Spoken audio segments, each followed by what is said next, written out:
Hello, everybody. Welcome to the show. This is Gareth. This is Dave, and we have Elaine as our guest. Yay! Elaine from Cobaltdragon. And I've, in honor of Elaine's appearance, I have my Merry Christmas mug here for my tea. Oh, that's nice. Oh, I'm jealous. I have several Merry Christmas mugs. It was like a big set. There's loads of different things. So yeah, I don't use this very often. But yeah, there we are. It's Jack. Oh, love it. I have a Jack calendar. You have a journal too, don't you? Yeah, lots of notepads and stuff. Yeah. Oh, man. I got a calendar and one mug. I need more. Oh, and my shirt.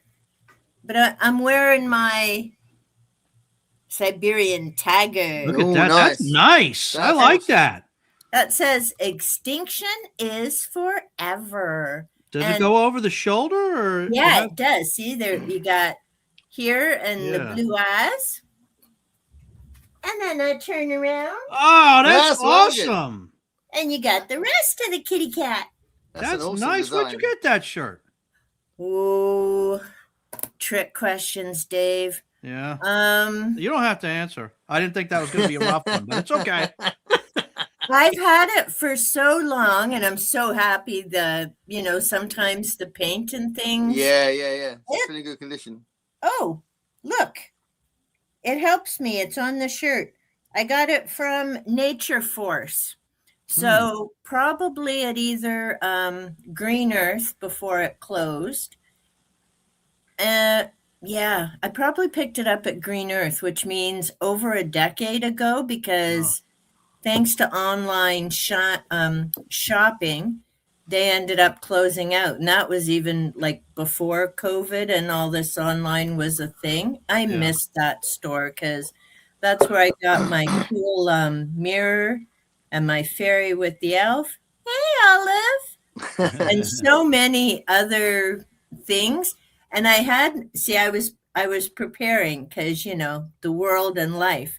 I moved my little I've got my little gnome here, and he's a Zen with little balls that are supposed to light up. He's a solar, but his lights went out before the show started. So here we are. Yeah, I can relate to that. Well, your lights go out before the show starts? Yeah. I'm a playing. Anyway, I've got a Star Wars t-shirt on, but you wouldn't better tell because I've got something on top of it. But, you have a Star Wars t-shirt? Yeah, Chewbacca's on it. I don't think you'll be able to see it. Oh, man. But You have the coolest things. Wow, did you see? I don't mean to just jump right into this, but did you see? I was watching the Super Bowl, and one of the commercials was that there's a Mandalorian Grogu movie coming out. Oh yeah, did you not know about that? I didn't know about that. Yeah, Sigourney Weaver's in it. Really? Yeah. It's going to be tying up the loose ends of the series. Whoa. Oh my! Pretty excited. Yeah. I'm definitely going to go see it in the week that it comes out.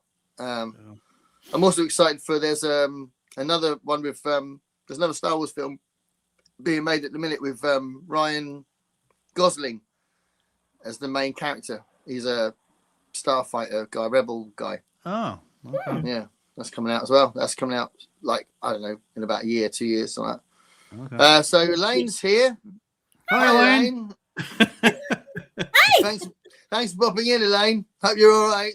I'm good, thanks. Constance, Margaret, is your group making any progress on the US? Hey, Constance. And Elaine's back. 10 after Gav changed time. Yeah, I know. I thought, we were on time today. Well, so, MJ was asking. Yeah. Hi, Kat, Judy, Margaret, Constance. Pat's here. Well, you skipped a bunch of stuff there, Gary. Yeah, you missed Kat's pre-spam show stuff. Kat's here, and you go back. I can't see it. Really? Really? Yeah. My first message is hi, Pat, from Elaine. Oh, maybe because you weren't in the studio yet. You want me to just read them real quick? No, Yeah, because go I on. got Margaret's, and Margaret had left them before I came in. It's a bit Wait, so weird you're- because it's my channel today, isn't it? But never mind. Yeah, go on, read Yeah. them. Go for it. Yeah, it's not that many. So Kat had a call. Kat said got a pre-spam. Wait. Kat said, ooh, chaos incoming. Can't wait for the fun tonight. Got a pre-spam the dragon mother in case case little man says I'm not allowed to stop giving him chest scratches. And some emojis, devil emoji. Julie's here. Hi, Julie. Hey, Julie.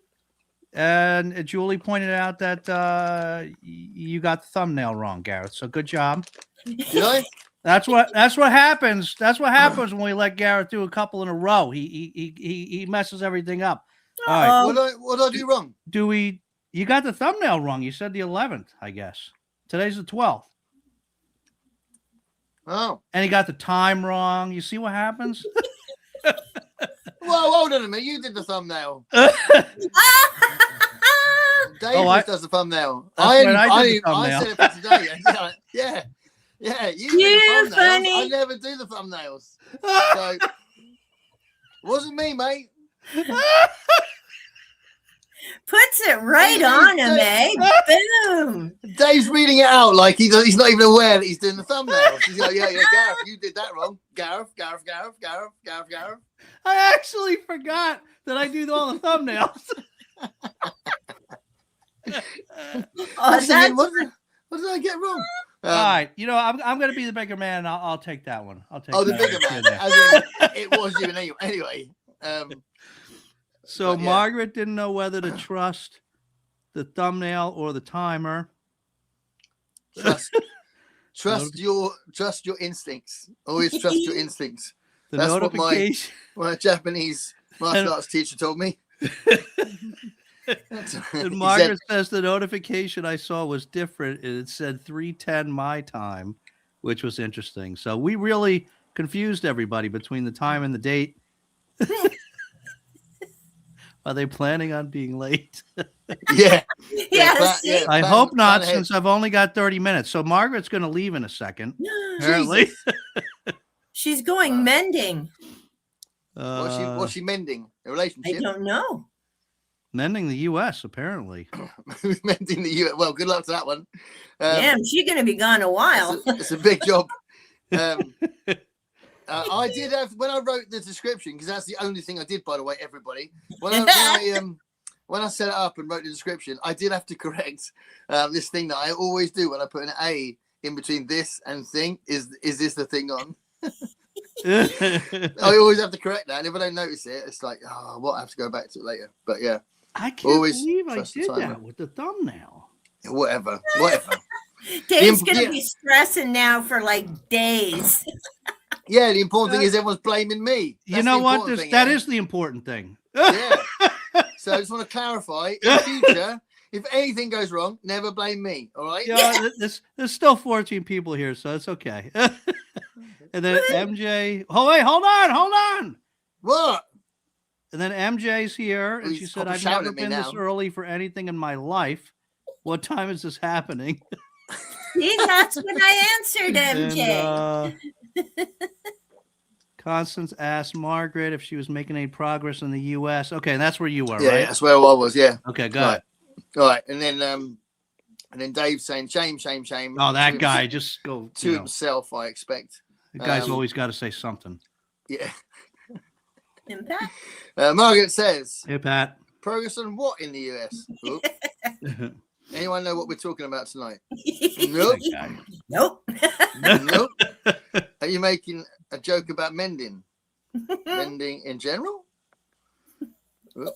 Be sure to give the little man lots of snuggles and kisses. Same with Franny and JB. Can't be playing favourites. Absolutely. It's very slow because I'm very bad at immobilizing stretchy things. Yeah, I'm with you on that one.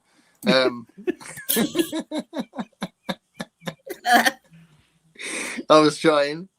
It just took me a second. I'm not sure what we're talking. Do you know what we're talking about? She's using a stretchy thing to mend the United States of America. That's what it sounds like. Yeah. Okay. So I just want to make sure. I answered just want to later. make sure I fully understood. No, we're not talking Sarah J. Maas. Constance, hi Elaine, Pat, Cat, Matt, and Pat. Elaine says, maybe I am not on tonight. I'm just hanging out. Just hanging out in the comments. This is before we all started, I'm guessing. Hey everyone, Correct. from MJ. Hello. Be right back. Constance is going to be back in a minute. Hey, Heidi. Heidi. Hi, Heidi. Hello. I have good news for Heidi, although I think she knows already. Hi, Heidi. There they are. There we are. That looks like a giant mug. It is a massive mug. I've still drank most of my tea, though. So this show clearly is going to be about 15 minutes long tonight. See, and mine says joy, and I have cranberry juice and water. Cranberry juice and water. Wow. Yeah. Mine's to flavor my water. Mine's got joy drawn all over it. I did mess that up. Thursday, February 11th. Oh my gosh, Dave. It's Dave, fine. Dave, don't worry about it. Fine. Let it go, man. You're not perfect, mate. We're here. It's all good. You're only human. Yeah, some are more human than others, right? 24 ounces. I don't know how many ounces my mug is. It's skinny though, right? It's not skinny, but it goes out. It goes to funny shape. Tall and skinny like you. I bet you said that to all the girls. William says, greetings. Hey, it's one of my favorite people on the internet. Hey, I want to he's talking about you, Dave. Cat butt. Woohoo! Don't do it, Gareth. Was that when I was going to jump? Probably. It's all right. I'm all right now. I'm going to the mending group and then a grade school performance of Newsies. Very excited. Got my cap on and everything. What's Newsies? Anyone know? Do you know what Newsies is? It's a show. It's a Broadway show. Oh, yeah. Is it? What's it about? I think it's about some newspaper boys. Oh, okay. Margaret, tell us what it's about. Yeah, tell us what it's about, Margaret. Love the Mandalorian. So do I. I don't understand everyone's hate on the third series. I think it's all brilliant. So I haven't seen any of it. I love my brilliant. Star Wars, but I won't get Disney, so no Mandalorian. Yeah. It's very good. It's one of the best Star Wars things. Yeah? Yeah. Oh, yeah. Yeah, definitely. That's Baby Yoda, right? It's a baby Yoda. Yeah, it's a Yoda species, but it's not related to Yoda. But yeah, it's a after like about a season, we finally got a name, which is Grogu. Grogu, yeah. Yeah. But they was calling him Baby Yoda for ages. Yeah. Yeah. He's like, oh my god, it's a little Yoda. Yeah. They saw my students saw my t-shirt today, and they said Star Wars. I said yeah, and then someone shouted, "What's your favorite character?" And I said Yoda. And they were yeah, and R2D2. My two favorites are Yoda and R2D2. Basically, little guy and the Star Wars dog. Because let's face it, R2D2 is the Star Wars dog. Isn't he? Hi, William. It's true. Hi, William. Yeah, it is. Star Yours hasn't been allowing people to scroll up at random points. Boo. No, StreamYard hasn't been allowing people to scroll up at random points. Oh, That's kind of weird. Hello again, Dave telling on himself. Yeah.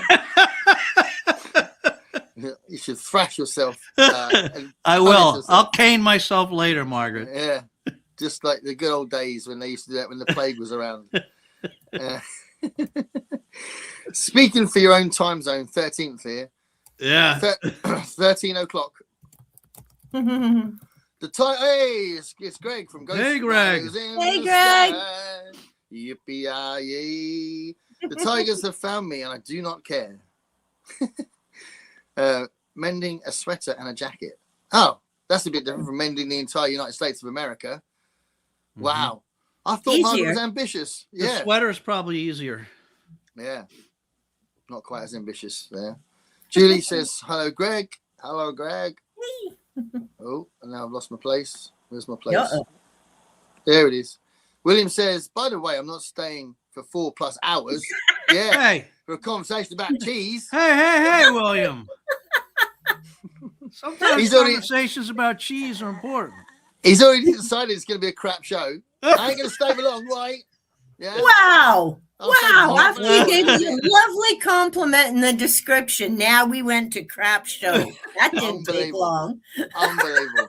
Thanks, William. I think that William probably wants to hear about cheese because he knows what that comment is going to do. It's like the rice wars that have finally stopped on the Voxer Chaos group. Get with the times, Dave. Gareth, is that you read my Christopher Bowman and you like his writing? Well, we'll talk about reading in a minute, but I was going to mention this thing. I mean, sadly, I haven't finished it, which is another conversation. But I'm reading about 5 things at once at the minute. But yeah, I thought you'd be pleased to know about that. So we will talk about that in a minute once we've caught up. It's about the 1899 Newsboy strike. And there's a Pulitzer in New York City. Mm-hmm. New York. Yeah. I'm walking here. Do you like that? That was you, Dave. I just did an impression of you, Dave. Now, I'm did walking here. anybody, me Did included, anybody say that to you when you were in Did New York? anybody say that to you? To you? That was good, wasn't it? I got the thumbnail wrong.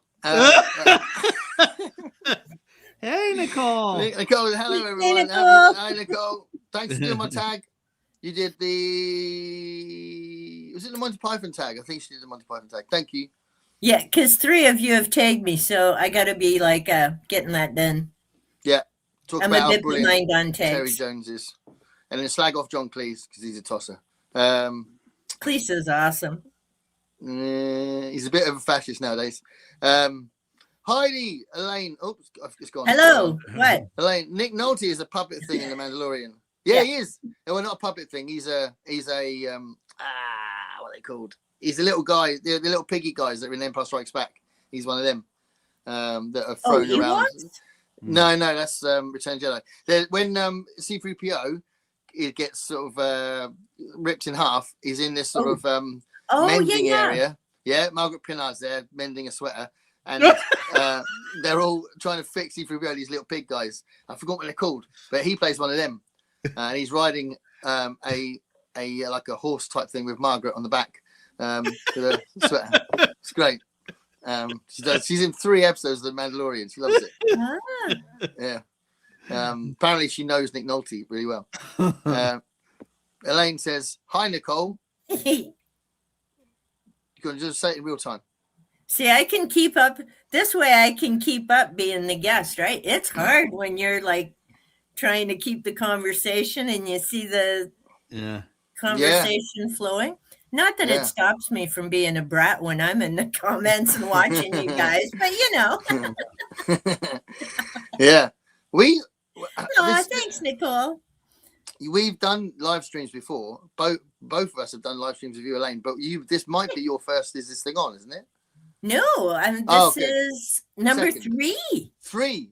I've been on twice. Dave, what are you talking and about? once with Margaret. I'm not listening to Dave again. Dave said I haven't been on? No. Dave I just wanted, it was my way of trying to get you on again, Elaine, without him giving me any trouble. Okay. Yeah, nice one. Nice. It's my first time, Gareth. I don't know what I was thinking. Called out that one, Dave. Nice one. That would be an interesting choice. Margaret says 13th of Feb. I got it. Yeah. If Grogu is 50 years old and needs a younger... Oh, this is a riddle, I think. If Grogu is 50 years old and needs a younger mentor, does that make the species slow at learning? It's an interesting question. Don't know. I mean, they live very long, don't they? Yoda was over 900 when he died. Yeah. Return of Jedi. Spoilers. Yeah, I mean, they clearly do, right? Because I mean, Grogu was 50 and he was still learning things like a toddler. But does it mean he's slow at learning, or does it mean because that equivalent? Just if the way we they live age. till 100, yeah, and then they live till 900, Yeah. then that's not 50 years. No, I in that mean, sense, well, is it's it? all relative, right? I guess relative, Yeah, relative to Yeah. us, he's slow. yeah. So it'd be more like Not relative to his own life. 12. He's 12 in human terms. So I don't know that many clever 12-year-olds. Although when I was 12, I was very clever. No doubt. Of course. Yeah. No doubt. Oh my God, I was so clever. It's Grogu ridiculous. has nothing I on could you. I could tie my shoelaces. I Yeah. could juggle 3 balls. Mhm. I was always juggling my balls. TMI, Gareth. That's like the 4th innuendo in 20 minutes. Heidi says, I think Mark Hamill Luke is the best. Well, Luke is. I'll tell you about the whole Luke thing with me. I thought Luke meant a lot to me, but I didn't realize how much until I saw The Force Awakens. Right? Did I tell you about this, Dave? I was watching The Force Awakens, enjoying it. I was saying, yeah, I'm enjoying this. It's great. I love Star Wars, blah, blah, blah, blah, blah. And then right at the end, Luke turns around and I bawled my face off. I was crying my eyes out just from him turning around and looking at the camera. That was really weird. I was like, what is wrong with me? And like my kids and my wife were going, are you all right? Huh. I'm going, oh, no. It's crying my eyes. I thought, wow, I reckon Luke Skywalker had a bit of an impact on me when I was a kid.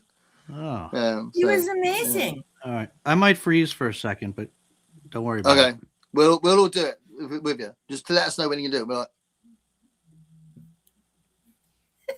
well, you're moving around. Oh, he froze. He's being funny. He's being funny. Funny. You're thinking funny. I got the thumbnail wrong. A young Christian Bale is in the. Oh, that's interesting. A young Christian Bale in Newsies. What, like there's a TV version of Newsies, or is there a film of Newsies? He very much is. Maybe the one on Broadway? That's almost Yoda. He very much is. No. Relax. Oh, sorry. I won't do another Yoda impression. Sorry, Dave. Don't upset the girlie. Olive's freaked out by my Yoda impression. It wasn't that good. I don't understand why she's affected it. Agreed, Heidi. Mark Hamill is awesome. Mark Hamill is awesome. Yep. Such a great actor. Very underrated. See, and unlike you puppies, I saw Star Wars in the theaters when it was first released. I saw Star Wars in the So theater. did I. Yeah, we all did. What you talking about, Elaine? Yeah. You Dave, think you guys are think you got a old. monopoly on being old? Yeah, Dave's well old. You guys are at least 10 years younger, aren't How old are you? you? How old are you? 62. Not quite. I'm less than 10 years younger than you. I'm slightly less. I'll be 53 soon. I was the perfect age for Star Wars. Oh, yeah, I guess you would be. I was Okay, 6 never when it mind. came out. It blew my tiny mind. I was 6, and then See- my entire bedroom became Star Wars. My bed sheet, my wallpaper, everything, my table lamp, everything was Star Wars. Because I was 6, it blew my mind. I was running around with a lightsaber. I thought I was a Jedi. Yeah, well, see, I was in my teens, and the nice thing was being in a small town, you could be sneaky and get 2 shows. So you just didn't leave the first time, right? And then you could see it again, which my friends and I did often. Star Trek and Star Wars, we like both. Yeah. Now, the funny thing about us talking Star Wars tonight, because like we had no plan, right? So there's earlier, no plan. There's no plan ever on this show. Earlier, I was actually just for giggles going to do like the Princess Leia poof on here. Yes, yeah, do it now. Do it. I got tons. That would have been awesome. Dave was going to do that and he bottled out. Then it would have been hilarious because it would have been like, I didn't know we were going to talk Star Wars today. See, I must have known. One of you knew earlier it was going to come up. There's still time. I was going to wear the gold bikini, and then I thought, oh, wait, I'll just keep my jumper on. But yeah, that would have been great if you'd have had the Star Wars hair, and I had the gold bikini, and you know, Dave put on the Chewbacca that thing. would not have been great. It's still really cold down here. So now you have a second idea for your OnlyFans, Gareth. Yeah, Gareth in a diaper and for my Gareth only in a gold bikini. I actually don't know which I'd be. I don't know which I'd pay more for. Actually, now that we're really. I'll send you a photo. I'd like to see both of those. Both bits of the bikini. Just don't send it to the wrong group, Gareth. The sexy That's all I'm socks group. saying. The cute socks are good, but I may send funny pumpkin flowers, but yes. I've been watching a lot of Muppet Show recently, and I watched the Star Wars Muppet Show again. That was awesome. Let's talk about the Muppet Show later. When we got Yes. So Nicole did do the Monty Python tag. Yes, thank you, Nicole. It was awesome. You are to be sure to like the live. Yes, and subscribe to everyone if you aren't already. Yes, please subscribe. Thank you, MJ. And subscribe to MJ and like and subscribe and give her a like and a subscribe.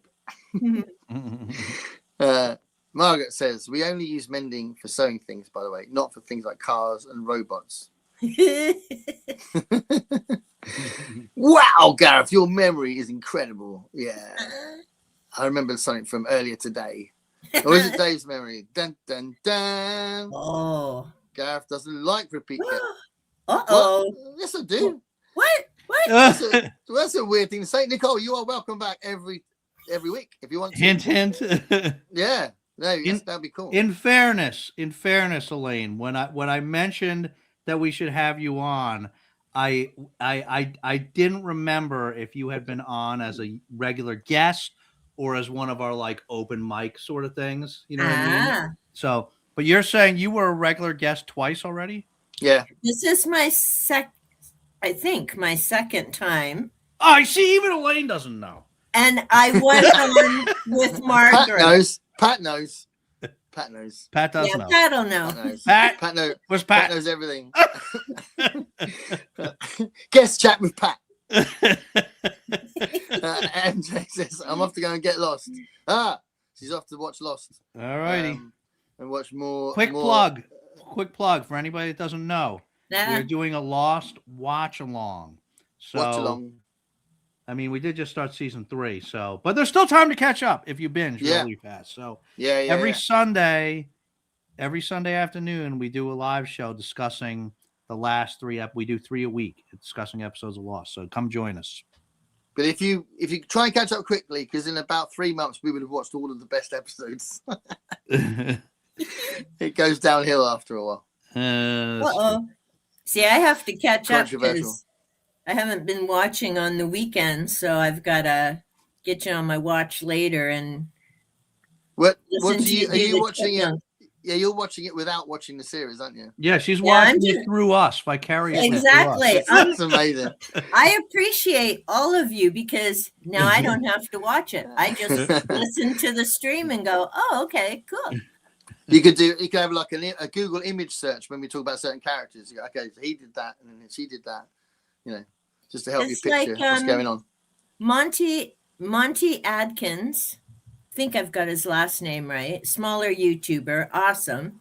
He just finished reading Adrian Tchaikovsky's series. I think both of you read all of it, Children of Time and yeah. Amazing. Those Big Chunkers, yeah. Yes. Bless his heart, did amazing reviews. I'm like, yes, and there's a series I don't need to read. Thank you, Monty. Oh, no, but you do need to read it. Wait, who did the review? Dave, I sent you a picture of my vampire basket that I need to read. I know, and that's on top of the buddy reads. That was a big pile.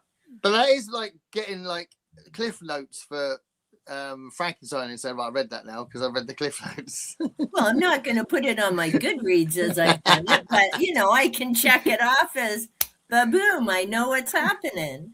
But the more time that goes by and the more I think of it, I haven't read nearly as much sci-fi as Gareth has. So Gareth's answer would probably be different. But like I haven't read Dune yet and some of the other biggies. But the more I think about it, I think Children of Time is probably my number 1 science fiction novel, I think. Yeah? Now that's the one with the spiders, though. It makes sense. It is quite incredible. See, and I don't like spiders. Yeah, but they're good, though. Yeah, you'll like these spiders. You like these spiders. They're sentient. They're like a whole community. They're not Gareth, like us. you have me reading King and stuff with dogs and Matheson. I ain't trusting you on what to read. Like, seriously. but the spiders aren't like our spiders. They are very. They're a community, you know. They're sentient. It sounds fascinating. I will It's say brilliant. that. And I've got Dune on my to reread. Actually, in the next few weeks, I'm going to grab up all the chunky monkeys that I've got planned for this year. I didn't do so good last year with the beefcakes, but there's a few that, I want to. I'm supposed to do Dune with Brian. I think it's September. We said. Oh, okay. If you have I any could interest, I could do it in September. Count me in. Are you doing it on Voxer? we can do a Voxer. Yeah. Hey, cool. Yeah, I'm in. You're going to read it 'cause again, Garrett, too? Yeah, because I read it so long ago, and I needed the right time to read it again because it's big and very philosophical. But I did want to read it again. It's on my list of stuff to have an adult opinion of, because I liked it, but I didn't love it. So it'd be interesting to see, because everyone loves it a lot. It's probably the one that's chosen the most often as the greatest sci-fi novel of all time. Yeah. Right. So I'd like to like it more, but I'm also prepared to not like it more. If I don't. But yeah, when I was about 16 when I read it, and I found it really hard work. But I might find it less hard work now. I don't know. I'd like to try it. I'm desperately trying to get through small books at the minute. So yeah. See, I think I read it maybe when I was in my early 20s, might have even been my late teens. So it's been a long, long time. And I remember when the first movie came out, and I mean, CG was nothing like it is now, but it was just awesome. And I want to reread it for the same reason as you, Gareth. I remember, for me, I enjoyed it back then.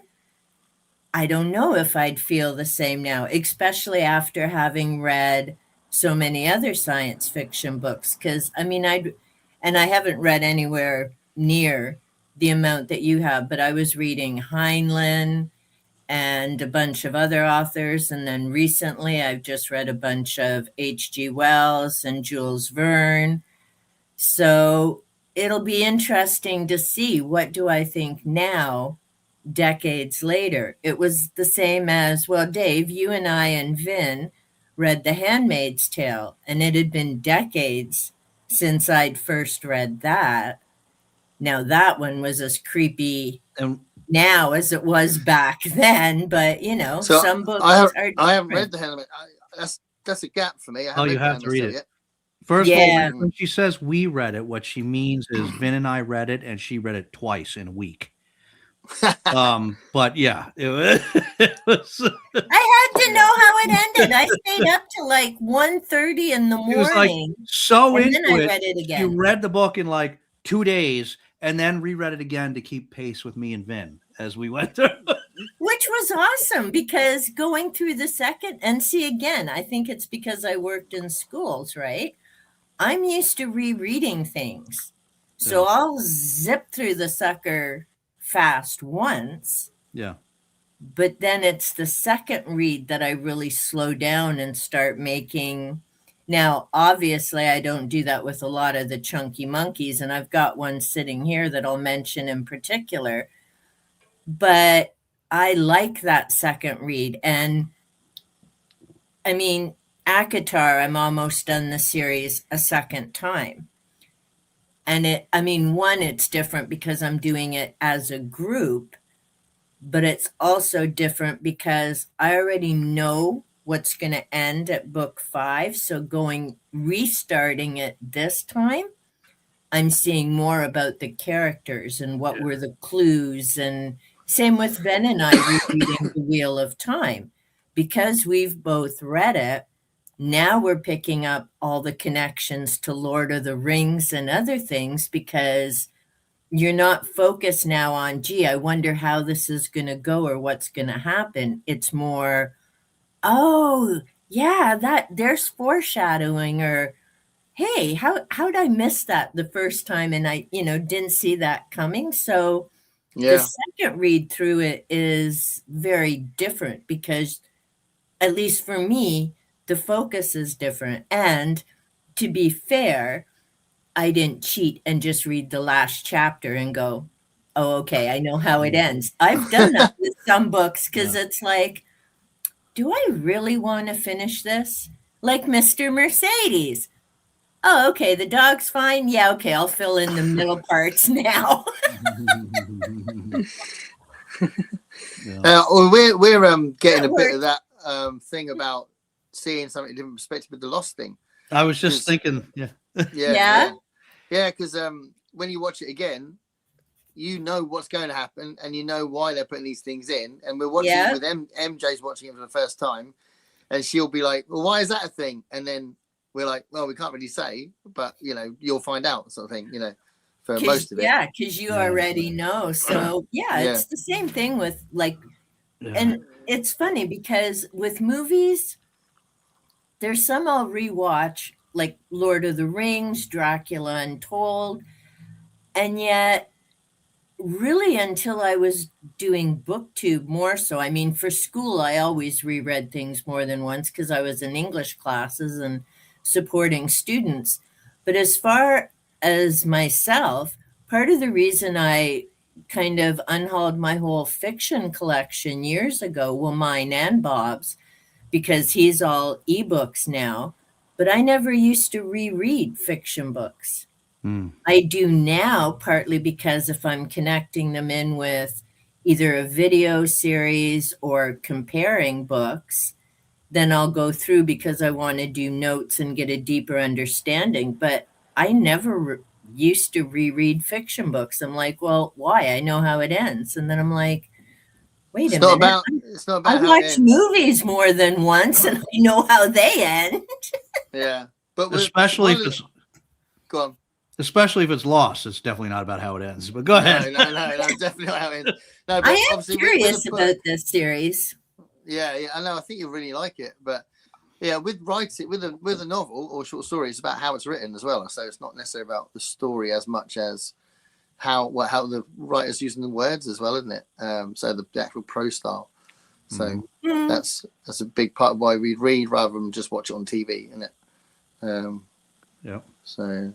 Well, you can get more depth in a book than you do TV. And I had just did a buddy read with Vin because he's still going through his Stephen King books as well. So we read Christine and we read the book and watched the movie. Now, I hadn't seen the movie. If I had, then it didn't stick in my mind. So it's John Carpenter, isn't it? Yeah. And I love The Thing. So we had done that comparison, and it's funny. He really loves the movie, and the movie's very different than the book, like even more so than The Shining is different between the two. I like the book because there's more backstory. So that was, it's yeah. Keith Gordon was the main character in the film of the Christine. And he's a really interesting actor, very intense actor. And he became a director. He did one of the most interesting indie films called Static. He wrote and directed that. And it's a really odd film about a man who thinks he can see heaven on his TV screen. And he kind of hijacks his bus because he wants to tell the world. And it all gets a bit hectic. Really interesting film, Static. It's very obscure. It's very hard to find it. But yeah. Margaret says slow aging, not just learning. That's talking about Grogu. Maybe. And it was Brian's here. Rage. Hey, Rage. A Polly Orchid man. Is that footballs? Are they footballs there? They look like footballs. I'd say soccer, but yeah, I think for that's him, what they're you call football. Yeah. I'll say football because you use your feet. Yeah. American football, you don't even use your feet, so it's just weird. So we'll call it football. Polly Orchid man. I don't even know what that means. What's that mean, guys? I don't know. Okay, he's cleverer than me, clearly. Hi, Brian. Hi, Ray. Movie was 1992. Is that the Newsies? Oh yeah. Music came later. Yeah. Okay. Elaine. Saw Star Wars in the theatre too. Yeah, we're all old. I know Big Al's not here, but Mark Hamill was on General Hospital. Oh, really? Also, Mark came into season 2 of the TV show Nightfall and was super. His second career, like he did a lot, was the Joker, wasn't it? He was the Joker a lot. Yeah. But yeah, he's definitely underrated. But he's had a few recent things after having a lot of acclaim as a Joker as well. He's been in some recent things as well. Oh, and he was in recently I saw him in The Long Walk. he was in Life of Chuck as well. Thank you. That's what I just saw, Life of Chuck. Because really I recognized the old guy, and I was saying to Bob, my husband, I'm like, that's Mark Hamill. He's like, no, it isn't. And then he looked it up, and I'm like, boom, yes, it was. Now, there was an interesting short story by King. That was in If It Bleeds. Yes, it was, yeah. I like the film as well. I love that scene with the drummer and he starts dancing. I think that was just a beautiful scene. Yeah, Hiddleston loves his dancing. Made me well up a bit, actually. That was really cool. It's all about the power of music, wasn't it? According to Star Wars lore, I read somewhere the Nemodians start life as maggots. Only the greediest survive. Oh, okay. Oh. Trade Federation aliens. I think they're the ones that look a little bit like squashy faces and long faces in the Phantom Menace. Yeah, I think they're in the Phantom Menace. Those ones that try and do a deal with them. Ew. What's that? A plan? What? Rocking the bikini. That's right. So Michael, here we go. Long walk. Yeah. Where's Pat? Pat. She's here probably. We can't keep up with the awesomeness. Join in whenever. I was on one regular show and one open mic. Yeah. Everyone's welcome back. I know I've been on once, but maybe another time. No, you're absolutely. Please do come back.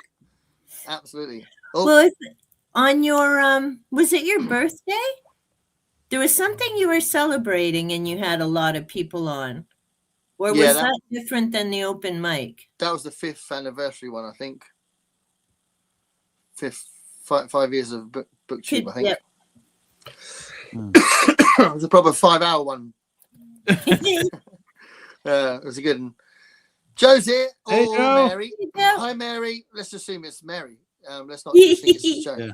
Hi, Hey, Mary. I see you. Hey, Joe. It's Joe. Joe Solo. Yeah, Joe's now done a solo video. Yeah. So go and check it out. Give him some love because he was very nervous about it. Oh, all by himself. Yeah. Ooh. It's a brilliant video. If I haven't commented yet, Joe, I will do. I've watched it. It's brilliant. You know, you think about it, to give Joe credit. I was wondering because he was very nervous, right? He was talking about us on Vox about it. He was nervous about it. And I was like, why is he so nervous about it? He's been doing videos since but I think it's probably very similar to when you do your first live stream without anybody else. You know what I mean? It's just it's all on you. It was probably it probably wasn't old hat for him. It was probably a totally new thing. And I could see why, thinking about it in that context, I could see why he would be nervous about it. He's never had to hold the mic just by himself until then. Well, if you watch their videos, they always talk to each other as well. Yeah. It's completely collaborative, isn't it? Yeah. So, it's a very different feeling, isn't it? Yeah. Well, and because yourselves, when you do the video by yourself, you have to have a certain mindset that you're talking to the audience. Because you don't have that person to interact and play off, right? Yeah. Okay. Fortunately, I never have to do it by myself. Yeah, that's right. You got Olive. Yeah. Oh, here we go. Here we go. Guest stat with Pat. Episode 18. Oh, wow. 18. Margaret. Episode 46. 50. Thank you, Pat. Episode 50. So your third time. Oh, there you go. Woohoo! I had it memorized, right? So 3's the charm. Hello, Joe. Pat's still doing this. I love it. Absolutely. Yeah. No, I can imagine. Nice. Send him some love. Go on his channel and send him some love. Oh, see? Now we know how Pat Thank keeps you, Pat. up. You're the best. Yeah, you're the best. William says, science fiction. Anyone here familiar with David Wingrove's Middle Kingdom series? Oh, I don't know that. No. I don't think so. No. Middle Kingdom. Be very cool if someone does say they know it, because Hmm. it'd be good to get some more info on that one. I'll look it up, William. When were my appearances, please? In order. All right, mate. So cute. I'm kidding. Well, she's going to look. Pat's going to look now you said that. That's what she does. Deathstalker is my favourite science fiction and space opera. So much fun and over the top. Deathstalker. Deathstalker.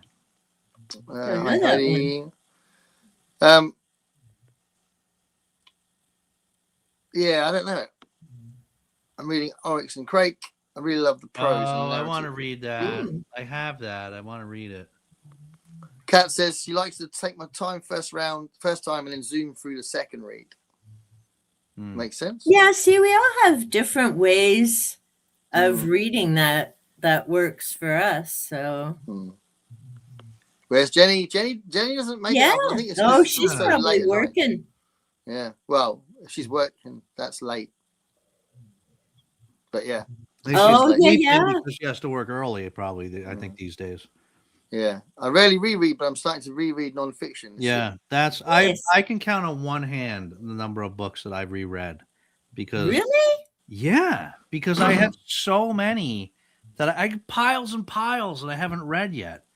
And and I'm a slow reader, so to devote the time to something I've already read, it's a lot of mine I've read at least 2 or 3 times, and some I'll be going into the 4th time until I'm finished with them. Now, having said that, the majority of my collection is nonfiction. I mean, thanks to the thrift store, I've definitely bumped back up my fiction collection, and I've got a ton of, I think I'm probably up to 50 books I've repurchased, thankfully, at my thrift store in sales days. But the vast majority of my books are nonfiction, so I go back to them over and over. And there are some books I'll read front to back, but then I just go back to certain chapters or sections for the different information. So, for example, and I'll just freak everybody out. Well, because I've talked about my earth-based spirituality and stuff before. So I've got The Green Witch. This is by Erin Murphy Hiscock, Canadian.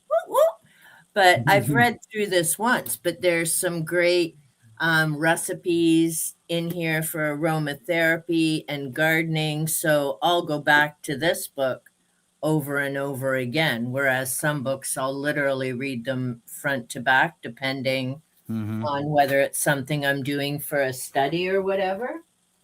Because even though I'm not in schools anymore, it's just, I'm a geek. I'm a nerd. I'm good with that. Well, in my period when I read nonfiction books, when I used to read history and philosophy books, like more than anything else, there was like a period when I was doing my degree and stuff like that. I didn't read them back to back. I'd read them like randomly.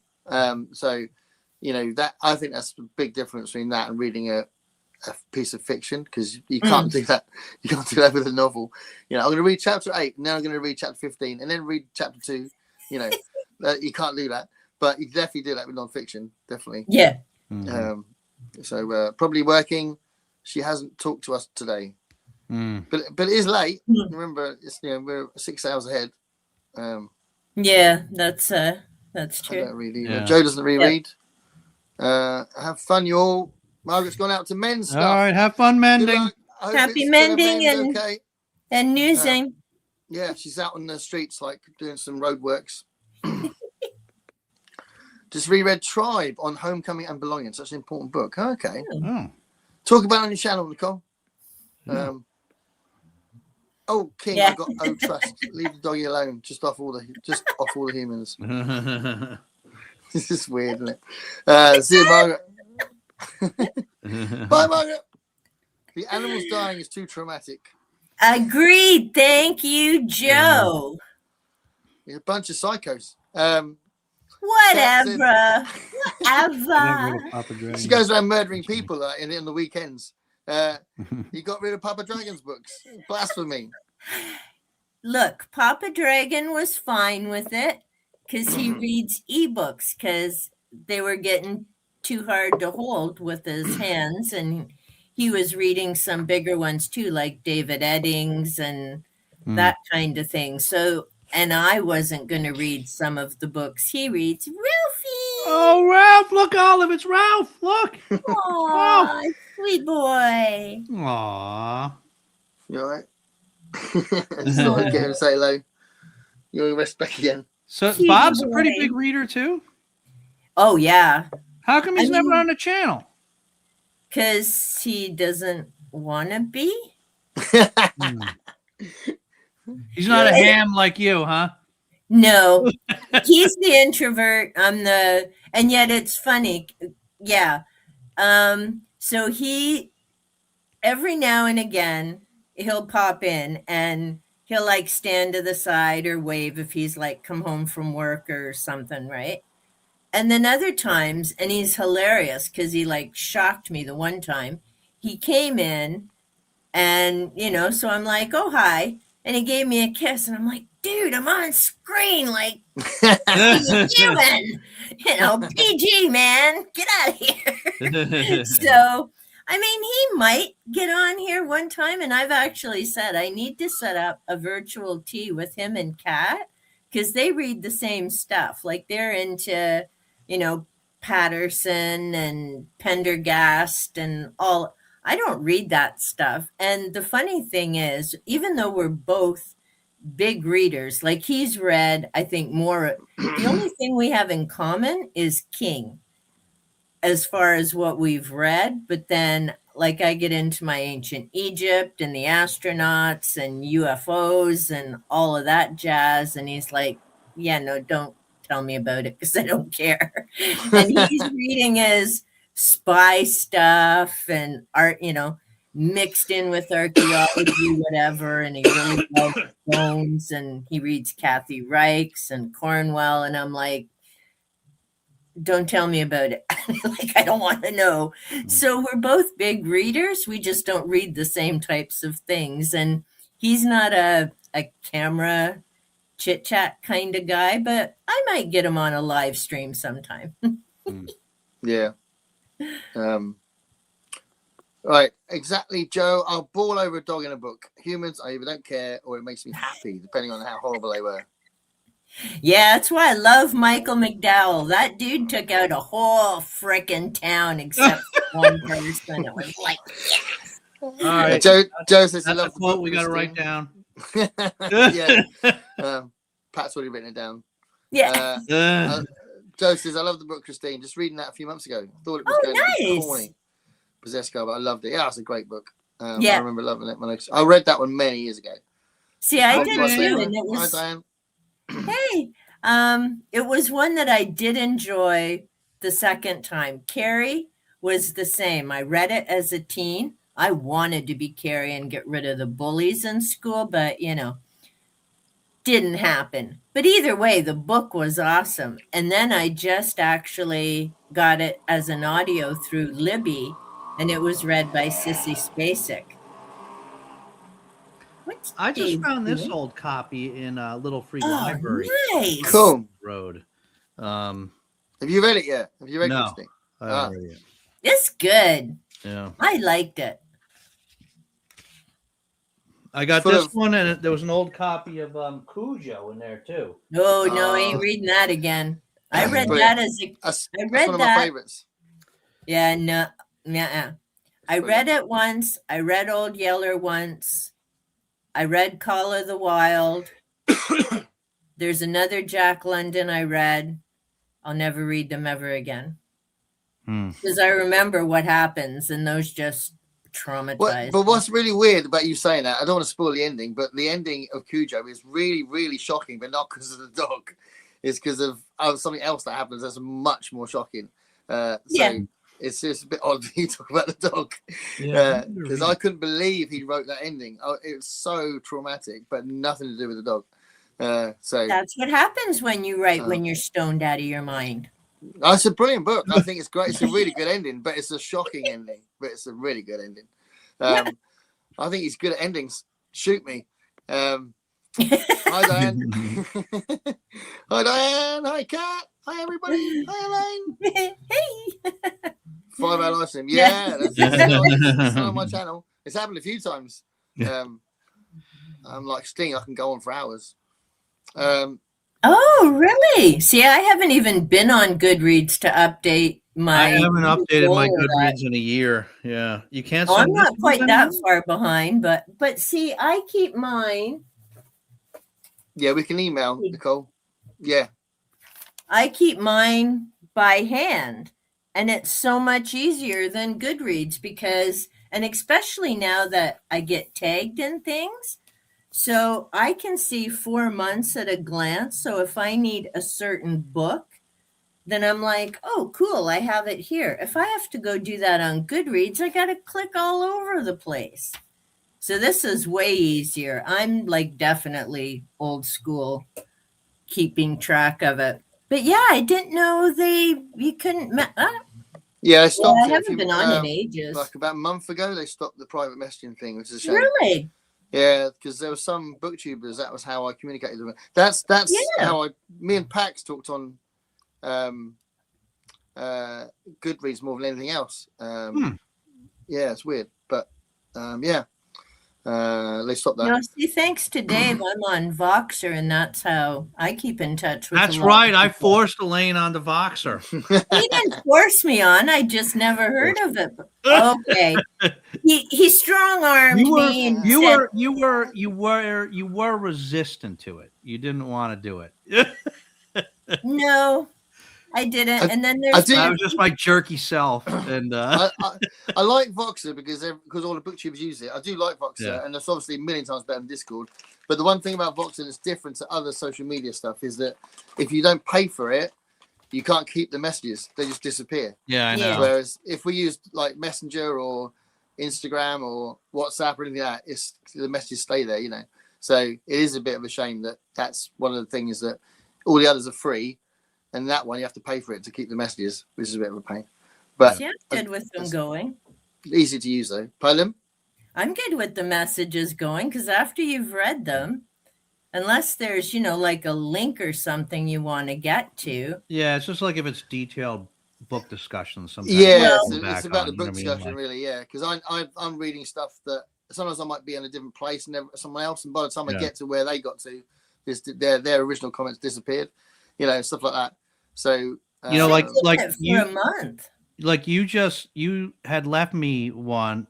So Elaine and I were supposed to buddy read the Testaments, the sequel to Handmaid's Tale, in February, and Elaine, in usual fashion, finished it before February even started. So I haven't started yet, and now I'm worried. Now I'm worried I got to get the book done so I can still listen to her message before it disappears. Yeah. If you think you are going to miss that message, you can save the message. You can put it on your device. So that an individual message, you can save it. Oh, I can download it. Yeah, you can download the message. You can do that. Yeah. Well, see, I just know that you can scroll at the top and it should keep them for a month. It doesn't keep it very long.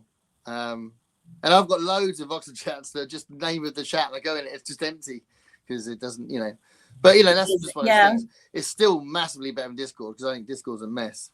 But yeah, and I've hummed and hawed because there's so many people on Discord and different groups and things. And my thing this year is like trying to connect more with people.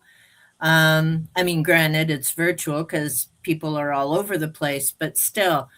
See, I just, that's one more password. Then you got to keep track of things because you got these dumbasses and bots and this and that. And it's like, so, I email, I Voxer, but I'm still debating because Discord for me just lived up to the name. It was a nightmare, especially trying to log back in. So. Well, the easiest one to use is one of the oldest ones, is just Messenger. But then you got to deal with Efferberg.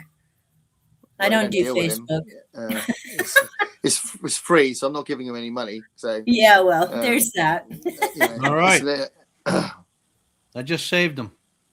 Oh, there you go. And see, that's what I love, and I think it was you, Dave, that mentioned it because you were the first buddy read, and that's why I got on Voxer, bless your little heart. But I know when we were doing it, see, and I know when we were doing it, you said put a text message for what pages or chapters, and then you do the audio message so that because we all read at different speeds and for different reasons, right? Like the Testaments, I finished quick because I knew I had a bunch of other things I needed to read. But then doing it that way and leave your audio comments, you don't do spoilers for anybody else who may have, life or whatever and couldn't get there. And yeah, like I know you read slow, but to be honest, that doesn't bother me. Like I just look forward to whenever the comments come through. That's like next month. Gareth, Jen, Chaz, and I are all going to be reading Doctor Sleep. Everyone's going to be done at different times. But again, I really like that pattern of you leave what pages you've read to and what you're going to talk about so that, it doesn't ruin it for anybody else. Yep. And I do. And I mean, the other is people forget I'm sitting home all day. Like my life is kind of either gardening, reading books, hanging out with my cats. So I've got lots of time to read, which is why, and plus I am a fast reader. I know Kat and I were joking about this the other day because we're doing the Vampire Chronicles in a group with other people. And she's like, how are you getting through these books so fast? I'm like, well, one, I don't have a life. And two, I read fast. And everybody's good at different things, right? So it's not that you don't have a life. It's that you have a very good life that some of us don't have. Which is you devote a lot of time to reading. So you had a life. You have a life. I wish I had. You got a life that people envy. Yeah. Yes, it's work that bogs me down. So I've got the band and I've got Patreon I've started and stuff like that. But those don't take as much time as my job does, and it's the job that brings me down. So I'm always chasing my tail with that. YouTube and your family and socializing. I mean, it's a good thing. It's a good thing he doesn't sleep. Yeah, no kidding, right? Yeah. I don't know how he does it. To be honest, I'm not joking here. I don't know how he does it because Garrett has a way. He doesn't sleep that much. That's how he does it. He has a way busier life than I do. We both work, but he also has like 5 other things going, and he can still read more books and put up more videos than I do. I don't know how he does this. He's like doing it all like in the middle of the night when I'm sleeping, I guess, like I'm in a bit of a funny period at the minute. I'm quite stressed at the minute and like work is really bad at the minute. So yeah, it's not always like I'm not always riding the wave. Sometimes I'm in the middle of the wave going and there's an inspection coming up and there's loads of evidence I have to gather, which are all in different places. We had to go from Google to Microsoft, and it screwed up everything. This is like this. I won't go on about this because it'll be another hour. But I asked my students to send me stuff, and they don't know how to send it because Microsoft isn't happy with it. And if they'd sent me on Google, it'd been so much easier. And it's just so frustrating. So trying to get the evidence for this inspection that's happening is doing my head in. So that's been bothering me most nights for the last few weeks.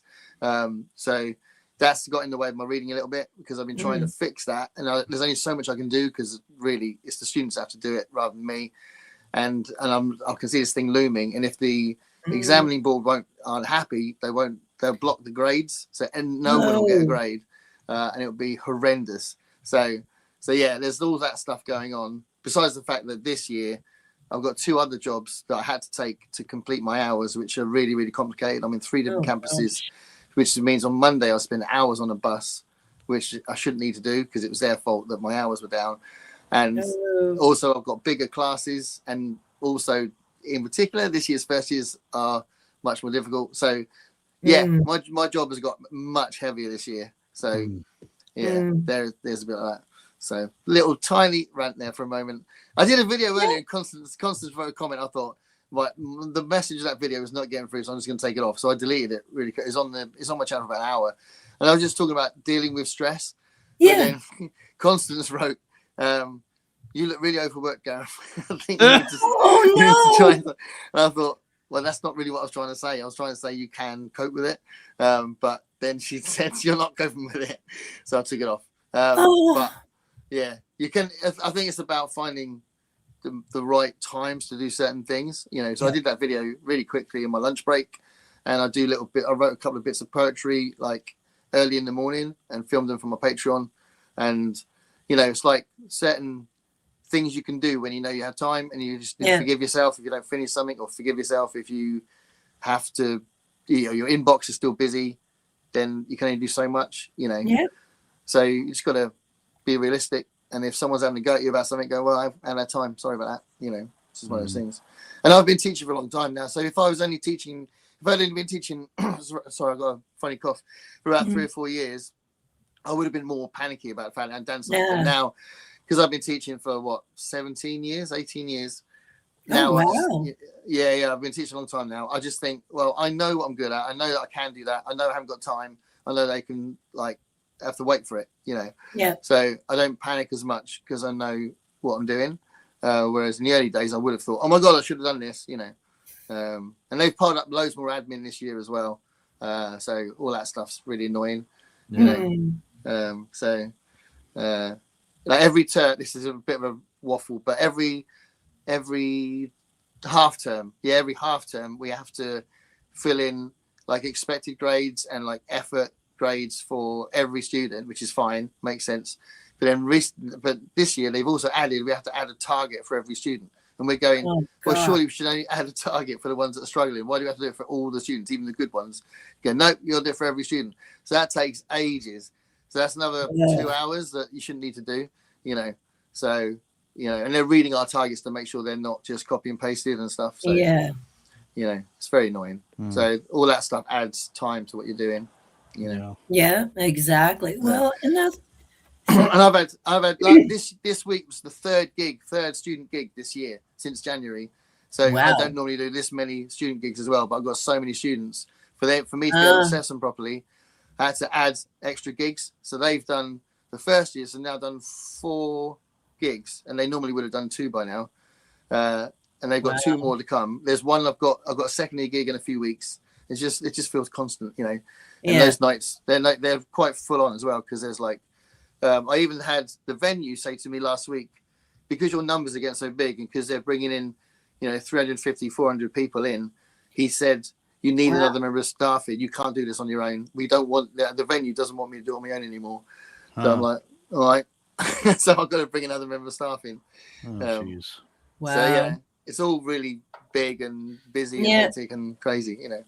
But yeah, so there we are. That's why I might not finish a book on time, or might still be reading some stuff. He still reads more and puts up more videos than me. Well, but everyone finagles and does stuff different. And, you know, I mean, even for myself, because I had been putting out a lot more videos last year. And then life threw us that curveball in November. And I just haven't quite picked up. It's not that I don't enjoy making videos. And it's not that I don't have a whole ton of stuff to make videos about. It's getting in front of the camera and recording them. And then the editing. Oh, I hate editing with a passion. But because I babble, I'm not just going to record and throw it up and call it done. Like, I'll watch it twice before I put it up. Then I'll never watch it again because I can't stand the sound of my voice. Right? I think you and I are alike. I mean, some people just record and throw it up. Maybe Gareth does this. I don't know, but I've got better at it. I used to, my first videos, I tried to take out every and which is insane. So I don't do that anymore. So I don't edit much now. Sometimes go ahead. No, go on. Well, I was going to say, sometimes you'll say something in the video that you want to say at the time, and then while you're editing, I don't actually need to include that bit. But you thought, when you were filming it, you thought that was relevant and interesting. And then looking back on it, you go, no, I took that bit out. So you take a minute out or something. So sometimes I'll do that. But in general, I have done quite a few now, which I just didn't do any editing. I just did the top and tail thing, maybe put some pictures on it if I needed it. But I try not to do that because the way my iPad works, if I put a picture on it, it means that it freaks out. Like a video that would be like 800 megabytes or something, then becomes about 2 gigabytes because I put one picture in it. It's really weird. So I have to do it in chunks, and I've got to put it all together again when I put it on my PC, and it just takes me hours rather than minutes. Yeah. So I'll try not to do the picture-in-picture thing now if I can help it. But that would drive me wild. See, I'm lucky I've got a refurb iMac because of iMovie. I mean, if I still had to use video editor, I wouldn't be on BookTube. Like, that just wasn't going to happen. That was a nightmare. So I enjoy using iMovie because, you know, you can stretch it out and take all that dead air and whatnot. And so it's so much easier doing it on that. But like I say, because I babble, I'll record like a 30-minute video to have a 15-minute finished product because it's like, I don't need to add that. No, that's a rant. Get that out of there. You don't need to say that. Just excuse me. So that's the part that I find hard is like I can talk in front of the thing and I'm good at looking at the camera and thinking, you know, I'm talking to an audience or people. But then it's that editing part afterwards. Like I just... And I try having notes in that so I know the points I want to cover. But like, and see, I still need to do the banned book tag. I did that months ago. And it became a 40-minute rant. And I'm like, I'm not editing that. And I've just not got back to it. Then I found 2 videos I recorded in January going... Well, geez, you know, maybe I should edit these and put them up. Like, that's the thing. I think nobody, and I get it. Nobody that doesn't do it. Anybody that's just watching that doesn't do it themselves wouldn't have any understanding of like. I had no idea until I started. Goes into that video. Like if you have a 20-minute video, right, like that. That video was like, right, like you got to go through it the first time, and then you're making some, like, even if you don't change much, right? Yeah. Like if I do a haul, even if I'm not like cutting out, and I usually don't cut out much, but you do have to trim like the beginning and the end. Maybe you trim something in the middle, and then maybe you want to put in like a piece from the bookstore. Yeah. Right? Like you want to insert a piece from the bookstore, show them the bookstore, and then you have some overlays, right? An image of a reference from another book you're referencing or this or that. And so like most people have no concept that like when I put up like a 20-minute video, like after the recording of that video, I spend another 2 hours to get that video ready to upload. You know what I mean? Yeah. It's really time consuming, you know? Yeah, that's why it does matter that people watch it. You know, you get some people going, oh, why are you even bothered about whether people watch it? It's like, because it took us hours to do it. You know, we didn't do it for a laugh. We did it because we wanted someone to watch it. Right. So then it gets 20 views. You think, well, great, that was a lot of pointing to me doing that one. Here's a perfect example. This is Julia Cameron's The Listening Path. Right. It's a self-help program, and she did The Artist Way, and I decided I'm going to do The Artist Way is coming up after this series is done.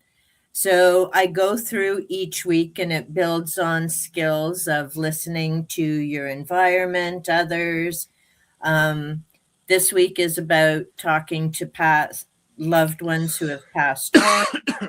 There's hardly anybody watching this series, but I like it and excuse me, building up to getting to The Artist Way that starts the 2nd of March. So I have something for every Monday.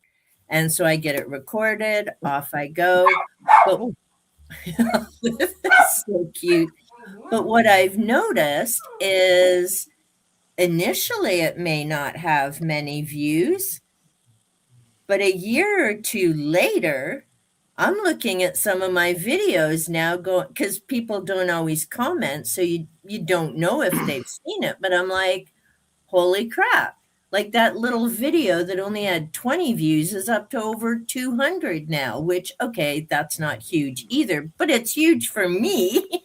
Yeah. Do you have this problem at all where you like, because there are certain books, right, that are like Tchaikovsky is one of them, but there's other stuff where like that video, I filmed that video a year or even 2 years ago, and I get a very thoughtful comment on it like tomorrow. Yeah. I no longer remember it well enough. Yeah. To thoughtfully respond to the, and I really appreciate that somebody took the time to like do a paragraph comment on it. But I'm like, I got to go back and watch my own video to refresh my recollection before I can respond. You know, I've got a lovely example of that. So I did a video when Del Palmer died, who was the long-term bass player for Kate Bush. When he died, I did a video about it. And it's had a lot of people see it. But more importantly, I made a mistake in the video. And every 3 months, someone says, Gareth, I think you'll find that Haberhard Weber did the bass part for Mother Stands for Comfort. And I'm like, yeah, no, that's true. I made a mistake. Sorry about that. Yeah. And then some more, actually, you'll find that Haberhard Weber did the. Yeah, sorry about it. Yeah, I made a mistake. Yeah, it's just so funny. They keep picking up on the mistake. Read the comments, mate. I know I made the mistake. Well, you were saying, Dave, about going back. Now, I'm pretty good about remembering what I've put in most videos, usually. But now... I need to get some water. My throat is terrible. I'm back in a sec. Yeah, that's okay. We don't really need you. Oh, jeez. But, like, truly, I despise Sarah J. Maas. Like, there are no words. So one of the characters, despise. That's strong. Detest. Okay. Really. Because in one of the videos, you haven't read any of the ACOTAR, have you? Oh, but Olive would love these. But yeah, I remember we talked about this, Anyhow, one of the sisters, main character is Feyre. She has 2 sisters. One is Nesta.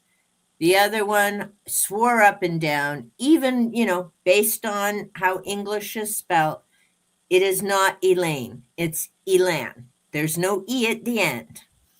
Then I was having a discussion with someone else, and they're like, it's Elaine. There's 2 vowels together, which means long A. I'm like, I have spent decades getting people to spell my name correctly. And now, why did she have to pick my name and spell it wrong? So now it isn't just the boom chicka wawa in all those damn books ticking me off. So I'm surprised no one's seen the video where I had a tantrum about this isn't the name. No. And now I got to remember which of the videos I put it in so I can correct it. And do you have this issue? Yeah. So I guess you do. But like, I got lots of issues, Dave. What do you want to talk about? I often, I think I've gotten less bad about it. I think I've gotten better about it just because you get practice, right? So you get better. But like sometimes the things were like when I said it, I knew how to pronounce it. And the stupid stuff just comes out of your mouth sometimes when you're on camera and you're watching it back later and you're like, why did I say that? Why did I pronounce it like that? And you're like, I'm not going to re-record that whole thing, So you believe it, right? And then people are like, I can't believe you thought it was this and that. And you're like, I know, I don't. When you're on, you try to explain to people when you're on camera, sometimes just things come out of your mouth and you watch it back. You don't even know why you said it that way, but you do. Yeah, exactly. You just do for some reason. And I'm the same because like you, I mean, depending on the video and like I was talking to a human in-person here friend about the YouTube channel and that. And she's like, yeah, you're always looking. We used to work together in school. So she's kind of jealous too. And I'm like, seriously, if Bob won the lottery, be jealous. Otherwise, don't. I mean, it may seem ideal, but we're not rolling in the dough and going on any cruises anytime soon. But we got Right. everything we need. We lead a simple life, so yeah, I'm not forgetting that, and I'm certainly grateful. But she was saying about my yard videos, and she enjoyed watching them, and because I have my ones, where I'm puttering around the yard and I speed up parts and whatnot, so you can see all of that. And I mean, those videos are anywhere from 20 to maybe 30 minutes long. And I'm like, those take me 2.5 to 3 hours Yeah. to record because I'm outside recording. Yeah. Then I have to sit inside and watch it to figure out what I'm going to speed up and change and all of that. Oh, I know what it was because I've been getting into batch cooking. So I'll make like a big thing of mac and cheese or lasagna or whatever, or do a whole thing of ground beef in the crock pot and then divvy it all up, and in the freezer it goes. So then if I'm like wiped out, because you guys know I have chronic pain, so there's issues by the afternoon, but I want to have a decent meal, especially for Bob after coming home from a day of work. So I've been doing these big batch cooking things, and I had sent my friends some pictures, and I'm like, yeah, it's great because, in the morning I can just grab out a few things and have everything's ready for dinner. I just have to put it together, heat it up type of thing. And she's like, oh, that would have made a great video. I'm like, are you on crack? Like, I'm not going to set all this up in the kitchen, make sure I have the right angle. And I'm like, do you know how long those nature videos take me? Yeah. And I told her, and she's like, because she doesn't have a YouTube channel, right? And I would have had no idea until I started doing this stuff. Like, as a viewer, I'm like, what's the big deal, people? Why don't you have more videos? I totally get it. Nobody, unless you do it, nobody would understand how much it takes. But those ones that you're doing, that's way worse. What I was talking about before was that's just sitting there in the chair talking about a book and editing that. Those where you're trying to like piece together all those different scenery shots and everything like that. Oh my God, I haven't done that many of those, but I've done a few, and that takes forever. See, now the yard tours aren't bad because those I can do with my phone, and I just go around and I walk and I talk and I make sure, I don't catch the neighbors' houses or, any of that kind of stuff. Those typically are pretty easy because I do the backyard, the front yard, they're on my phone. I pop them on to either my laptop or the iMac. Yes, I'm a nerd because I have my Microsoft and my Apple. So I don't lose my mind because when one won't do what I want, the other one will. So then I can still get it done.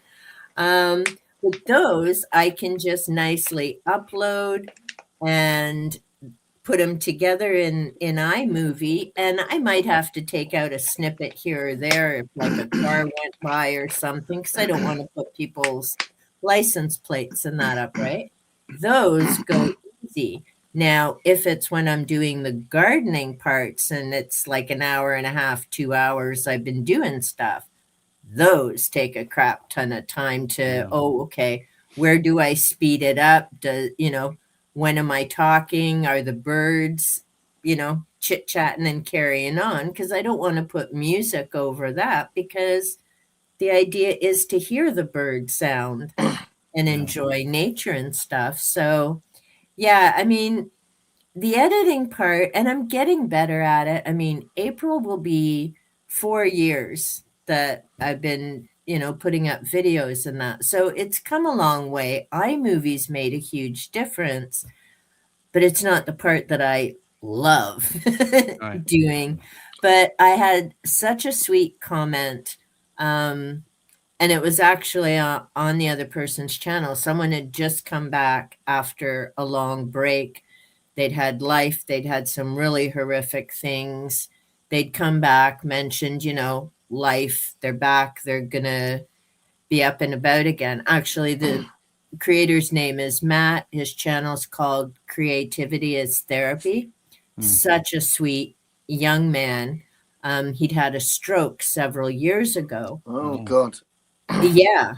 And so he, like he says, creativity is therapy. So he does this beautiful artwork that's in this background, and he makes videos.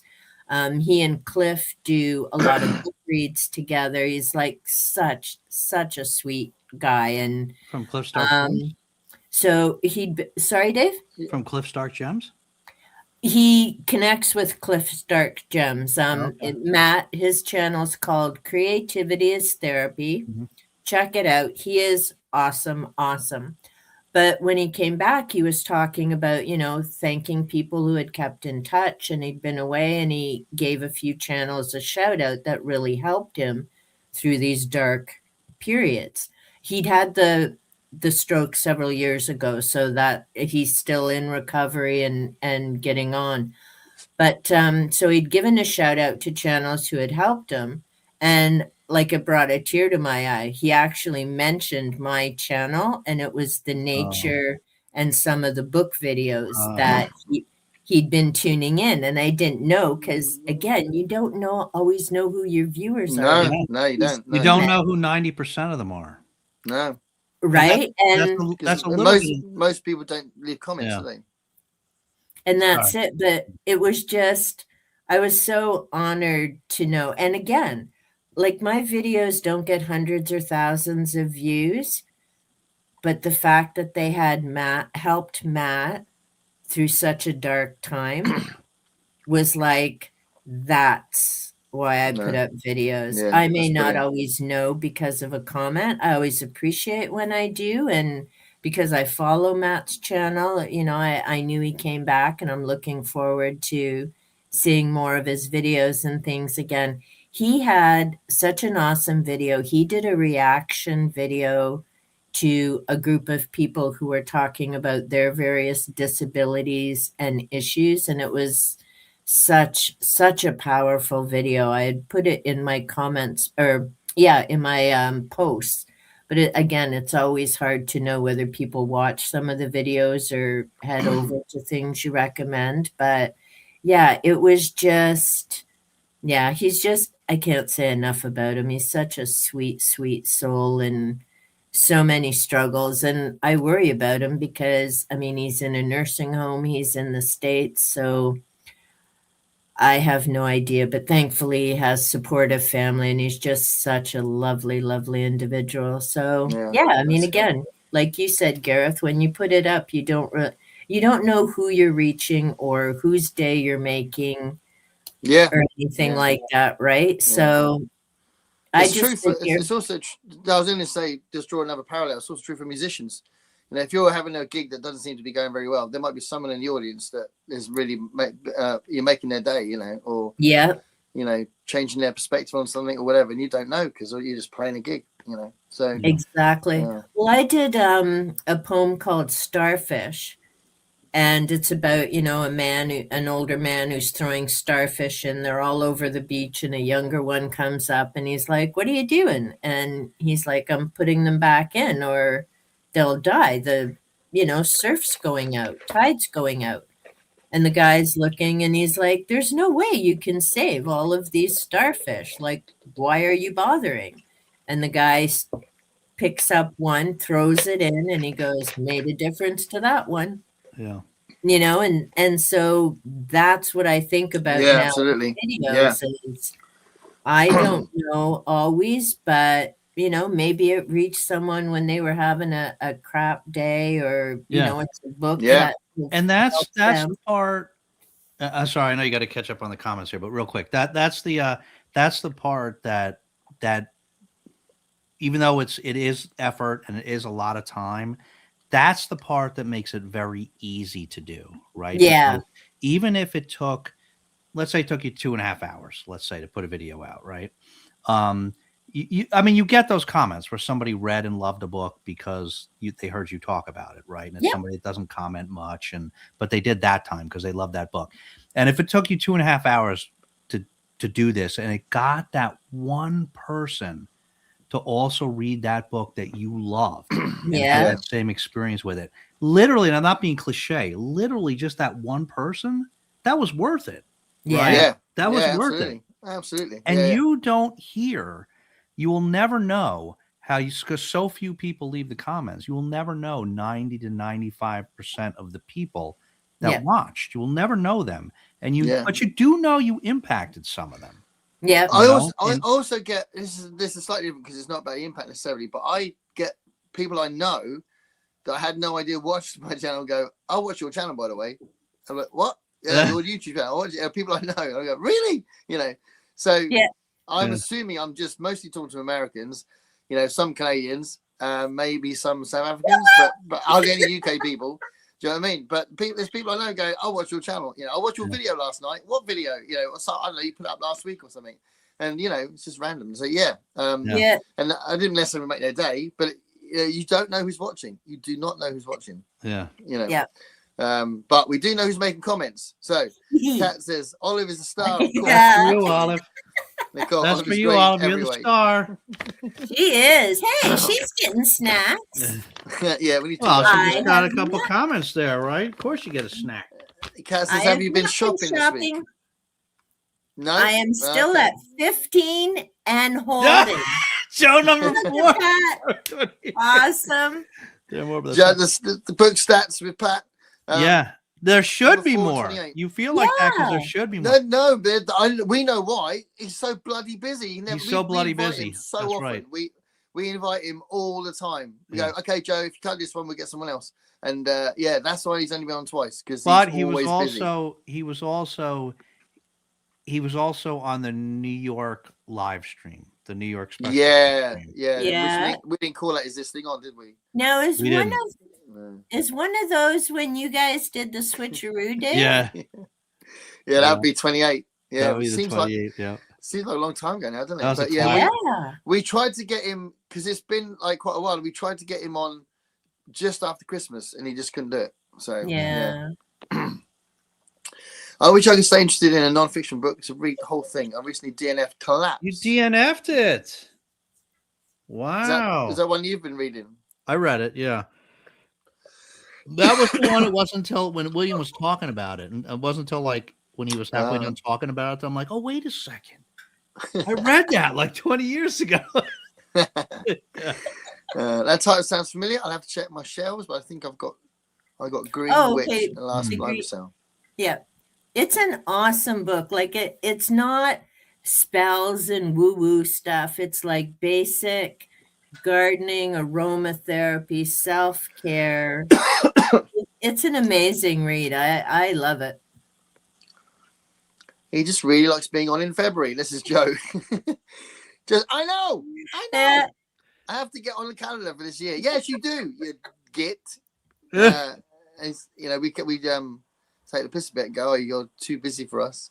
I'll get to review and Tribe shortly. Hey, I'm taking a mini break in filming, but I have some stuff already scheduled. Yeah, that's fair enough. Nicole's been doing some great videos recently. Ralph, Yeah. called your name. Did I miss the biscuits? Not yet. No. No, we'll Nope, get there. not yet. I have actually get a couple of biscuits, but it's finally nice outside, so I've got to go for a walk with my Nice. hubby. Absolutely. Maybe you come back by now. Enjoy. It's freezing here. I'm probably well behind. Actually, it tells me, doesn't it? I'm 40 minutes behind. 40 minutes behind. That's why you got to get the Pendergrass books. Have a good night, Nicole. you like the spice? Yeah. Spice, No. It's great book taste. This is all about your other Yeah, half. the books they both read. Aww. Joe. It's a great book. Yeah, you'll love it, Joe. It's really good. Take care. Brian. That's what they always say, Gareth. That's probably something to do with Cujo. You mentioned Jack London. You're one of the earliest to open. He did, yeah. I haven't read that yet, but I tried to find it in a secondhand bookshop that had loads of Jack London. Didn't have it though. Sea of Rage. Miss Skim flies through books. How many head are you for vampires? I think I'm 2 ahead of the group reads for the Vampire Chronicles. Yeah, because I read Merrick, I just finished Blood and Gold. And on February 21st, we're having our chat about Armand. So yeah, I'm two books ahead for the group read. And I don't skim all of them, Little Miss Cat. Sometimes I do read most of the words. Do you actually like skim bits of it then in general? Sometimes. I mean, ACOTAR, I don't care where Farah or Reese are sticking their parts. It just does not interest me in the least. So I will skim that. I don't need to read about his man bits and their paint Oh, stuff. so there's going to be a Testaments series too? Yeah. Ooh. Yeah, interesting. Yeah. To read Handmaid's Tale. Now, and that's only from the Testaments are from 2019, to be honest. And I'm not going to say much because I know you haven't started yet. So I want you to experience the book. It's a bit of a slow start, and it is different in terms of the Handmaid's Tale, because in Handmaids, it's just one woman's point of view telling us about is Gilead, United States.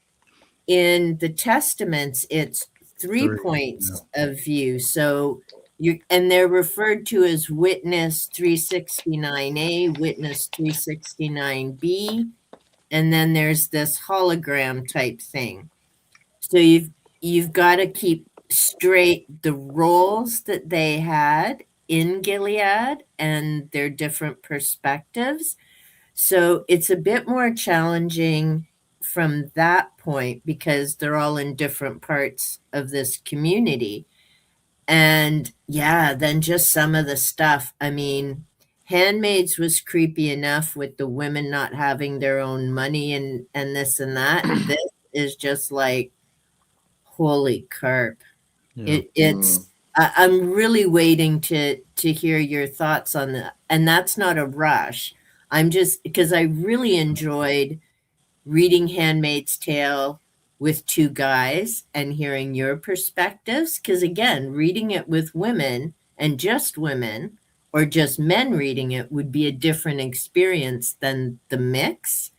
So I'm really curious to see what you think of it. The first part's a bit slow. The second part, just too much like the news these days, honestly.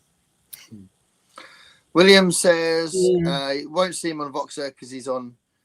He's got an email and WhatsApp. That's it, which is fair enough. Not on Instagram, Snapchat, X, or Twitter and TikTok because I'm already too addicted to my phone. I don't use my phone enough, so I need to charge it and all that. So I have the opposite problem. Yeah, I'm still working through Armand. Yeah, and that's the one we're talking about on the 21st. And that one again, I don't know how Anne Rice never got on the banned book list because holy details to an old, I mean, granted, he's a vampire and 2,000 years old, but Armand was only 15 when he met him. There's like specific things I never needed to read about, quite frankly. It was just, I mean, years ago in social services, I had a variety of clients, and I mean, you had to talk to them about different things, but I was good not reading the details. Just saying. I'm on Facebook now. I use it. I like Facebook. I was gutted when I lost 20 years of Facebook when I was hacked because I lost a lot of photos and videos. You never got that back? Oh. No, I've got to say their customer service is shocking. But yeah, it's a real shame. And if I go on holiday, I like to put loads of photos somewhere, and Facebook's because lots of other places you can only put so many photos. Yeah. But Facebook lets you put up as many as you want, so that's quite nice. Is it a UK thing? Then also seems no. Most people I know sleep a lot, so I'm a bit of an anomaly over here. Yeah, thanks. Yeah. Take care. Many live things my friends do like to do them at 2 a.m. in my Tuesday. Yeah. Ooh. Happy thoughts. It's all my fault. I feel like I'm being your video. My video. Oh, because you took your video down. Yeah, well, I thought I thought that wasn't really what I was trying to say, so I thought I'll just take it off. Mm. I wish more people would do lives on Saturday evening. Saturday evening. Is there not many lives on Saturday evenings? You think there would be? Yeah, I've kind of assumed there was, which is, I mean, we picked a Thursday because at the time no one was doing Thursdays. Yeah. Elaine. I do it earlier than you. We don't conflict. Thank you very much. Yeah. I can't even imagine 17 years at my job. I'll throw myself in the oven long before then. Well, I was doing 15 years of retail before I was a teacher as well. Curveball is a nice term for what happened. That was when they were talking about what happened to you. Oh, I recorded and toss it up. Just haven't felt like being in front of a camera much. Good for you, Kat. Good for you. We all got to learn to do that. Yeah. Yeah, nah. People think I'm weird enough. There's no way I'm putting something up without editing. Not much editing, but I did prepare by setting up the backdrop and choosing what to wear. Yeah, I'd like to be able to have a nice backdrop. I just got one of two things. I've got the front room or my bookcase in my bedroom. That's all I've got. Really. But yeah, it's nice if you've got a nice backdrop. Choosing what to wear. Yeah, I think we all do that really subtly, don't we? We know it's going to be on camera. It's the baby fussing about. Talking about you. Talk about you, Gary. Aw, thanks, Kat. Yeah, I mean, it's exciting. Dog all the views. People watch my content, made their own videos. Yeah. I think someone has helped or got a smile. Yeah, absolutely. Yeah. Liked her. Yeah, Olive liked her treat. Yeah, she wanted kisses. Dave didn't catch that. You should see her little tongue going. So sweet. That was my joke about Sting there. So I'll be right back. I'm actually catching up for some reason. We had a lot less comments. Yeah. Marriage is something else. Armand, that's going to be a lively stream. What's Armand then? Is that a book? The Vampire Armand, part of the Vampire Chronicles by Anne Rice. Anne Rice. Oh, okay. How many has she written? Has she written loads then, hasn't she? Oh, Lord, yeah. I know she's not she around started, anymore, well, you would know Salem's Lot, Stephen King. Yeah. So his came out in 75. Interview with the Vampire came out with in 76. And I think now there's 13 books in the whole series. Like she wrote them over several years. But yeah, and funny thing is, this is the first time I'm reading them in order. That's cool. Because I read a few of them and then I hadn't read them in years. Then I decided to read them again, and my library had a bunch. So I just get them whenever they had them. So I read Interview, and then I think I read Lestat. Then they had Merrick, which was like book 8 or something. And then I read something else. I hopped all over the place. Then I read Prince Lestat, which is the last book in the series, and went back. So I've been like all over the place. So it's actually been fun reading them in order. Yeah, with other people as well. Yeah, and so getting the comments as well and the different ideas.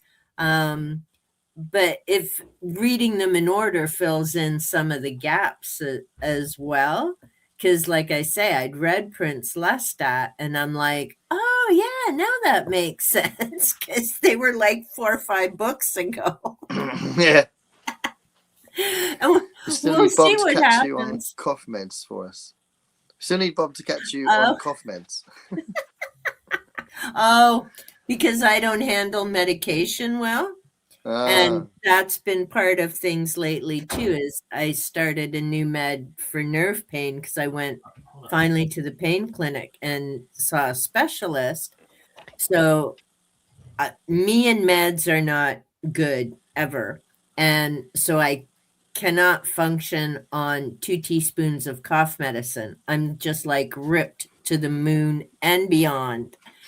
So she's like, he needs to feed me cough medicine and then have me record a video. I'm like, it's not going up. It just, I would be so silly and so goofy. And who knows, that would go viral. And then it'd be like, then my stats would be like knackered for months because I'd never be that big again for eons. Yeah. Christopher Evenstars here. Hi, Chris. Nice to see you, man. Hey, Chris. Good evening. I, for one, like all your book backdrops, books, Yeah. and books. That's the point as well. I put one up. That J.G. Ballard one I put up was in a different part of my bedroom where you can see other books. So that's the first time I've done that. So I made some space, and then Sounded like you were really falling down on that project, though. Yeah, really bad.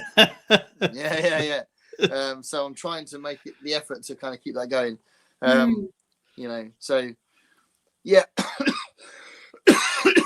And we haven't, either of us have talked about it much as well. So I think a lot of people probably just even forgot we'd announced it. But yeah, we have been talking to each other, and he's been very patient, I think, because he reads all the time. So I'd be like, go through it. Lately I've been going through like a week, and only one night of that week I've done any reading. You know, it's been that bad. Yeah. So Well, you've had so much on the go though too. Yeah, totally. Got a few things going on. Yes. It's not because I don't want to read. Yeah. But I think you were saying you made him switch to like the short story collection, right? You like switch off novels to go to the short stories. No, we were always doing short stories, but we were supposed to be doing 2 a week, and in the end, we've just gone. I think we're trying to aim for 1 a week now, but I think it's more like we'll just catch up and see where we are. Okay. So it's a bit more random, but yeah, 2 a week seems fine. It's like 2 short stories, why not? And then I just realised I just wasn't reading any for a week, you know, because I also obviously want to read other things. So I'll be like, oh shit, I haven't read any Ballard this week or something. So yeah, it's not two a week sounds all right unless you're reading something else as well, and then it can get complicated. Yeah. But the only Ballard. Sorry, go ahead. No, go on. Yeah, the only Ballard I ever read was Hello America, and I don't even really remember it that well. Oh, okay. I don't know that one. That's one of the few I didn't buy because I got this massive spending spree once I'd read High Rise. It's really weird. I was going to say that's the one that I really want to read is High Rise. It's really good. It's really good. I've heard of it, but I haven't read it. Yeah, they made a film of it. In a movie? Yeah, okay. I haven't seen the movie, but yeah, they made a film of it. I think the film is probably quite faithful to the book. I think that's what I've heard. But it's a very interesting book, and it's written well. I think I'd rather read it than watch it. I will watch it now I've read it, but it's definitely worth reading. It's quite it's like a class thing, but it's quite brutal. You know, it's got like poor people at the bottom, rich people at the top, and all that. It's like they're very stuck in the building, are they not? Well, it's just that it's like chaos happens in the building, and it's just everyone becomes kind of animalistic, and it's kind of one big metaphor, you know. Did you ever watch those platform movies? Yes, I've seen the first one. I haven't seen them yet, but I'm going to do an updated these are the films I've seen lately video hopefully this weekend, and I've seen some well good films this month, and Platform was one of them. I really liked it. Platform was well good. Yeah. There's a second one too, right? Yeah, I saw the trailer for the second one, and I thought, well, that looks like it might be a bit of a rehash, so I'm not that bothered about seeing Platform 2, but it's so good. Platform 1 is so good. You know what we're talking about, Elaine? Not a clue. So this is a movie where there's this platform, and it has like food, basically just food on it, right? Yeah. Food, and it goes down to the different levels, and, you know, it depends how generous the people are on the top is how much, like, the people on the bottom might starve, depending on how much the people at the upper levels are willing to leave for them. You know what I mean? And when you're watching the film, you don't know how many levels they are, but also the people in there don't know how many levels there are.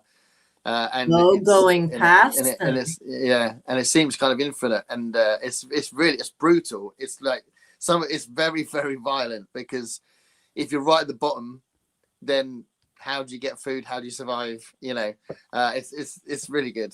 So they're obviously all in different levels. Yeah. And you wake up in different levels as well. So after a while, they drug you, and then you'll wake up on another level. So you might be on level 62, Oh, I didn't know then, that. And and then they'll put some gas in your thing. You go, oh my god, I can smell gas. It looks like I'm going to go to another level. And you wake up and you might be on level 7, where you've got much better food, or you might be on level 156. When Oh, wow. you'll be probably, there's probably people above you that are eating each other. Yeah. And it's really good the way it plays out. And there's like this idealistic. Well, he's not even idealistic, but he doesn't like the brutality of it, and he ends up trying to be idealistic and trying to change everyone's behavior so that everyone can be fairer, and it just gets really hectic. It's really good. It's a Spanish film. Yeah, you'd have to have someone in charge if they're choosing and moving people. Almost sounds like a Hunger Games, but on levels. Yeah, there's the only people, without the games themselves. The people in you charge, know what I mean? Yeah, the people in charge are not rewarding anyone. The people in charge are literally just playing with the people that are in it to see what they do, and they'll kind of they'll exploit a weakness, if you like. If they see that someone is desperate, they'll move them further down, or that kind of thing. Wow. And yeah. You said it's Spanish? Yeah, Spanish. So is it dubbed or subtitled or what? Yeah, I watched the subtitled version. I don't like watching dubbed. Yeah. So it's on Netflix over here. But yeah, that was really good. And I also watched. I might have said this last time. I can't remember. But I watched the two Troll films as well. Norwegian Troll 1 and Troll 2. I watched after you said that. Did you watch I watched the trailers. No, I didn't watch them yet. I watched the trailers and I ran it. But I have one daughter, my youngest one.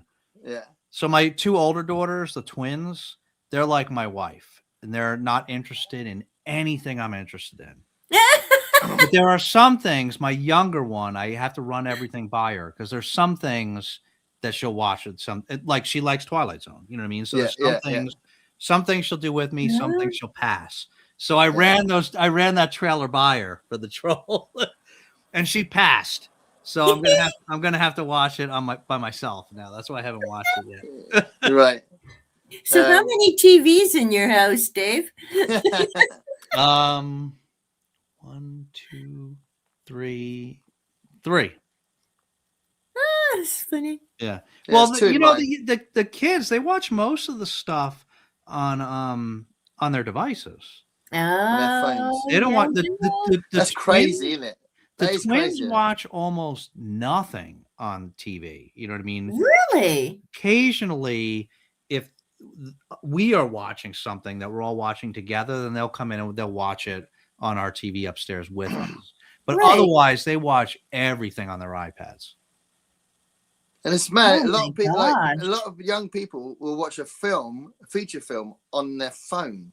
Yeah, and you just think all that money spent on a huge set. I know, and then you can't see it. You can't see the detail of what they spent all that money on. Huge landscapes. Oh, the cinematography is amazing. Well, I can't really see that, mate, because I'm watching on my phone. My three daughters, all 3 of them, they will never, ever watch something on a TV if they're watching it by themselves. And they definitely won't go to cinema, right? Really? Oh no, they'll go to the movie. They'll go to the movies. Oh, yeah. Okay. But they won't watch it. They'll only watch it on a TV if they're watching it with us. Never by themselves. It's so weird, isn't it? Always on a device. That is funny. Yeah. Yeah. I saw another film which I thought was really good. It's this one I randomly found on Amazon Prime called Pandorum. And it's a science fiction, this is the one where they wake up on the ship. Yeah. Oh my God, that was awesome! That movie. That was really intense, though. That was scary. Yeah. That's like an Event Horizon kind of movie. It's like like a serious horror. Yeah, they're wondering what's going on, and they eventually find those aliens that are attacking them. And, Holy shit. Really you just wake up, and all of a sudden, somebody's stabbing you in the face. I mean, that doesn't happen, but you know what I'm saying. Yeah. Like, it's very intense. You're like, where am I? And you're like, oh, fuck. Yeah. Dennis Quaid, isn't it? That's right, Dennis Quaid. And that was on Prime, Gareth? Yeah, I had on Prime, yeah. Yeah. That was intense. The one I want to find is the new Nosferatu. Oh yeah. That's really good. It's really The very movie? atmospheric. Have you seen it, Yeah. Gareth? Yeah, I saw it. Yeah, I missed it in the cinema, so I wanted to see it in the cinema. Didn't get her in time because I was trying to get my wife to agree to go. I shouldn't do that because she always goes, "Oh, maybe," and then it leaves the cinema before she even agrees. And then she'll randomly go, "Oh, I had looked to see what was in the cinema. I didn't see anything I wanted to see." It's like, yeah, I know, because the ones have all disappeared out of there. Yeah, but I watched it on TV on.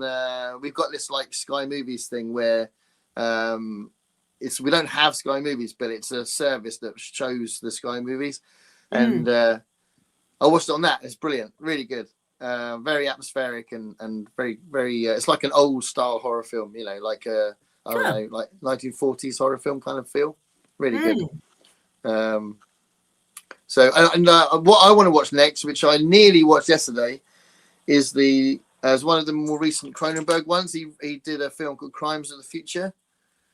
It's in my queue.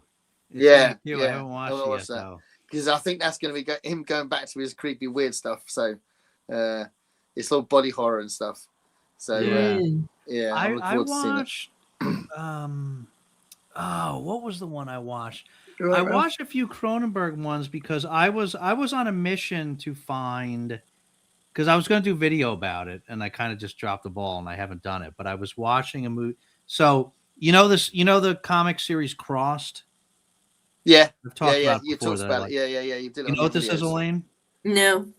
So it's like a rage type of. So it's like a zombie film, but it's like a rage virus, like 28 days later sort of thing. So anybody that contracts this virus, they get a cross on their face, and they're still very capable.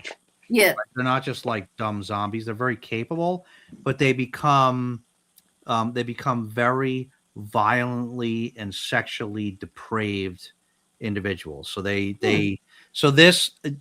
no, it's a comic.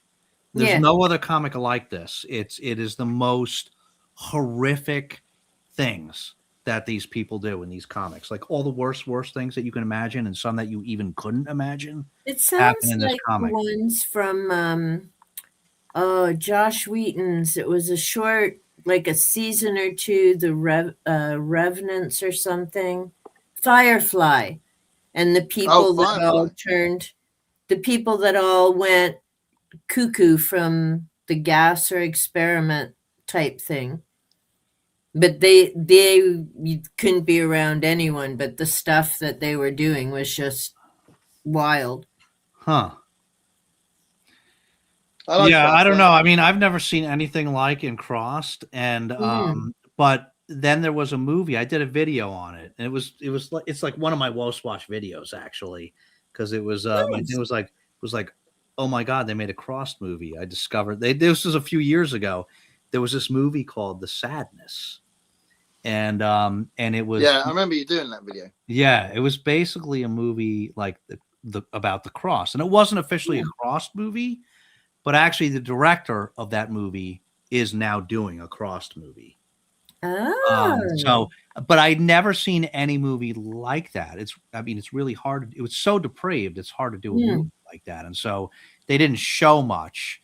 But it was still very disturbing. They did it very well, and they could show enough that you were like, "Oh my God," And so since then, after that, I was like, I'm going to go on a hunt to try to find any movies that I can find that are most like The Crossed. In addition to The Sadness, nothing came close that I've discovered so far. I did some research on it. I watched some. Nothing's come close to The Sadness, but in that project, I did, Gareth, end up watching a couple Cronenberg films. Because they were that kind of theme. And one was, let me just find my list here. Well, like The Brood? Was it The Brood? Or Shivers? Shivers was one, yes. Yeah, Shivers was one. I think that's the second film. And Shivers was, hold on, just give me one sec here. Ralphie getting snuggles. Yeah, he's if he's licking me, he's happy. So he's doing that in a minute. He's not very often awake when I'm doing the live stream, but he's awake in a minute. Oh yeah. So actually, the closest I found, I'm going to spoil my video because I'm not going to be able to do it. Yeah. The next closest one that I found after the sadness was one called Mayhem. Mayhem. And this starred main character in it. A main character in this was Glenn from The Walking Dead. Oh really? Oh. Yeah, and it was pretty good. It happens. It was the same thing. It was depravity, both. It was just general depravity, this virus, but it all happens within an office building. Oh wow! And they quarantine it, you know. Right. So it wasn't like as rough as the sadness was, but it was the closest thing that I found, and it was relatively modern Mayhem. And then Check out Serenity, Dave. The movie Serenity. Yeah, that's that was after a TV show. The Firefly. Yeah, after Firefly. Yeah. Yeah, it's not the same.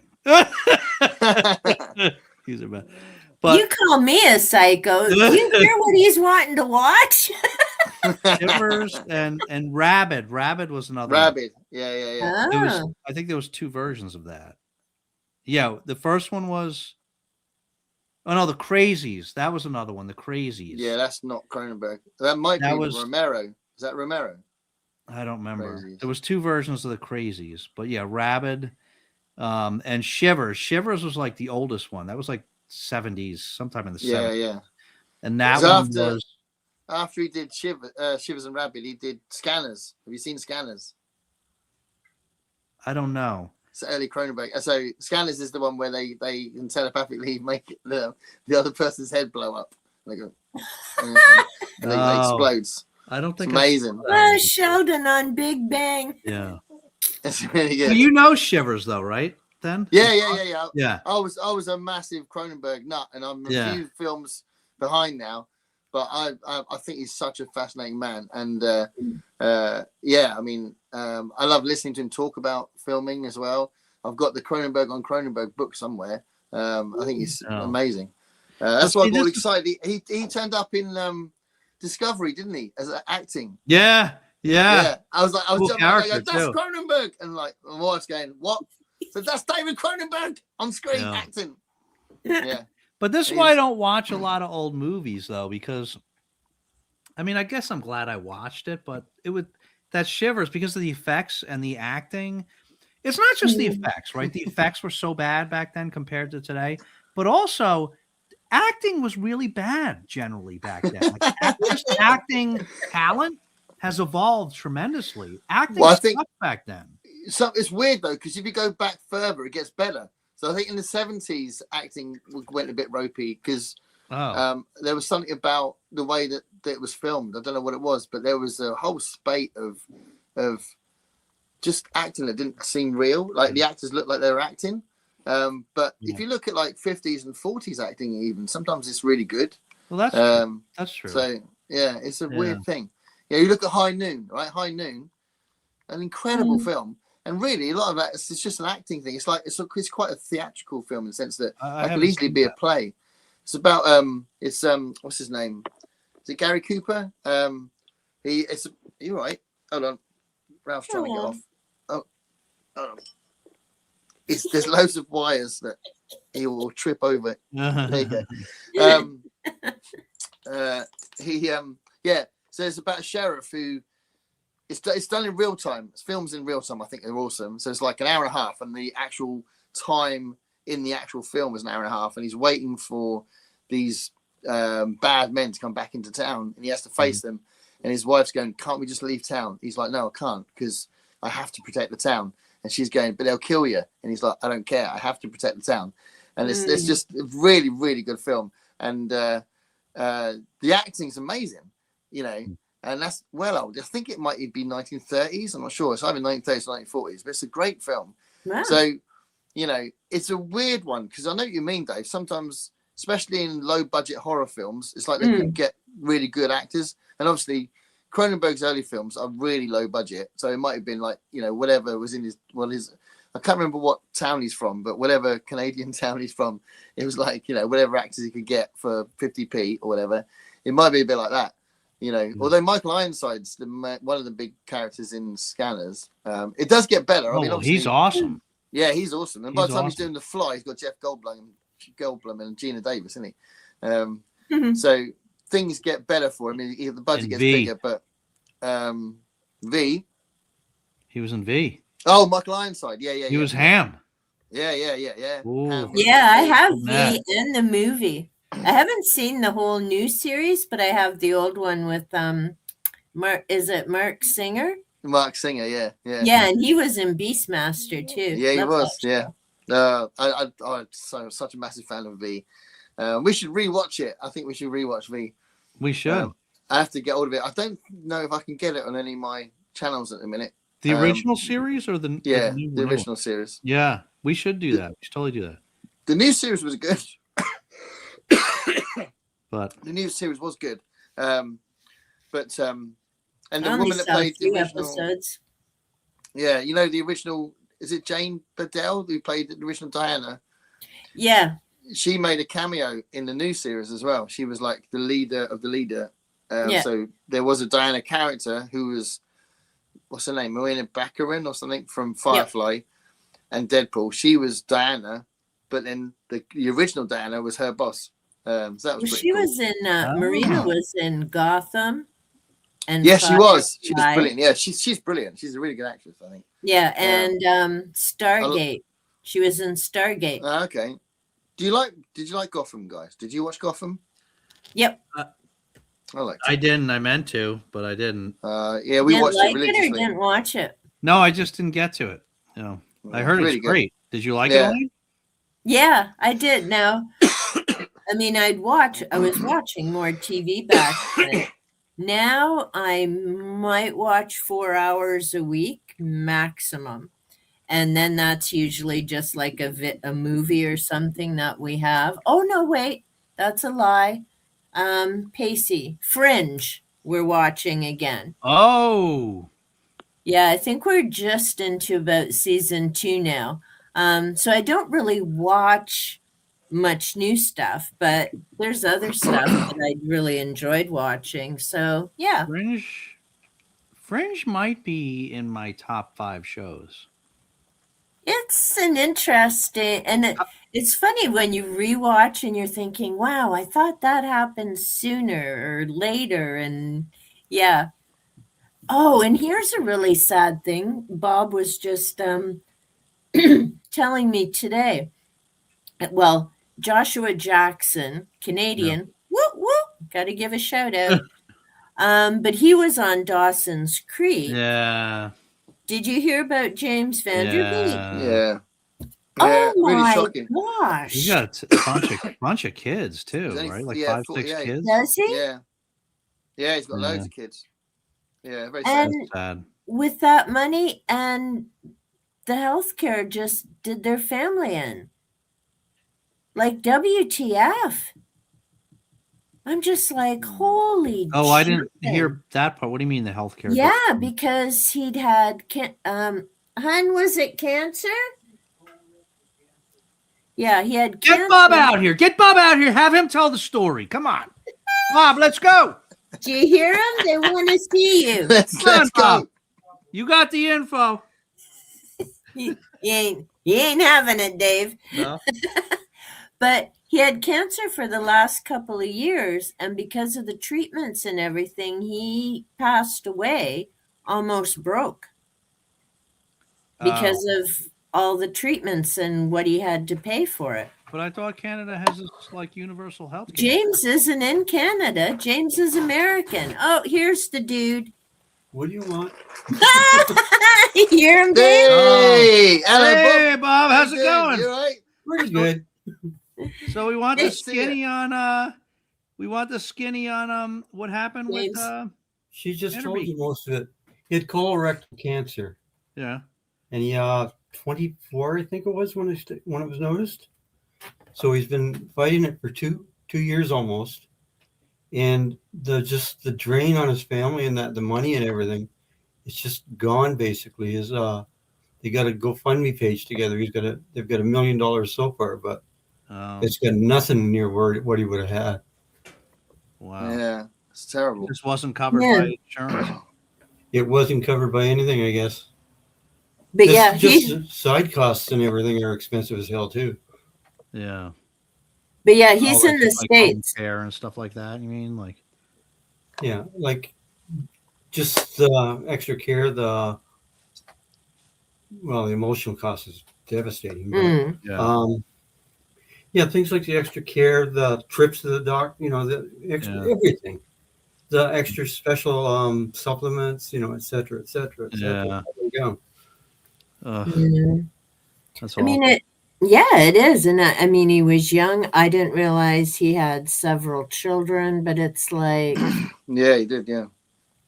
5? Was it 5 children he's got? I can't remember. 5 or 6. Yeah. Yeah.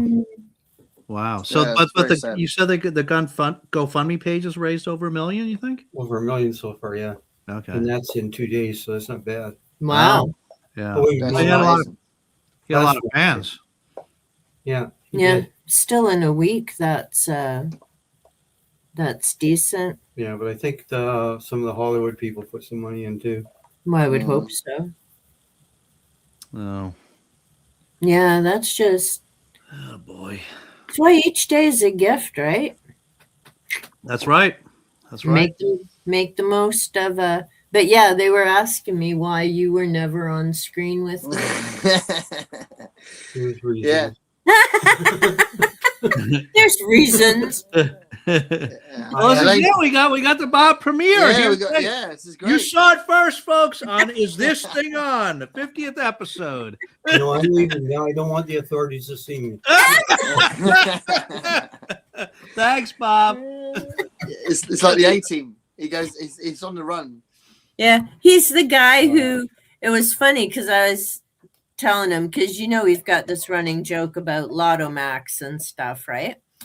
And I keep saying, I've been waiting 38 years. Like, you got 2 more years, dude, because I've been waiting long enough. So I was laughing because now there's a thing in the news that whoever up here won the $80 million on Lotto Max hasn't claimed it yet. I'm like, dude, check your damn ticket. Seriously, is it you? He's like, well, it could be. I'm like, oh. Well, I need to get back on the client. So, yeah. Kat says 70s to 2010. She spaced them out a lot and went through some things in them. What's that about? Is that about Anne Rice? Oh, Anne Rice, Vampire Chronicles. It doesn't have to go up. Oh, that's me on cough medicine. She's saying just send it to him on Voxer. It's about cyberpunk adjacent. He does a lot of cli-fi. He doesn't really do technology-based stuff, I don't think. I don't know, because he does sometimes refer. Maybe. Some of what he writes is commenting on technology. But yeah, he's just quite an interesting voice, really. I don't know if he's particularly sound as an actual person. I don't know, but his writing's interesting. I jump back on after I walk. Hey, woo, woo, woo, woo. Good to have you back, Nicole. Woo, William, you rebel. Can't properly enjoy eye candy and big booms on a small screen. That's true. My phone is strictly reading and social media as far as entertainment. Yeah, I mean, you want a proper screen. Our TV is big enough for me, but I wouldn't want to watch a film in anything smaller than that. Not a film. Yeah, I don't know why they do it, but it's very strange. I don't know. Like, I agree. Like, you'd miss all the I can't imagine seeing Lord of the Rings on a phone. Yeah, well, would you? iPad. So weird. Yeah. Joe says, I hate watching anything on my phone. Yeah. And then he says, Kaka! The only thing I watch on my phone is YouTube. Really? You watch YouTube on your phone? I have done on the bus. Sometimes I'd say I forgot to bring a book or something. I'll watch YouTube on the. If someone's posted a video, I'll sometimes watch it with the. I don't have headphones on the bus very often, so I'll watch it with the sound down with the captions. So I'll do that and then go home and watch it properly. So I do that on the bus sometimes. No, I gotta have my iPad for YouTube. I can't watch it on the phone. Oh yeah, I watch a lot on the iPad too, but yeah. Most of my YouTube watching is on my phone or my iPad. Occasionally in the morning, I'll watch it on the TV with my coffee, but it's usually on the phone or iPad. I use my TV mostly for YouTube. And I'll comment on my iPad, so I'll put it. That's the problem because you can't comment on the. I mean, you can, but it's. Yeah. Nicole says she got a 76-inch screen. Oh my! Are you serious? That's huge. So she can see every actor's freckles and nostril. I feel like we need a picture of that TV, Nicole. Yeah, the picture, like community. I didn't even know there was such a thing as a 76-inch. 76 inches. That's a lot of inches. Exactly, Joe says. Exactly. Wow. Not a fan of zombie or zombie-esque apocalypse stories. I'm open to reading Stephen King's Cell, which was not one of his better books. Yeah, that was one I've ditched. I'm waiting for a delivery to take away 4 boxes of books. Oh wow! Which includes loads of Stephen King and Terry Pratchett. I'm still mad that you didn't put those in a suitcase. Yeah, no kidding. You could have just put them in a suitcase in the corner and picked it up when you come. Yeah, which would have cost me another couple of £100. I'm trying to get money. You when you got there. Come on.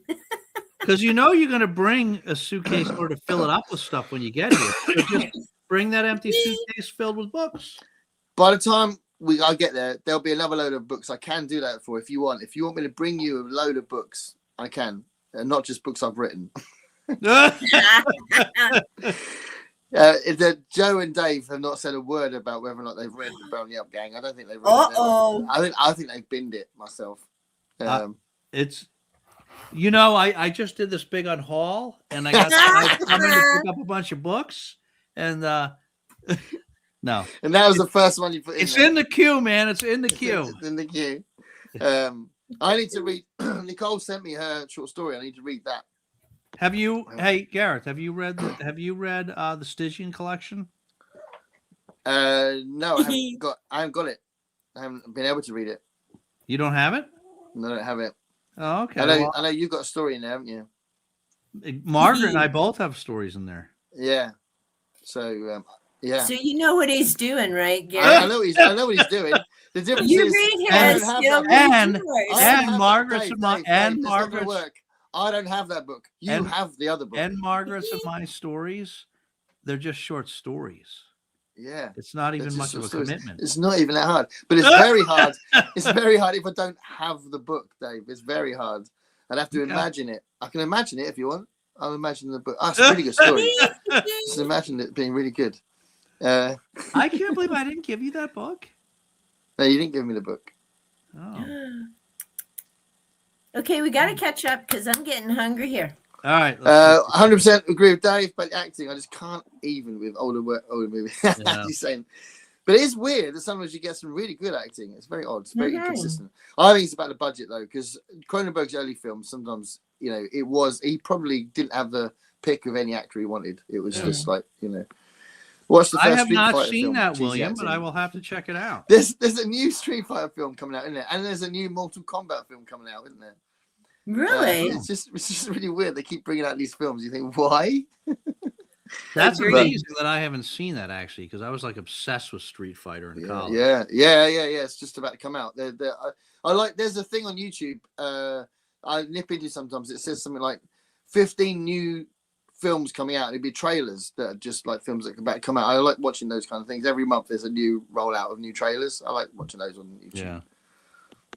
But that's 2 hour, absolutely. That's right, William. You know us, man. Yeah, that's usually our Gummo. kind of, aim. Gummo.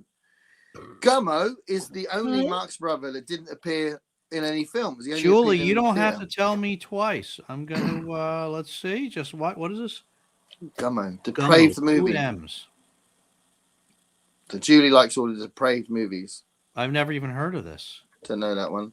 Gum. Nicole says Sweet Movie was the worst movie that she's watched for a film class in college. Sweet movie. Sweet Movie. Gummo. Hey, Bob. Hi, Bob. I gotta write these down. Oh, Dog Day Afternoon is an absolute genius piece of Hmm. incredible filming. Godfather Network, 70s. They're pretty, yeah, oh, absolutely. They really did. Gummo. Yeah. Yeah, no, you're I right. think You're I right. saw the first Godfather. Brilliant film. Oh, there was definitely great examples of brilliant 70s acting. Absolutely. So I suppose I was just thinking about the smaller films. Fringe. Cringe. So Julie, is it Gummo or Gummy? Gummo, he said. Gummo. Oh my goodness. Just clarify. Gummo. It's the same as one of the Marx I'm brothers. not finding that one, but I am finding it Gummy, which sounds like it fits the bill. Oh, okay. So let me know, Julie. Yeah.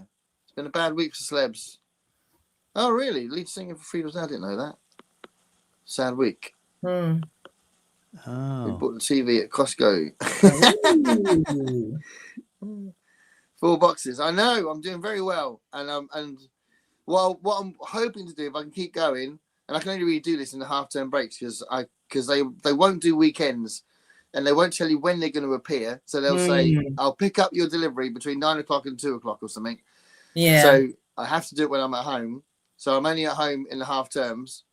So I can do it like now and again. But by the summer, I've hopefully got rid of enough so I can actually do an audit of what I've got left. And then we'll see what happens. The books will be adopted by loving family. Yeah, I mean, I'm doing something useful. I've got that's 4 boxes getting picked up. I've got another 2 boxes of stuff that I couldn't sell to the we sell books thing that I'm just going to give to charity shops. Dave. Nice.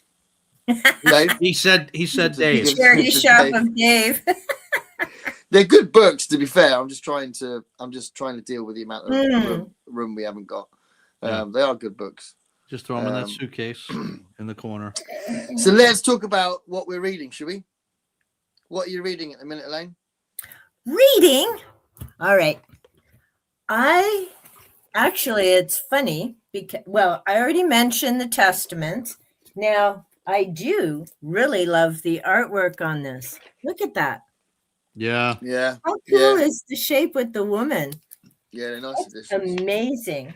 That's the same as the UK, I think, that one. Is it? So I'm going to start reading The Artist's Way again. Now, I've done this program twice. And so this will be my 3rd time through it. So I'm going to read that again. And this chunky monkey is going to take me a while. Oh wow. Okay. Jonathan Strange and Mr. Norrell. Now, this makes me sad because this is one I want to speed read. I mean, I'm loving the story so far, but it is huge to hold. And I literally had to stop reading it because my thumb was seizing. Yeah. Too painful to hold. That makes it makes me so sad because I want to read that because I love Piranesi so much. It's got smaller. Beautiful illustrations. Well, Dave, here's the other, and I'm trying to find an example. Oh, here we go. So it's a fiction book. It's a very interesting story, and it starts with Mr. Norrell, and then the other part goes to Strange. Now, I have never seen footnotes in a fiction story. The print is smaller than the rest of the text, but you have to read it because it's part of the story. Yeah. So it's 782 pages, but it would probably have been 800 plus if the footnote texts were the same size. Yeah. Yeah. But I mean, I'm loving the story, but I can't hold the damn book. Yeah.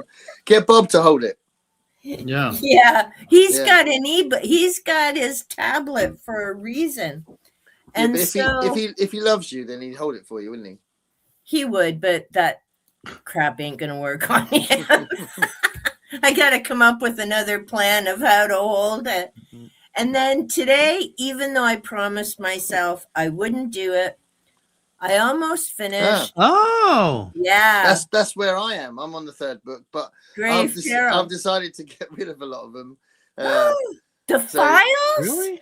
Yeah, I've kept the Dude, third I one. need 3. Which are you getting rid of? Well, I need 3 I to don't know. finish the series. I had loads because I just kept buying them when I see them secondhand, and I had so many, and I've been on the third book for about 3 years. So I just thought, No way. I just buy them again if I'm going to carry on reading them. So I only have So- through book 4. So any after 4, you can put those in the suitcase. Right, No, have I'll a- send you what I need first and then put the rest in the suitcase. I'll even pay you the shipping. It'd be cheaper for you just to buy the book. Sadly, that was true. Yeah. But yeah. So I got fed up with Qualho and the Valkyries. I'm like, what a load of crap. I've loved every other book. I only have 30 pages to finish. What, in Grave Peril? No. Oh. In the Qualho. And then I'm like, I can't deal with this touchy-feely shit spiritual stuff today. I need me a Harry Dresden. So I started Dresden, even though I promised myself I would wait until I could read the whole thing. But yep, I had to do me that. So yep, Dresden. Yeah. I just got to pop out for a sec. That's what I'm Yeah, reading. no worries. John, Dave, you do yours, or should we do the comments first? Should we do the comments? You do comments. We wanted to see. Right, we don't talk books here. We talk biscuits. Yeah, I know. We get to that as well.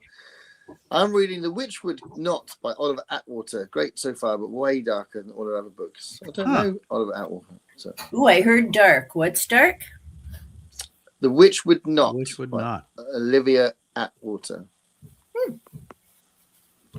I read Testaments Williams in read it. 2022. Oh, So Williams there read you it. go.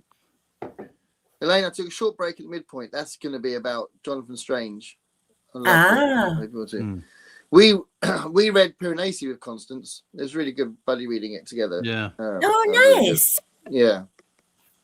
I always wanted to read Jonathan Strange. Yeah, it's just massive. It probably puts people off, doesn't it? Well, I looked into that at my thrift store, so I paid I own $5. it. Was that another one I've decided to get rid of? That's why I need to do an audit afterwards. I've forgotten what I've got rid of, what I've kept. $4.50. $4.50. That's a good deal. I love my thrift store. I've got a little dinky Jonathan Strange. It's like it's a massive book, but it's a very small edition, so the type is really small. We're getting yeah, too old for that. Yeah. Well, I've got Lisa to help me out. No. Yeah. They're 2.5 for anyone who's interested. I haven't had to go to those yet. Just get them in a drug, super drug, which is like they're like £2.50 or something. They're well cheap, so that's pretty good. Nice. I've so had they're these since, not this pair, but I've been wearing these since I was 5. So are they glasses. prescription glasses? Yeah. Yeah. These are just general reading glasses you can buy. Yeah, really you cheap. lucky bugger. Yeah. One day, especially apparently that's something that happens when you're diabetic. I might just completely lose my sight, and then I'll have to get used to audio books or something. But anyway, should I talk about what I'm reading then? Yeah. What do you got? So it's a whole pile. So I recently read a story in this book, which is very cool. Theodore Sturgeon's book Caviar. And I read a story. Yeah, it's awesome. And I read a story I'd read before, That's a but I short haven't read it for story years. collection. Yeah, and I read Ah. the where is it? Hold on, I read. It's really good. The microscopic God. That was what I read. But there's a few in here I've read before, but I wanted to read that again. It's really good. And I've read the first introduction and first story in this, which I'm buddy reading with Randy Ray. Thieves World. So this is like a reread from my childhood. So this is another anthology series set in the same town of Sanctuary. It's like a fantasy series. So it was all right. It wasn't brilliant. It was all right. I think as we go on, Randy's probably going to like this more than me. It's all right, but it's not brilliant. But it was a big part of my childhood, though. We did read them when we were kids, me and my mates. I have started this, and it is really good. Although I say it's really good, I don't know if Heidi's still here. I love the beginning. Really love the beginning. I thought, oh my god, I'm going to love this, and it started getting a little bit like ordinary. So I'm hoping it's going to pick up again. But the beginning is so good. And then once it started talking about like magic and stuff, I think it got a little bit boring for a bit. But we'll see. But he's got a good voice, author's voice. Keeps you reading, and I'm really enjoying it. I'm really enjoying it. Nice. And then after I read that, I'll be reading Planet of Exile for the Le Guin project. And I realised, because I'm finding it so hard, what is it, the 13th of February, and I haven't read a whole book yet. I'm probably not going to get to the Australian book I bought for February. So that's a bit annoying, because I was really looking forward to it. And I bought it especially for the Ben Reads Good challenge, to read something by an Australian author. Right. So because of that, I'm probably going to knock that on the head and try and read it some other time in the year. But I'm going to still try and do the Ben Reads Good thing. And he said, if you can't meet one of the challenges, you can do a thing where you can read a book with between 20 and 26 letters in the title. So I'm going to hopefully fit in this one before the end, which is the Goblin Reservation. Oh, by Simak. I know you don't remember, because you never remember, but we talked about reading that together. Okay. So you're going to read it, you think, in February? If I get to this, it'll be right at the end. So you'll have time to pick it up, hopefully, if you want. Yeah. So it's right there waiting. So just tell me when you're going to start. Are you going to remember? Yes. Tell me when you're going to start, and I'll start at that time, because it's short. So it's And for Stanfest, we want to try and read a science fiction classic once a quarter, and I'm going to try and read a Simak once a quarter if I can. Okay. So for Sean, I like to read this, but also it's got 20 letters in the title, so I'm still doing the Ben Reads Good challenge. And then that's kind of, if I can finish that, read Planet of Exile and read that, then that's 3 novels read and a few other bits and pieces. And I think, considering it's so slow for me this month, that's quite good. I'll be quite pleased with that.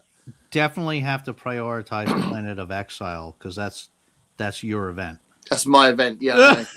Well, yeah, that's what's crazy. I started this before February. I started this last week of January. I thought I'd be on Planet of Exile on the 5th of February or something. So it's just been a rough month. So if to be honest, if I don't get very much further in this, I will just go to Planet of Exile. Because it's quite short as well. Because I can't, like you said, it's my event and there's people talking about it. And we need to do a live stream soon about Le Guin, just to kind of put a marker in the first couple of books, I think. Is that a Masterworks edition? Yeah, this is SF Masterworks. It's the first 3 books. So you got okay. Yeah. This is the easiest way of finding it. I've got Rokellan's World separately on some cheap secondhand book from some vintage book, and I've got City of Illusions. I've got that on an old paperback as well. So yeah, some of these I've got doubles on, but once we've read these 3, we'll be on the really famous ones as well after that. So that'll be interesting, like Left Hand of Darkness and Dispossessed and stuff like that. But yeah, I'm definitely recommending this, but Really, the opening is so cool. It's a really good opening. So that's pretty good. And it was nice because I'm trying to focus on fantasy in February for Scott. And it's nice to read. I'm reading quite a lot of fantasy now with Thieves World as well. Yeah. So that's cool. So what are you reading, Dave? And then we'll get to the comments. So I've got so that was all stuff. What are we doing? That was all stuff that you're currently reading and future reading, not what you just finished. What am I talking about? Well, I did mention the story by Theo Sturgeon, but yeah, some of this I've been reading for a while. So up to you. Respond to the question however you like. Tell me what you read 10 years ago, if you want. All right, so I'll go really quick. So the things that I just finished, and I won't talk about it too much because we always talk about it. I just finished book 9 of Tarzan.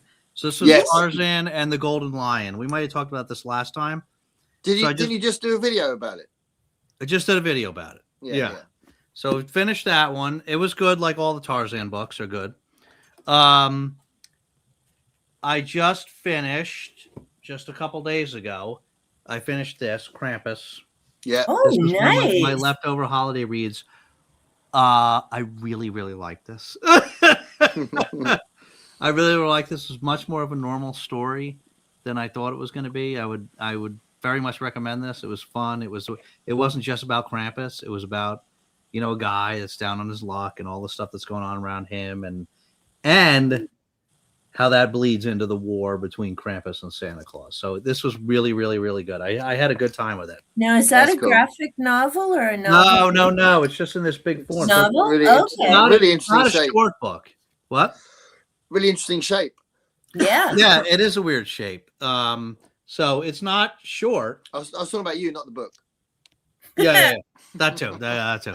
No, this was a really good time. This was a good, it kind of was like a little sort of reimagining of the Krampus Santa Claus characters and kind of like gives them sort of like Norse mythology roots. You know what I mean? Ooh, nice. But that's only half of what the book is about. Like the other half of it is this guy Jesse, who's just like a normal down on his luck guy, and the stuff that's happening around him and his family and the crooks and bad sheriff and everything. And so, and these two worlds kind of merge together. You have these like two major conflicts going on. It all comes together, and Jesse gets wrapped up in the world of Krampus, and it was fun. It was a lot of fun, that book, actually. It was a lot of fun. Cool.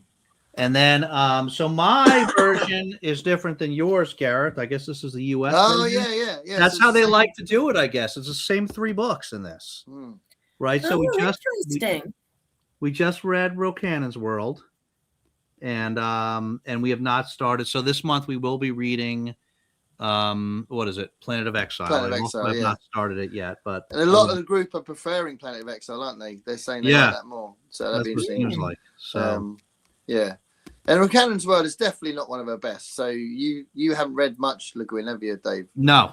And you weren't massively fussed about Rocannon's World, which I totally get. Yeah. But she gets really interesting once she gets going, And look, I didn't hate it. I mean, I thought it was I thought it was fine. I thought it was decent. I thought it was decent. I just wasn't blown away by it. You know what I mean? Yeah. Yeah, I thought it was okay. What I am in the middle of is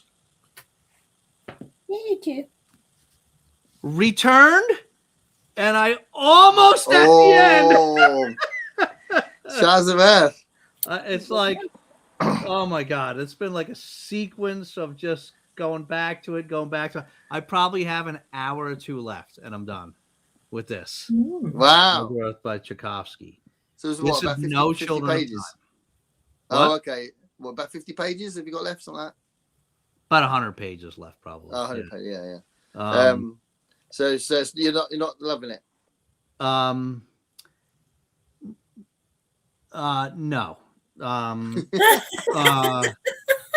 I that sounded like you're gonna give a really measure and you no. It's gotten better towards the end. Which is frustrating because I'm like, I'm not gonna go on with this series. And as I'm getting towards the conclusion, but that's because he's a master, right? He's a master at this. Then I'm like, Oh, well, Trouble maybe is, one- how is it like 400 or 500 pages? Is it? What? How big is it? yeah, it's I think it's like 600. Mm. Yeah, almost 600, 550.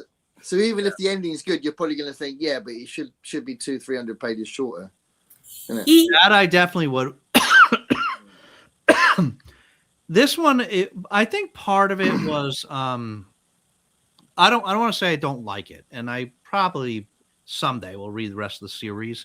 Definitely not going to do it right away because these books are so long.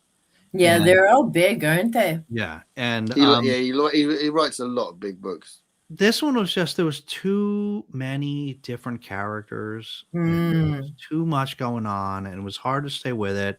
And part of it's my fault because I was getting frustrated with it. Then I kept going away from it and reading other stuff, which only makes it worse, right? Yeah. And Like, what was I reading? so- Yeah. But I'm pushing through. I'm almost done. It's probably another 2 hours, and I'll be done with it. Nice. And I'm also reading this Brave New World. I'm reading this with Oh, nice. with Gavin. Are you at enjoying Genre it? Books. Part of his Ah. big project. So we buddy reading Yeah. this. That's So I an committed to amazing book. I committed to 3 group reads, buddy group reads for February. One was Testaments with Elaine, which I haven't started yet. Which is Another fine, was- no rush. Another was Planet of Exile with you, which I haven't started yet. And the third was Brave New World, which I have started.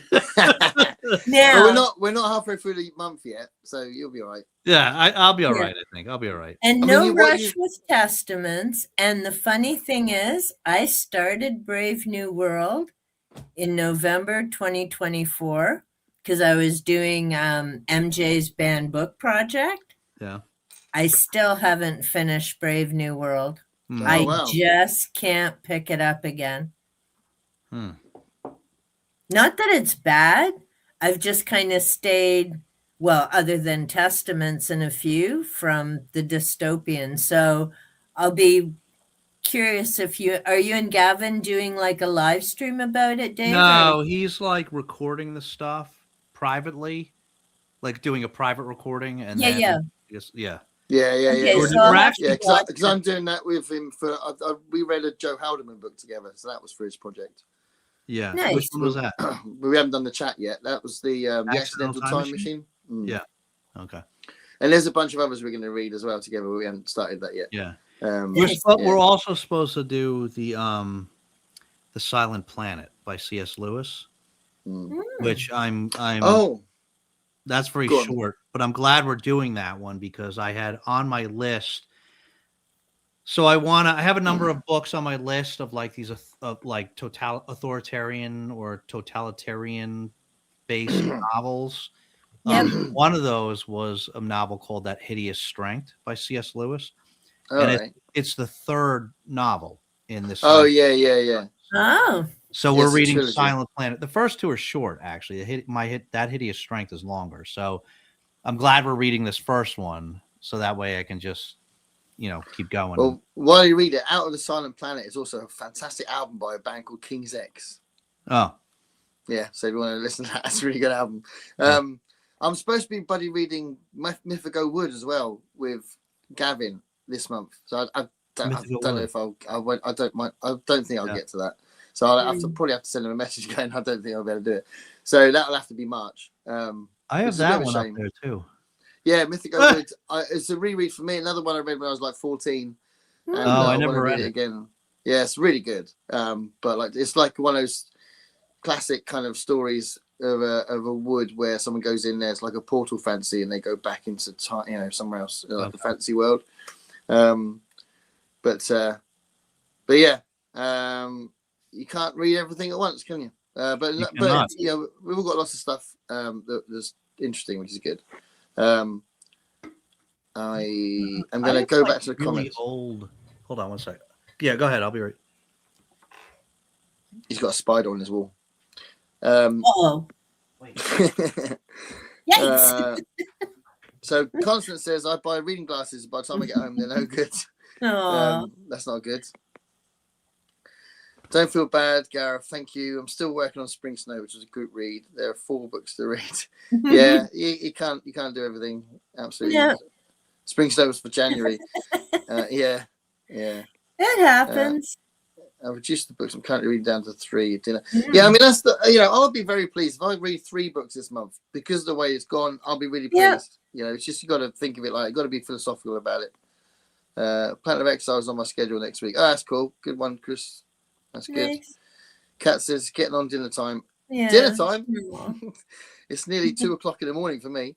My head's starting to hurt. It's all been fun. Thank you so much, 8 Kat, for o'clock being here. for her. Yeah.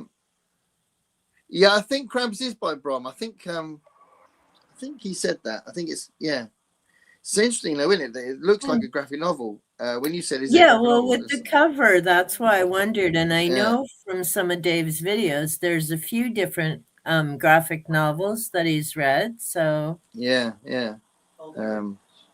now, there we go. Yep. Yeah. Krampus is by Brom. Yeah.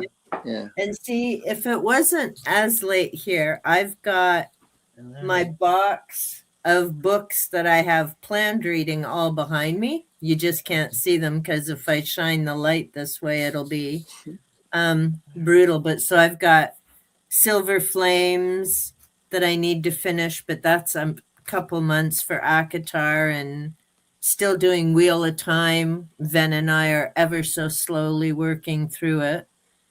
And then I've got my basket of all the vampire books because I finally got my intro video done for that series that's going to start. And then speaking about pacing yourself, again, it's not that I have a shortage of books, but at the moment, I'm just thinking of I'll do 1 video every 2 weeks. And I'm going to be starting, the intro, and then Polidori, Carmilla, Dracula's going to be separate because I'm going to do a whole thing with that, and Vlad Zepesh. And I have enough content. I could do something weekly. I just don't want to put that pressure on myself to have to keep pumping out a video because then it doesn't become fun. And then how do I keep up with the reading to keep having enough? Yeah. So like you said, you got to pace yourself, and you've got to make it fun for you, and make sure you have content up there for people that you're proud of putting up there, not just chucking stuff up to say, okay, it's done. And well, part of the reason why I read this short story, My Cosmic God, was because I thought, well, I've got a small window tonight. I'm a bit knackered. Do I read 10 pages of a novel or do I read a story? I thought I'll read a whole story, and it wasn't a short story. It's like it's about 40, 50 pages, but it was a story. It was nice. Beginning, middle, and end in one night. It was cool. So I think you can be a bit positive about it as well. Sometimes you go, well, actually, I'm going to read a story rather than a bit of a novel. So that's all good. What was you looking for, Dave? I was looking for 2. So I was looking for this. I have a really old copy of the Mythago Wood. Oh, do you think you pronounce it Mythago or Mythago? I've always said Mythago Wood. Mythago Wood, yeah. Mythago. It's only like 200 pages, it looks like. Yeah, I don't think it's that long. Yeah. This is one of those. This is like a book club edition. So I have had this probably. I have probably had this book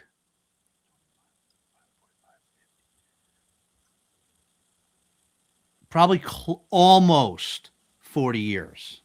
Yeah. Wow. Probably over 35 years I had this book. This was published in, I've had my copy for that sort of amount as well. So this was published in 1984. Yeah. And so part of this novel appeared in a different form in the Magazine of Fantasy and Science Fiction in 1981. Must have been serialized. Yeah. It's just one of those ones I've been carrying this around for decades. Literally decades. Like I've lived in like 10 different places, right? I've carried this around everywhere. Holy jumping. This is why I get upset when I see you unhauling books, Gareth. I'm like, if I can carry around Mythago Wood for 40 years waiting to read it, I think I'm supposed to read Frankenstein this month as well. I've set so many things up for February, and it's been a really shit month for reading. I think I'm supposed to read Frankenstein with someone as well. It might be Alan from Alan's Reads. I think I'm supposed to read that as well. Oh my goodness. I just shunt it to March. It's fine. Yeah. March. March. I've done a Doctor video. Sleep. March is supposed to. I've done a video where March was going to be about women authors. I was going to do a whole. It's all about women, but I don't know. Maybe I have to just make that the second half of the month or something. But yeah, I'll keep that video going up because it's an interesting video about women authors. But yeah. Oh, I missed those. Yeah, Krampus is by by Gerald Brom. Yeah, good. Yeah. He also wrote Slewfoot, which I'm going to try because I enjoyed this one so much. Yeah. Apollo recently moved to the Gulf Coast of Florida. It's about all the sunshine and beautiful outdoor activities. I heard it's beautiful there. Love the sunset. Yeah, that's cool. Love it. I heard that's beautiful. That's great. Nice. My uncle visited down there recently. Nicole just deleted YouTube, Letterboxd, and Goodreads apps off the phone. OCD spiked with all the stress. Oh no, I'm not messing with my brain anymore. See what you're doing and name. Wow. Okay. I've only just recently, about a month ago, started an account with Letterboxd. Yeah. So I need to start reviewing books like mad because it looks like I've never seen a film in my life. But there's about 20 reviews I've put up. Just star ratings. I don't want to write reviews because I haven't got that time. But just star ratings. But it's quite fun. Letterboxd is cool. Yeah. Have you ever watched the? I have. Yeah. I don't know. So it's a maths pretty cool. Channel. What? Is it a channel about maths? Yeah, about math books. He's a little bit older. I say older, probably like our age, with like long. I think he might have cut his hair, but he's got like long blonde locks, and I have seen him. Not that many, but he's. I don't know if I'm that into maths to watch a video about it. But yeah, that's cool though. I'm doing the Irish Readathon in March. Can't wait. Irish Readathon. That's cool. Nice.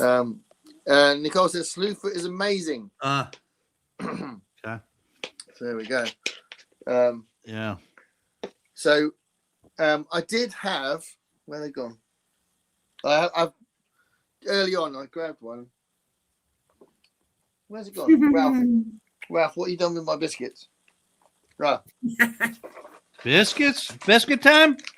Biscuit time. I got ginger nuts. So ginger nuts. Your nuts are upside down, Gareth. Hey. Ginger nuts. Ginger nuts. Ooh. Very nice. I love ginger nuts. So obviously I've probably shown them on the channel before, but they look like that and they taste of ginger. Ooh, yum. They're very nice. Nice, good snap. They on the Great British Bake Off, when they make them do biscuits, they always talk about the snap. Ooh. Is the inside any different? The inside's no different, right? No. No. It's just all ginger. What do you did you bring biscuits, Elaine? Well, here's the thing, Dave. Oh, come on now.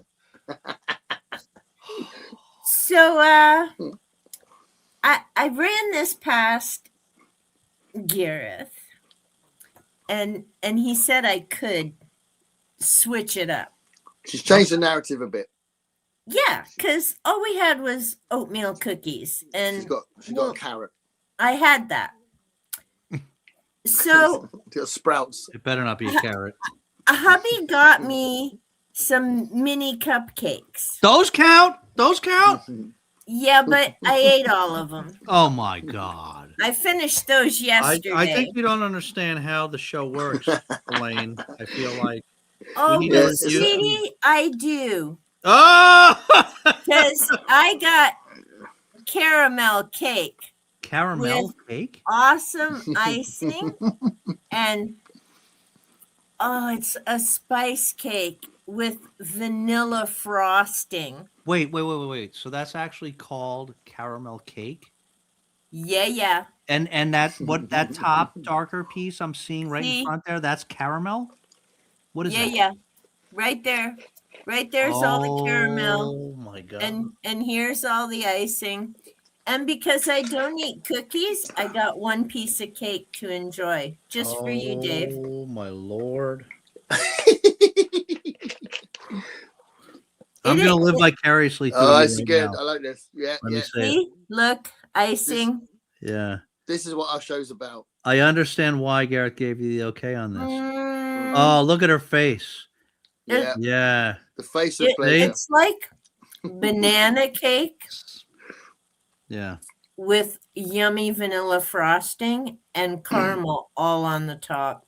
Oh my goodness. My gosh. Oh my goodness. I am so happy right now. That's awesome. I can see that you are. Yeah, our job I'm is to make enjoying you just happy. watching you.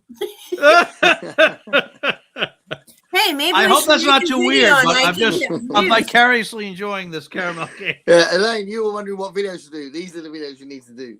Just Yeah. you eating cake, Mm. Wow. just describing the taste and Whoa. saying how happy you are. New YouTube channel, Elaine eating cake. Yeah. Wow. Too funny. But this is I've never had this before. This is Yes. delicious. It looks delicious. Hey, we're doing caramel cake here. Hey, That's right. we're doing caramel cake. Come on now. Wow. That's That awesome. looks Olive. Look at this. This is caramel. This icing is at this. yum. Look Hey, at Olive. this. This is Cutie caramel cake right here. Yeah. Oh my goodness. So what have you got, Yum. Dave? Dave, I what you thought got? I had something good, but after this caramel cake, I don't know. So we have this plate. I actually do have something special, but this the Ooh. caramel cake. Elaine kind of stole the show. So See, we I have. knew he'd go there with the cake thing. I'm surprised. I'm surprised I haven't done this before. Actually, we Ooh, have what you got? this place in town called. There's more than just this one, obviously now, but we have this place called Crumble. Ooh, Yeah, that sounds like my kind of place.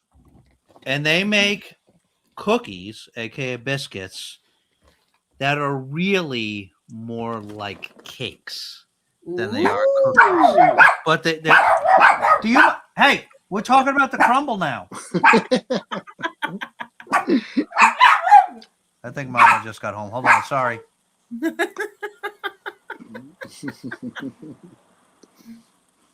He's going to keep us in suspense with the crumble box. See, and Kat missed it. I'll have to tell her she's got to check in at 2:50 to see Dave and the cake. Dave told me earlier that he's not going to see me because he's going to see his wife instead. I wasn't very happy about that. So what's that about? Your mic's off, mate. Your mic's off. He'll figure it out. Oh, I think the kids are still barking. Oh, is that why you did it, do you think? Yeah, because Olive and Riley. What? He was going to patch up for his wife. Yeah. What's that all about? Sees her all the time. Cheeky bastard. I was insulted. Who is this woman? Well out of order. It's too cute.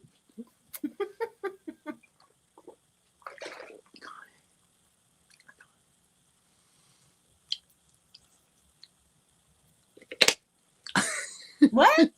What? He's not getting the message. Yeah, he figured out. Sorry. Is that good? What are you eating? You're like messing with us here. Could you hear us as well? Can you actually hear us? I can hear you. Can you hear me? Yeah. Yeah. Yeah. Okay. So this crumble. I was talking about how lovely your wife was. Oh, I'll tell her she's gone. Even though you didn't see her. Yeah, crumble. Talk to me about crumble. No, Apple we crumble didn't is my see her. favorite dessert. If I go to Yeah, a what are you restaurant, eating behind the box Well, there? they have- Oh have- my gosh, Yeah, look at what he's got. Yeah, they're cookies that are actually more aptly called cakes. right? And they change them all the time. They always have different ones. Like, they have like the Kardashian ones. They have like Kim Kardashian, a Kourtney Kardashian cookie, and this. They have all these different cookies. Anyway, I thought you meant Star Trek Kardashian. so this, as you can see, some of it has already been eaten, but this is the peanut butter. Yeah, look at that. Oh, Yeah, Nice. that is a whoa. biscuit. Look at that. Right? Is it like chocolate peanut butter, Dave? Well, the under. Yeah, it looks like there's chocolate in there. Yeah, the Yeah, under yeah. chocolate cake. Is that a sponge? Is it a chocolate Oh. sponge? It's not. No, it's not sponge. It's more like Well, brownie consistency. Yeah. Yum. I'm gonna break a little piece off here, so you guys can all experience this vicariously through me. Yeah, no kidding. Those look delish. Yeah, Olive is very excited at this moment. yeah. You can't have this, Olive. Cause Yeah, Dave, you gotta start getting vanilla treats, dude. Like, what's Yeah. up with that? All right.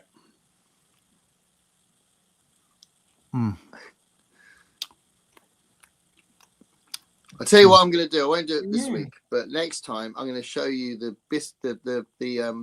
Ooh, the look chocolates at that Ralph likes. Hopefully he'll respond, but he likes these particular chocolates. But that looks awesome. You Chocolates? give him chocolate? We have doggy chocolates, so they're Oh. they're Scooby Doo chocolates, and it's the only ones he likes. But he really likes them, so I was going to maybe show that off. Scooby Doo. Yeah, it's a make Scooby Doo make. You know, the good thing is Tiki didn't decide to come hang out, or I would have lost my cake. Yeah, you're eating the whole cake, aren't you? I love it. Oh, yeah. Yeah, do it. It's only I love one piece. Dave will only eat half of his. This is good, man. No, I had to eat all of that, but it was delicious. But see, if we had a whole cake, that would have been dangerous. And 62, I got to worry about my girlish figure.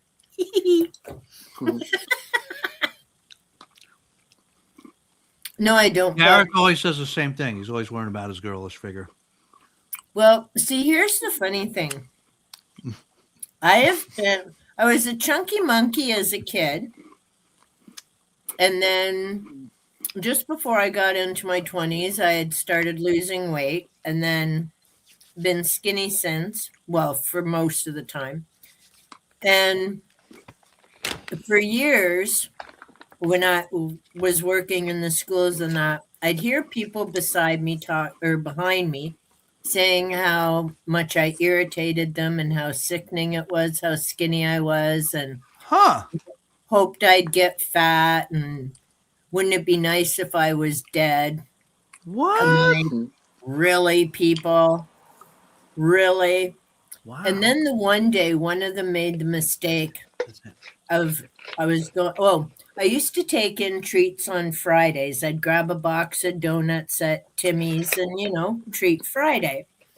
And then people were always like, oh, no, I can't. No, I can't. Oh, you can eat anything. So I just stopped doing it because it wasn't fun. Yeah. So I went in to the lunchroom the one day. Went into the lunchroom one day, and I can't remember what I was eating. And one of them decided to start picking on me again about how skinny I am. I'm like, you know what?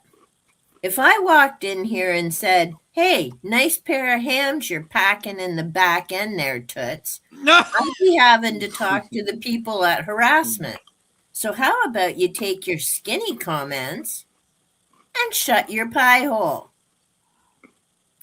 And then they just started talking behind my back again. So now, because, yes, well, oh no, I was wearing my dragon suit. So see, I'm still little skinny mini. Yeah. At 62. There was one person who was saying they hoped after menopause I'd get fat. So now I want to do a YouTube video. I'm 62 and I'm still a skinny bitch. How about you? Yeah, screw you. You're Yeah. like, Some people are just nasty bastards. Yeah, it's a lot of people like way too concerned with you, right? These yeah, people exactly. are It's just like, very insecure with themselves, and that's why they got to be totally. And weight in general, because you know people Yeah. who attack people are too big, too small, whatever. You know. well, It's and like, this is it, right? Why can't you just focus on your health and be happy with who you are? Yeah. And what is me being? And I actually, for about 2-3 years, would literally dress up in layers of clothes so I looked bigger until I'm like, what in the hell am I doing? Yeah. It's Yeah, it's not mad, isn't it? my fault you got issues. It's like you can't win, isn't it? Because there'll be people desperately trying to lose weight, and there'll be people who get attacked for not having the weight. It's just Well, and ridiculous. this is it, right? I mean, you always hear about the other people getting attacked, but you Yeah. rarely hear about what some of the skinny people are getting. Yeah. And it's like, it's not my fault. I Yeah. have a quick metabolism. So why is that bothering you so much? This is why Gareth is one of the nicest people on the planet, right? He never says a bad word about anybody, because when you walk around like comfortable in the fact that you're a veritable Adonis, you don't need to project your insecurities on anybody else, because you don't have any, you know. Well, I mean, I do get the perspective from Ali, because she's had a kind of, you know, a relationship with weight or whatever all her life, and she eats hardly anything, and she can't eat a lot, and she gets sick a lot or whatever, but she doesn't eat a lot, and I wish she ate more, but she hasn't got a quick metabolism, and it is, you are not what, when people go, oh, you are what you eat, you're not what you eat.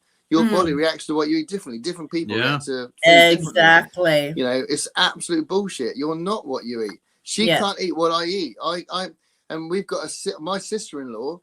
She would never ever be anything but really skinny. She eats like a horse. You know what I mean? She eats shitloads of stuff all the time.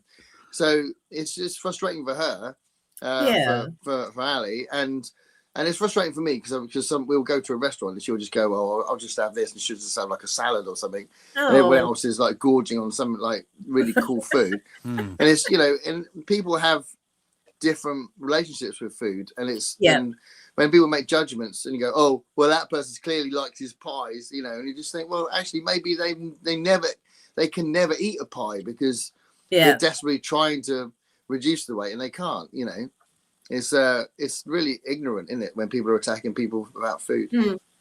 Well, and it's not even genetics, because not that I mention her much, but I do have an older sibling, 10 years older, and she has always had a problem with weight. She was the first one who started with, you make me sick, you eat everything, and you don't gain a pound. And I'm like, sucks to be you. What do you want me to do about it? Yeah, she shouldn't attack for it. I mean, if she's got an issue with it, then obviously we'll have sympathy for her, but she shouldn't attack you for it. Yeah, exactly. It's like, yeah, biatch, I'm 10 years younger. Get off my back. Like, grow a pair or something. Anyhow, see, that's all I will say about my sibling. Constance says, I made chocolate chip cookies this afternoon. Ooh. Nice. Feels like I just have to have something for your life. Yes. Aww, Yeah. Oh, nice. whoa. That sounded like Constance is going to be a guest. Oh, are you going to be a guest, Constance? Nice. There you go. Oh, That'd be amazing. That would be so amazing. That would be amazing, Constance. That would be awesome. That'd be pretty awesome. Yeah, I'd watch that. You're totally invited.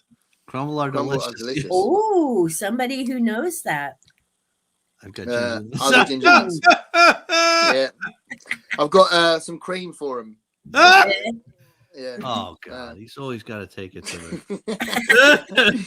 Dave, you're muted. It only took me 20 minutes to figure it out. It was so cute. You hiding behind the box, and that's why we're like, Dave, we can't hear you. Ooh, a British convenience store. What should I look for in biscuits or pastries? Nutella-filled Oh, pastries, yeah. People love Nutella-filled stuff, absolutely. Nutella. Um, Um, I don't know. yeah, he needs to look for Sausage rolls, pork pies, no. Oh no. hobnobs. Hobnobs. You need to look for Hobnobs. hobnobs. Yeah, you got to have hobnobs. Yeah. Yeah, look for your hobnobs, mate. And chocolate digestives are really popular. But yeah, hobnobs is the You're way gonna to be go. so disappointed, Gareth, when you eventually come and I take you down to that British place downtown. You're gonna be so disappointed. You're gonna be like, "This is all they have for biscuits." You're like, "What is this?" Yeah. But red I velvet haven't crumble. had that. So sorry you had to spend time around those jerks. Yeah, absolutely. It was irritating, but you know what? I'm still Biscoff. skinny and they're probably still miserable. So I got the better end of the deal. That's true. Yeah. Biscoff's my nice. favorite. I love Biscoff. Is I have Biscoff no idea what that is. Is that a British thing then, or is it? Is that like biscotti? I thought Biscoff was like Italian or something. Is it? Is it not? Well, maybe I don't know, but they're like I mean, I've seen them over in America, so I know they're available over there. But they're obviously huge over here as well. But I assumed it was something like Italy, but I don't know. Maybe someone in the chat can tell us where Biscoff's from. They can look it up. Is it it's like a cookie that you dip? What does it taste like? It's a They're bit. great. They're really good in coffee. I don't know if it's coffee flavored. Yes, they're excellent coffee. They're perfect. Yeah. Okay, so it's called biscotti. Yeah. Oh, okay. So you have same sort of thing. Yeah. Yeah. What's good as well, if you dunk them, they don't dissolve in like a millisecond. You can actually dunk it for a good 2 seconds, and you're all right. Not like the digestives that end up in the bottom of your teeth. Yeah. You got to be careful with digestives. I like dunking digestives. You go, wow, you got to be like a ninja. Go, yeah. Ginger nuts quite good for dunking. That's a nice 2 seconds, I think. Yeah, I was gonna ask you if they 2 seconds. Yeah, they're good. Yeah, they're reliable. But yeah, I think when this show first started, I did dunk a ginger nut and ate it right at the beginning. I had a cup of tea in those days, back in the day, back in the olden times, and I dunked a ginger nut.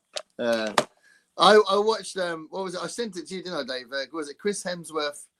An actress, I can't remember who it was, and someone else, Mark Ruffalo, and they were looking at it was Halle Berry, and they were like talking about how to make a cup of tea. Mark Ruffalo made a really good cup of tea. It was great.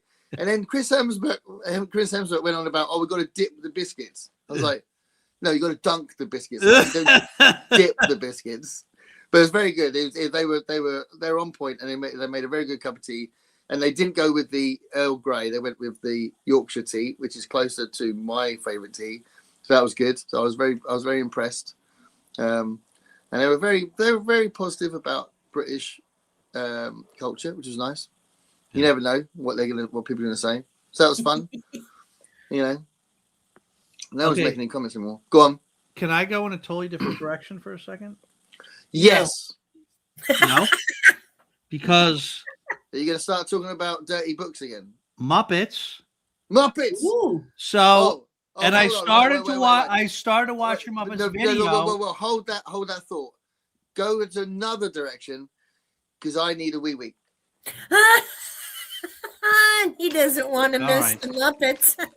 So we'll use this moment to say, Elaine, when you were talking about what you're reading, I was a little surprised. I thought you always had an alien book going. Not always. And you didn't seem like you had one going on. I don't at the moment.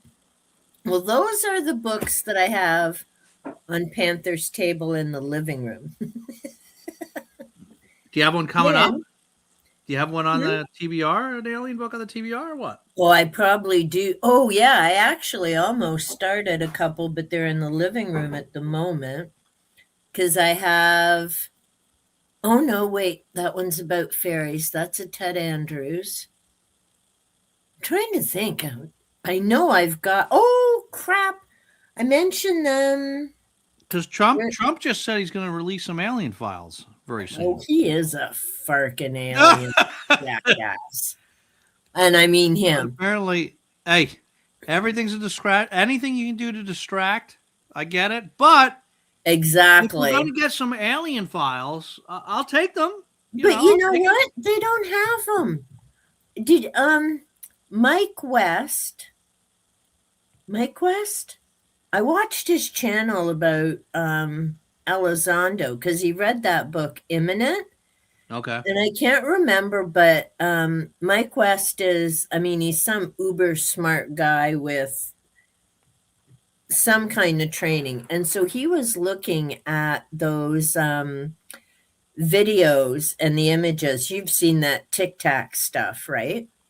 The big hoo-ha, and was it 2016, 2017 that all, and this guy could like literally show you what everything meant in the speeds and the whole bit. Like he just shredded Elizondo. And I've seen a few other, I think it's called The Sneezing Monkey, and he was talking about Elizondo and Knapp and a whole bunch of other people. But no, I've actually got 2 books. So thank you for asking about that, because I bought 2 of them in January. One is by, and I must have been talking about it on my live stream. Margaret knew it's Garrett somebody. He's a big journalist, and it's actually about UFO stuff and the military and everything else.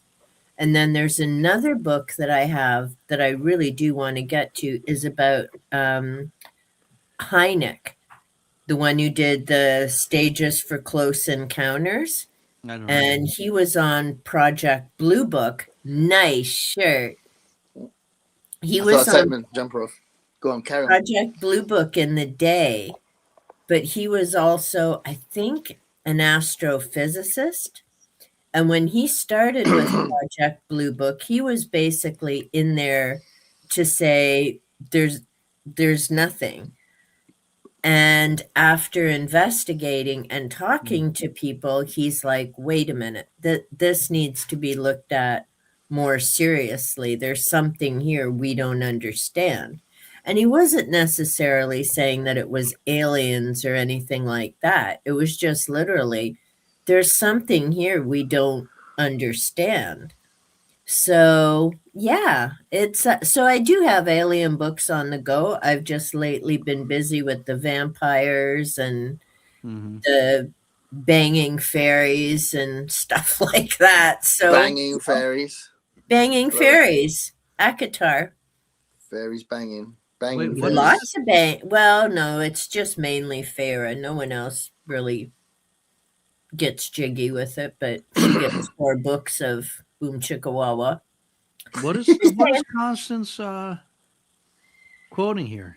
Is that a quote from someone who saw an alien? Oh, is that from your book? This sounds like almost like a quote from like Ice Planet Barbarians or something. Oh wow! Can you hear the foxes going mental again? Can you hear it? I can hear them. Yeah, it's like someone's being attacked. They're mating? Possibly, yeah.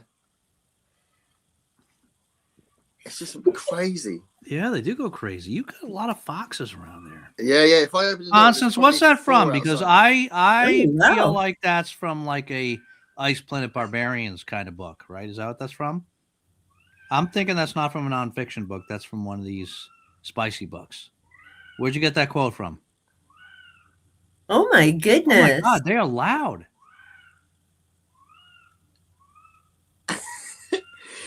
When I sent it, you remember I sent it to the group when Michael came on and said, do you live in a jungle? Yeah. Oh my God.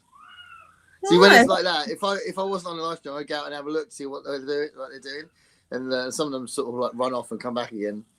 No, they're not hurt though, right? Oh yeah, so okay, I get it. Oh, I was wondering it when I saw the biggest. Because I mean, the biggest everything That's with brilliant. him is the biggest. Face. I say that. Yeah. He's the greatest alien. He was the best alien there ever was. We have the best aliens in the USA. Best alien there ever was. I mean, That's I don't right. know. I mean, the aliens and the alien. I heard that the aliens all said that I was the best president ever. I mean, I don't know. I don't know for sure, but that's just what I heard. That's what they were saying.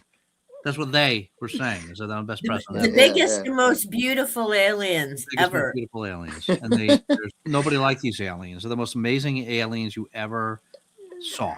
These are the most amazing aliens. And of course, they came to the U.S. first because they had to meet the guy who made $1 billion the first year as a president because that's not a bad thing. But we're not going to talk politics. Okay, Gareth's back. Muppets. So you've seen it. Yeah. Yeah. So I was watching your video where you just started talking about the Muppets, and then you said you were going to spoil. So I was like, all right. So I had to turn it off. Yeah. Now I've seen it. Now I've watched the Muppets. So now we talk about the Muppets. So I don't know. Movie or TV? What? Again, I'm not watching a lot of stuff. Oh, Elaine, this is massive. Yeah, go ahead. It's back. Yeah. No, it's back. So what's really, really important about this is that this is the Muppet Theatre. It's the same format as the original Muppet Show. It's the original Muppets with Kermit presenting and all the Statler and Waldorf on the balcony having a go at them, take the piss. The audience in there. There's a special guest.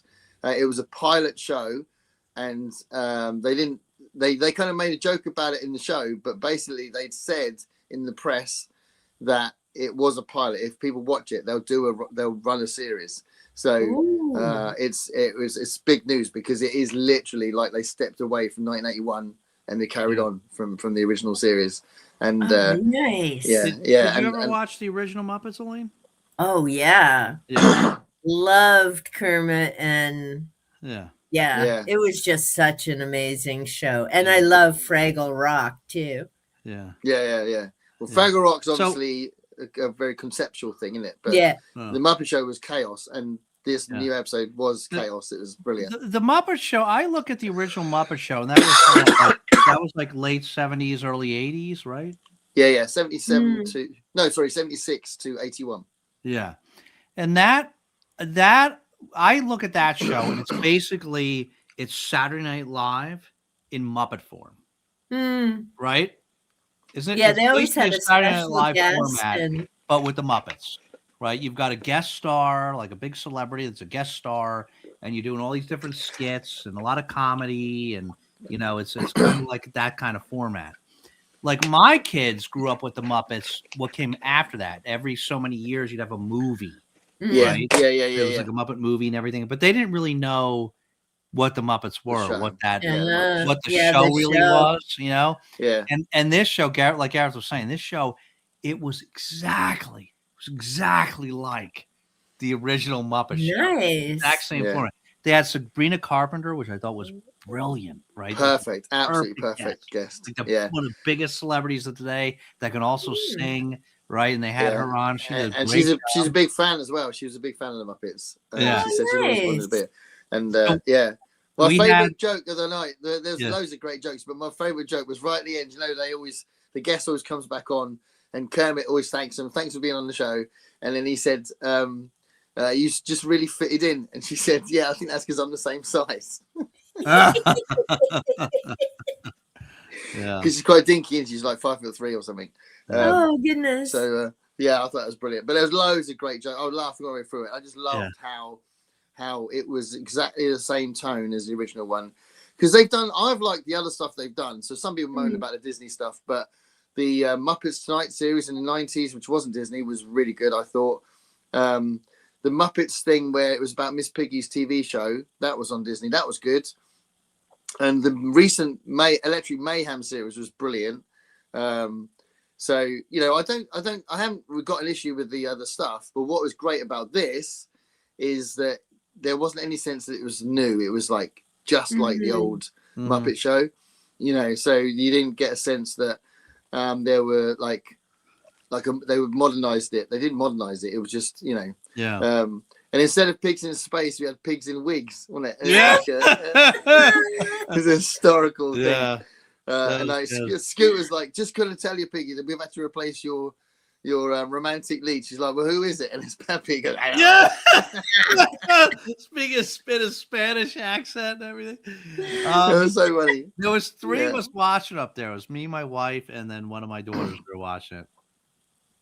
And I'm like, I keep cracking up, right? I keep like laughing, like but half of it wasn't that it was hysterical. Half of it's the nostalgia. Yeah, it's funny, right? Yeah. So it's funny. Yeah, because you're affectionate about the characters as well. My affection for the character. I'm laughing, and then so we finished. So I had a great time. I loved it. I absolutely loved it.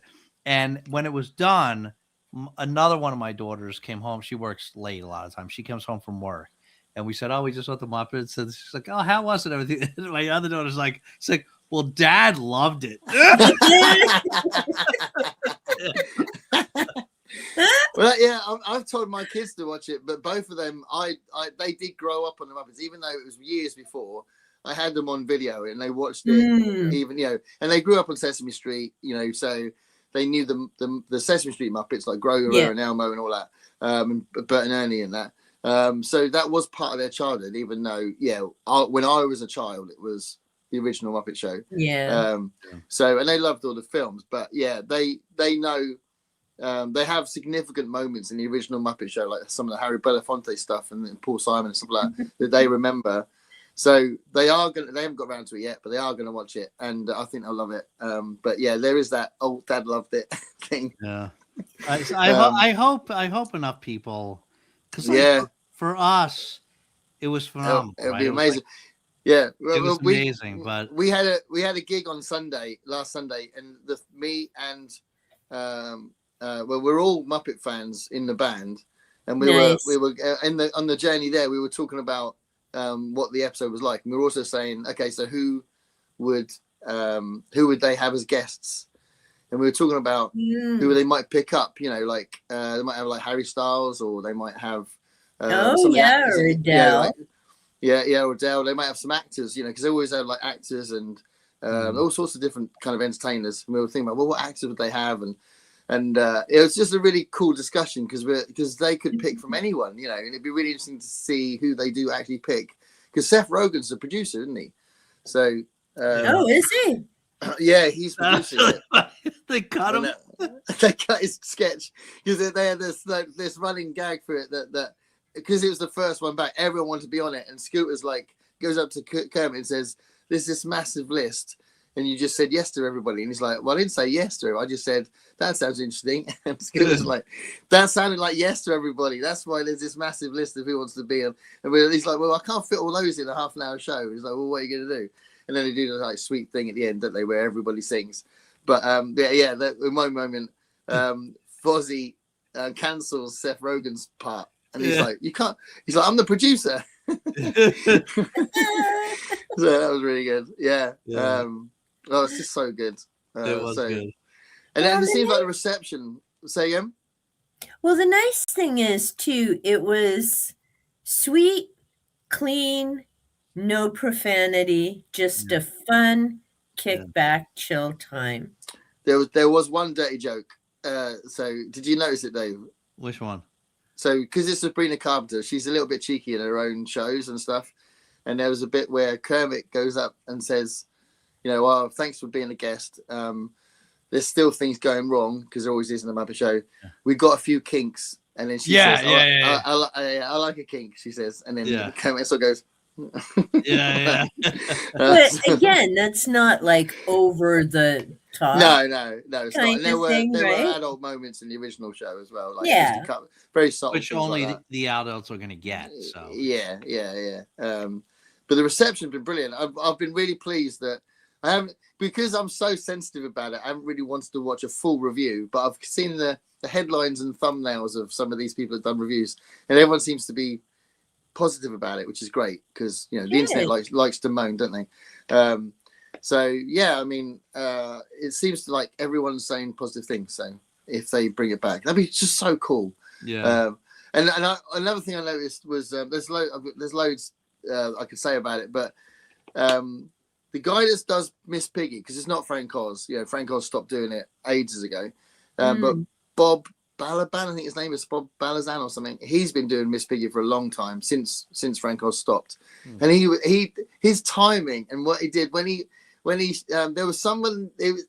Piggy was on the top level, like she went upstairs. She was on like near Sabrina Carpenter's dressing room, and there was someone annoying her. I can't remember what it was. There was someone in between. And the way that she spoke, and she's like, "Get out of my way," and the way she said it was so funny and so natural. And you just think they're so good at making you forget they're puppets. Yeah. The way they talk is so natural. It's just brilliant. And then I just thought these guys are so good at what they do, you know. Yeah. So yeah, that was one thing I noticed. And when she came down the stairs and she was all like really glamorous, I thought it was just really funny. So. Yeah, a lot of people. She's not one of my favorite characters, but I thought she was brilliant in that episode. You know, and Fuzzy was great. It was just so cool. And Gonzo did that big stunt. You know that ended up being a running gag because you're just running around like, quoting those people from the Oscars all the way through the thing. That was brilliant. And Dr. Buzz and Honeydew and Beaker had a sketch. Beaker, I can never get enough Beaker. Yeah. And that was a modern take on it because that was Dr. Bunsen Honeydew was inventing something to stop the low attention span of young people, wasn't it? So that was a bit of a modern reference, but it was but Beaker's eyes were coming out. Just kept like, all his eyes coming out. But yeah, it was brilliant, absolutely amazing. So yeah, have a when you get a chance, Elaine. If you haven't seen the original Muppet Show, on YouTube, there's loads of like best of the Muppet Show, and and actually there is a YouTube account that's got every episode, I think. Oh, nice. It would like put in chunks like part 1, part 2. Yeah. So I think you can actually watch the whole lot without having Disney Plus, which is good, isn't it? Because you don't want Disney Plus. But I don't. You won't be able to see the new one, but the old one's really good. The old ones would be a nice revisit. I mean, I used to love watching that, and even the movies, and Kermit and Miss Piggy, and I've been the night before because I was getting so emotional about it coming back. It's really, really like a big thing for me. And I was watching loads and loads. I watched hours and hours of sketches and little scenes from these episodes, and I was looking up some of the facts about it now. And Gene Kelly, when Gene Kelly did his episode, he didn't want to sing Singing in the Rain, but they persuaded him. And the sketch where they sing Singing in the Rain is gorgeous. It's a really nice sketch, but he didn't want to do Singing in the Rain when he was a guest, which is kind of funny, isn't it? But so many big people did it. There was like when Vincent Price did it, there was a thing where he was like a devil or something. Alice Cooper was doing a thing where it was like a contract with giving the Muppets everlasting life or something. That was a thing. And John Denver did a really cool episode, didn't he? And they're all in Grandma's feather bed. There was like the big sketch with that. There's a musician I miss, and a singer. Loved John Denver growing up. He became big friends with Jim Henson and the Muppet crew because they did a Christmas special as well, didn't they? Not sure, but yeah, I remember listening to a lot of John Denver growing up. The thing is, what cracks me up with John Denver, because I think he's brilliant, but Annie's song, one of the most romantic songs ever, but he wrote that because he was having an affair and he felt guilty. So I think it's hilarious. These random facts. But yeah, that always makes me laugh. Whenever I hear it, I think, oh, what a beautiful song. And I go, oh yeah, but actually what was happening behind the scenes wasn't so beautiful. Well, and then there was Rocky Mountain High, because he normally was. Yeah, but in the hearings, he kept saying that wasn't about drugs. He was just talking about how much he loves nature, because they were trying to get that song back. He loves the nature that was growing. But I talk about that whole thing with the students. Oh yeah, because they were trying to PMRC, all that. So yeah, it's good that we've talked about the Muppets because this is the first show we've done since it came back. So we'll see what happens. But they couldn't have done it any better, I think. I thought it was just. No, I think they did a great job. I don't know what else they could have done. Yeah. That's nice. I mean, and it's good that they stayed true to it. Lovely that it, seems like there's no gap. And then going back to kind of where we started, you can't say that with Star Wars. Well, Star Wars, yes. Some of they the kind newer ones were Well, the films or the TV series? films. The films.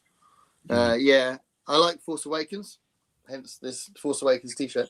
But yeah, the two that followed were a bit dodgy. I actually am a defender of the Han Solo film. I thought the Han Solo film was really good, but everyone seems to hate it. Rogue One is amazing. Rogue One is absolutely amazing. Rogue One was okay. I just don't like what they did with Skywalker's character at the end. Yeah, a lot of people say that they think he should have been the same as he was, but I don't mind the fact that he was. I don't think they should have killed him all off. I think that's a shame, but I don't mind him being kind of bitter and like the shadow of his former self. I thought that was kind of interesting, but they shouldn't. I don't think they should have killed him off. I mean, Harrison Ford wanted Han Solo killed off back in the day. Yeah, he wanted him killed off in Return of the Jedi. So there's no surprise they killed him off in Force Awakens. Spoilers. But yeah, and I suppose they killed Princess Leia off because Carrie Fisher died, but they didn't need to do that either. So yeah, it's a bit of a shame. But the worst thing about the films is bringing bloody Palpatine back. That was so stupid. It was such a stupid plot device. But for me, that's the biggest problem with them. I don't mind some other stuff people complained about. No, for me, it was the big thing with Mark Hamill and killing off Luke was like, what now? And I mean, killing off Princess Leia, really, what else could you do? I mean, there's never going to be another Carrie Fisher. No, but they could have had her backstage, so like off screen, so it'd be like she's not in the films, but nobody, but if the character didn't die, she's just not mentioned again or whatever. You know, I don't think they needed to kill her. But Luke Skywalker had a fantastic big moment, big scene with lightsabers and stuff in was it The Mandalorian or the Book of Boba Fett? One of the series. He went and rescued Grogu. It must have been The Mandalorian. But it might have been the Book of Boba Fett. It was so cool. And I think that's what people wanted in the later films. They wanted Luke to have a big Jedi moment. So I get that. But I know I try and judge stuff on what's there rather than what I wanted to be there. You know. But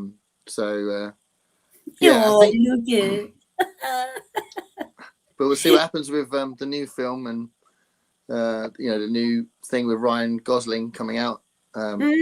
Star Wars ain't gonna go away.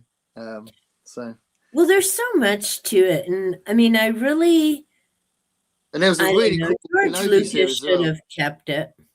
Kenobi series was really good. I thought with really little Princess Leia, little girl Princess Leia. I thought that was cool. With Anakin Kenobi was the best. Kenobi was awesome. I think that was brilliant. I don't think it's as good as Andor, but I think it's really good though. Oh yeah, that's true. Andor was amazing. And I like the Ahsoka series as well. I thought it was fun. That definitely was not as good. I enjoyed it. Yeah, quite a few series. Now this is all on Disney, I'm guessing. Yeah, they've done loads. Yeah, they did one that I haven't seen, which is the last one that they cancelled. What's that called? Acolyte? Is it called Acolyte? I didn't see that one. Everyone hated it, but I don't know if that's because everyone complained about it being woke or if it was actually genuinely crap. I don't know. Why is it the people who are asleep talk about woke? Nice. Thank you. Did you make that up?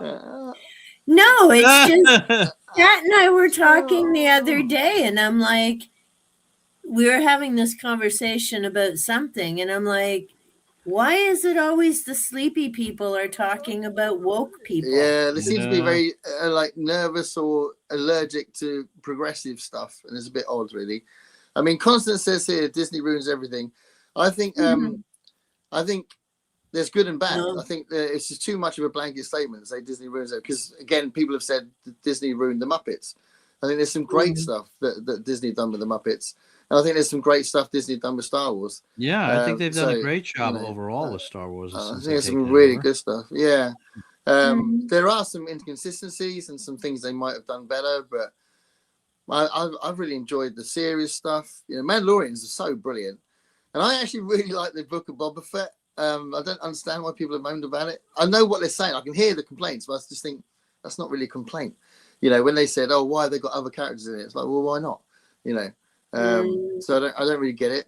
And I love the fact they delved into the folklore of the Tusken Raiders and made them kind of like more sort of like this religious thing, and got Boba Fett involved in the Tusken Raiders kind of culture. I thought that was really interesting. That's the only series I haven't seen yet.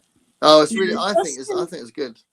They're the ones from. They're the ones that attack Luke Skywalker in the first film. Thank you. Okay, so that Luke with the ones who, they're the ones who put C3PO back together, right?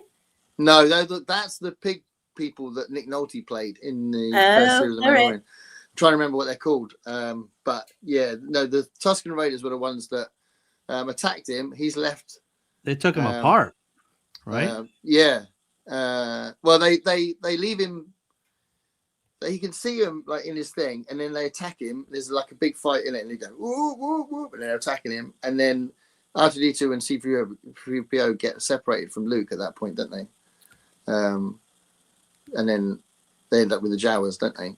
But it's the Tusken Raiders that he meets first. But yeah, they're a big part of the Boba Fett series, and I thought that was good. But everyone else thought it was awful, and I don't really understand why. I mean, I don't really think the Boba Fett thing's weird. The Boba Fett, the character was like in 3 minutes of the original trilogy, and everyone thinks it's like an amazing character, and I don't really get that. But I thought it was interesting what they did with him in the series, because it was a blank slate as well. Everyone's like, this is stupid because this is not the Boba Fett I remember. And you just think, well, you're talking about a character who's hardly in the series, so what are you talking about? They had to invent stuff, you know. But yeah, Con said it'll be 50 next year, yeah, and I'm sure generations away it'll be 100 at some point. I think they'll just keep going, won't they? Well, there's so much to it, and I mean, you've got your Jedi and your Sith, you've got family relations, you've got all these different creatures and so many different planets. Like, there's just a lot to it. And you've got Darth Vader, and of course, when he was Anakin and the choices he made because he thought he should be more than he was, and he didn't really want to do the work to get there. There was just so much to it. And of course, the lightsabers and the How could you not like it? But if they keep going forward rather than filling in gaps, because I think when they fill in gaps, people moan about either the canon being incorrect or they have expectations of what they want to be in it. Yeah. You know, so if they just keep going and make new stories, then they can go on forever. You know. Exactly.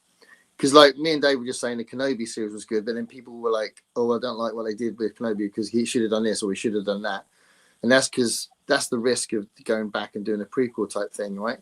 But if they just keep going forward, which is what they're doing with the Ryan Gosling thing, that's set in the future. That's after the Last Jedi, whatever it's called, the Last Skywalker, whatever it's called. Well, bad film.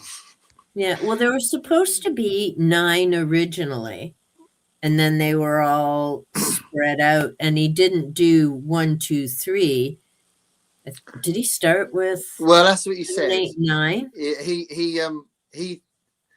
He kept changing his mind, and he kept getting every time he had a flop. Like when he did when he produced Howard the Duck, and that was a flop. He then said, "Right, I'm going to do some more Star Wars films." And then he got a success with Indiana Jones or something. To go, I'm not going to do a Star Wars film.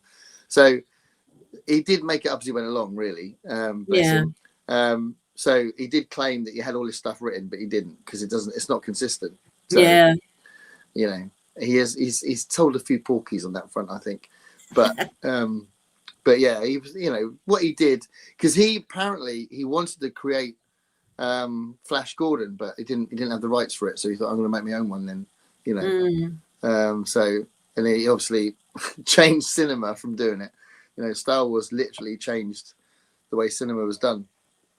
So that's pretty mad. Yeah. And they're still, and John Williams was still working on the Star Wars stuff right up till recently, wasn't it? What's the last film? It was the last start? Yeah, I think it was John Williams did the last Skywalker, wasn't it? I think. So Not sure. I think so.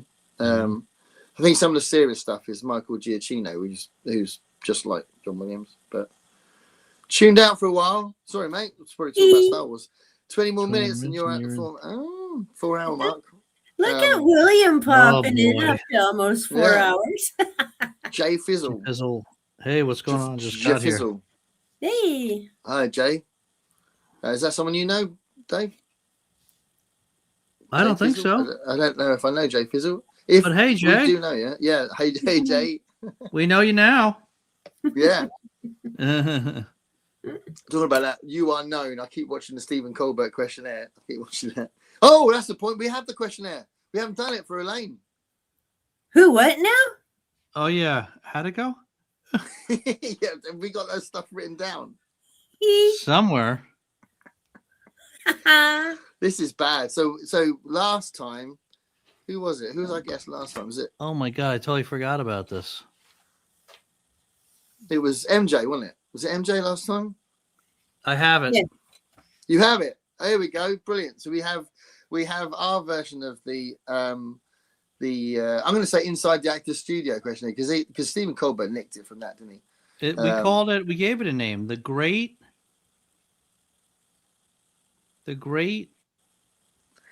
something questionnaire. Can't read your own writing, Dave? It looks like, the Great 8. Yeah, the Great 8. The Great 8 questionnaire. 8 questions. Ooh. All right, you ready? Elaine, I'm ready. Answer them. Here we go. Number 1, favorite biscuit. Chips Ahoy. That's a solid choice. Thank you. It's not super bold, but it's solid. All right. Number 2, favorite movie. Ooh. Dracula Untold. Oh. Okay. I I liked me the vamp eye candy. Mm. Ah, this is cool. Hey, there's MJ. Oh, MJ's here as well. Hey, Look at MJ, this. too bad you just the MJ's time. too bad. But yeah, we're doing the Great 8, MJ. We just remembered. Favorite biscuit was Chips Ahoy, and favorite movie was Dracula Untold. Correct. All right. Number 3. Number 3, favorite insult. I don't even remember Favorite this. insult Yeah, like if you're going to get a name call or something. It is great. that I would call someone? Just that you like hearing. Yeah. Maybe if someone you use or someone else uses. No shit, Sherlock. That's good. All right, number 4, biggest pet peeve. Men who can't put their makeup on properly and run a certain country. We'll take it. That's fair enough. Those We'll take gnarly white lines, dude, you made $1 billion. Pay someone to put the shit on properly. Okay. All right. Number 5. I'm not sure I understand this one, Gareth. Do you have requests? No, regrets. Oh, regrets. Yeah. Do you have I was waiting for that regrets? one. Do you have? Because then you followed up with a similar question after that, didn't you? So, do you have regrets? I Yeah. have regrets. So you can do a blanket answer for this one, and then there's a follow-up question after that. Do you have regrets?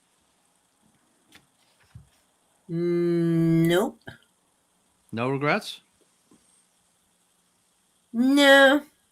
Okay. Number 6. What would you do differently?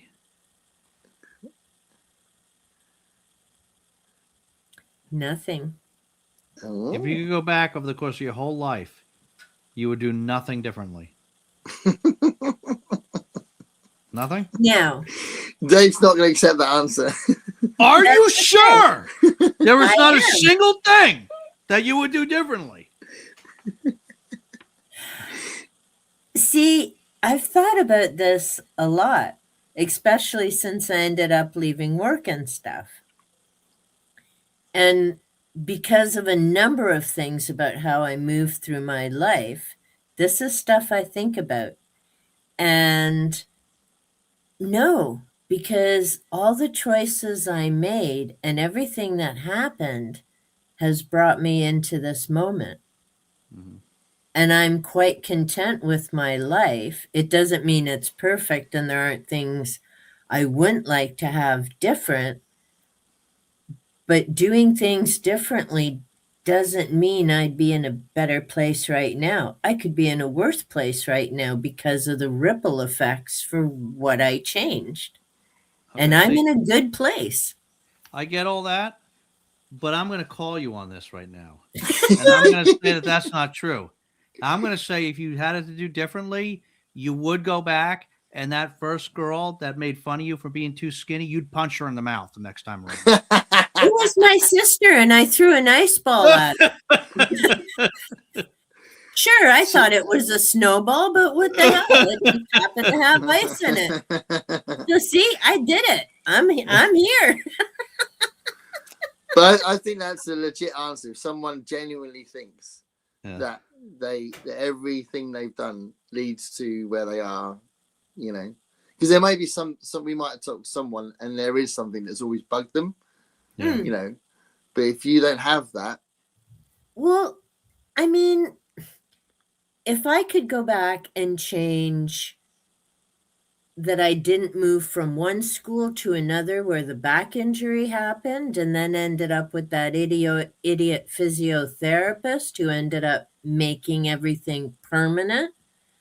right?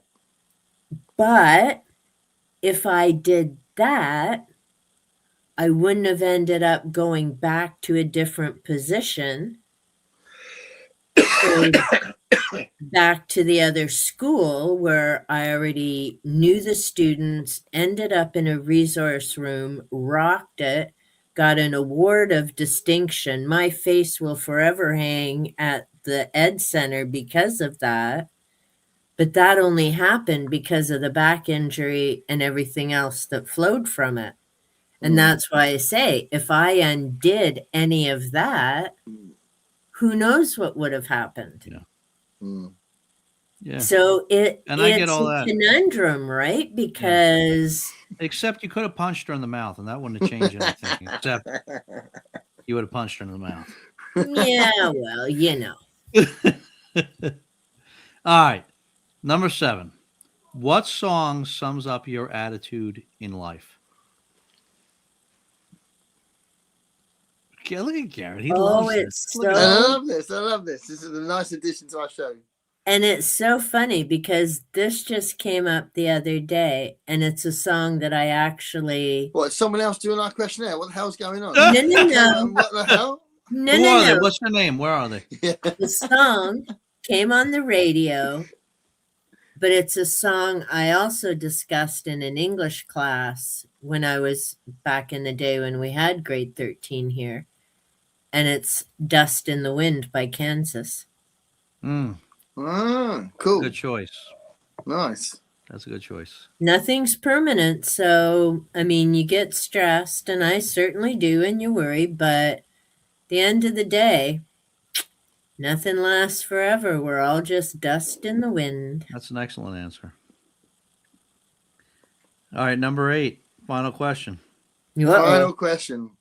Are you going to argue with me again, Dave? No, on that last one, I thought that was a perfect The last answer. question is... No, the one before. Oh. Dave, last question is, would you like to punch someone in the mouth? last question, number 8. If you could, who would you punch in the mouth? Just kidding. All right. Number 8. What one person, living or dead, I want to say would you punch in the mouth, but I won't. What one person, living or dead, would you spend the day with? Oh my. Yeah. And you can't Go on. I no matter how much you want to, you can't say me or Gareth. The MJ went really personal with this, didn't she? Oh, So Mhm. yeah. living or dead, who would I spend the day with?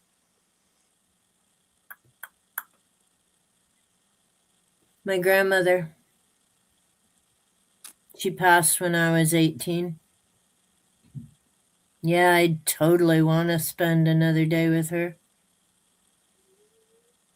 Is she someone that has been an influence for you? Yeah, big time. It would like I was raised by my dad. My mom was gone by the time I was 3. Not a sad thing. Not a sad thing. Probably best thing that ever happened to me. But so I was with my grandmother a lot because I grew up on the farm. So of course you can't have a little kid running around with machinery and stuff. So we were together a lot, and I was the youngest grandkid. So yeah, I mean, my love of cooking, my work ethic, um, my thing about sharing, and you treat everyone equally, all came from her. I mean, a lot of my work ethic and stuff came from my dad as well, but my grandmother was the only one who could keep me in line. And it's because I respected her. My dad kind of could, but I was still a brat. And I never had kids because my dad said, I hope you get one like you. And I'm like, oh, hell, we're not doing that. Yeah. So, no kids. It's like, geez, no way. I couldn't survive that. But yeah, I mean, she was awesome. And my grandfather came to Canada in 1926. She stayed in Hungary with their 3 kids. They came to Canada 12 years later. My grandfather had worked his ass off, got a farm, furnished the house, had a vehicle, paid for the family to come over, and my dad met his dad at 12 years old. My grandmother was in Hungary with all these people going, you're an idiot. He's never going to take you to Canada. What are you doing? And I mean, to have that kind of strength and that kind of belief. And then they came over, and yeah, I mean, there's just so much I admired about her, and I have missed her every day since she's gone. And my dad missed her too, because then I went like totally wild. He was like, shit. Were they really close? Were your dad and your gran really close? Yeah, because I mean, she was the constant for him because he met his dad when he was 12 and they came to Canada, right? And the whole family were close for a really long time. Um, and then I mean, Christmas was like over 40 of us at one house. Wow. And then between cousins and Yeah. everything, right? And then sadly, as things happen, there were issues, and then those Christmases stopped, and the 4 sections all went. I don't keep in touch with any of them. I don't talk to my sibling, mostly because she's like my polar opposite. Yeah. And yeah, I mean, I don't think any of them really get together much anymore, which is sad, but you know, shit happens, people pass away, some people get money hungry, and I just, as much as I joke about the lottery, because it would be nice, money does not motivate me. It never has. Whenever I've taken a job for money, it's been bad. When I take a job because I love doing it, it's been awesome. So, but yeah, I mean, I miss her, and I miss speaking my first language because she pretty much spoke Hungarian. I mean, she had learned English, but her first language was Hungarian. She was the most comfortable, and we had a community of other people who all spoke Hungarian. So yeah. So do you speak Hungarian now at any point, or do you not really? No, when my Have anyone dad speak? remarried when I was 10, my stepmother was British and Hungarian wasn't allowed to be spoken in the house. You know the Brits. Yeah. So, I mean, if she wasn't around, he and I still spoke Hungarian. And like I said, well, my grandfather passed when I was 17. My grandmother passed when I was 18. I almost passed when I was 19. What? Yeah. Yeah, it was a really dark, dark time. And I did not cope with losing my grandmother well. But the universe decided I'm still here at 62. Okay. There's days I don't know why, but I'm still here at 62. So, yeah. But that might be why you have much more of a positive spin on every day and about regrets and stuff, because of that time when you nearly did it and you didn't. Yeah. Because same things happened to me. That I went through that period, and I love life now because of that. I think you come out the other end and you appreciate life more. Well, I mean, it changes, right? Like you're never the same after. And I knew from your video, because I haven't said that in any of my other videos or that. I mean, Bob knows. But that was way back when I was 19. And the really, well, I'm not going to say stupid, but it kind of was stupid. The only thing that kept me here is I couldn't make a phone call to talk to someone. And the reason I say it's stupid is I believe in the afterlife. What in the hell was I thinking? I could have talked to them from the other side. But no, that didn't occur to me at that dark time. And because I wasn't just going to leave without that discussion, I'm still here. Yeah. That's interesting, isn't it? One thing.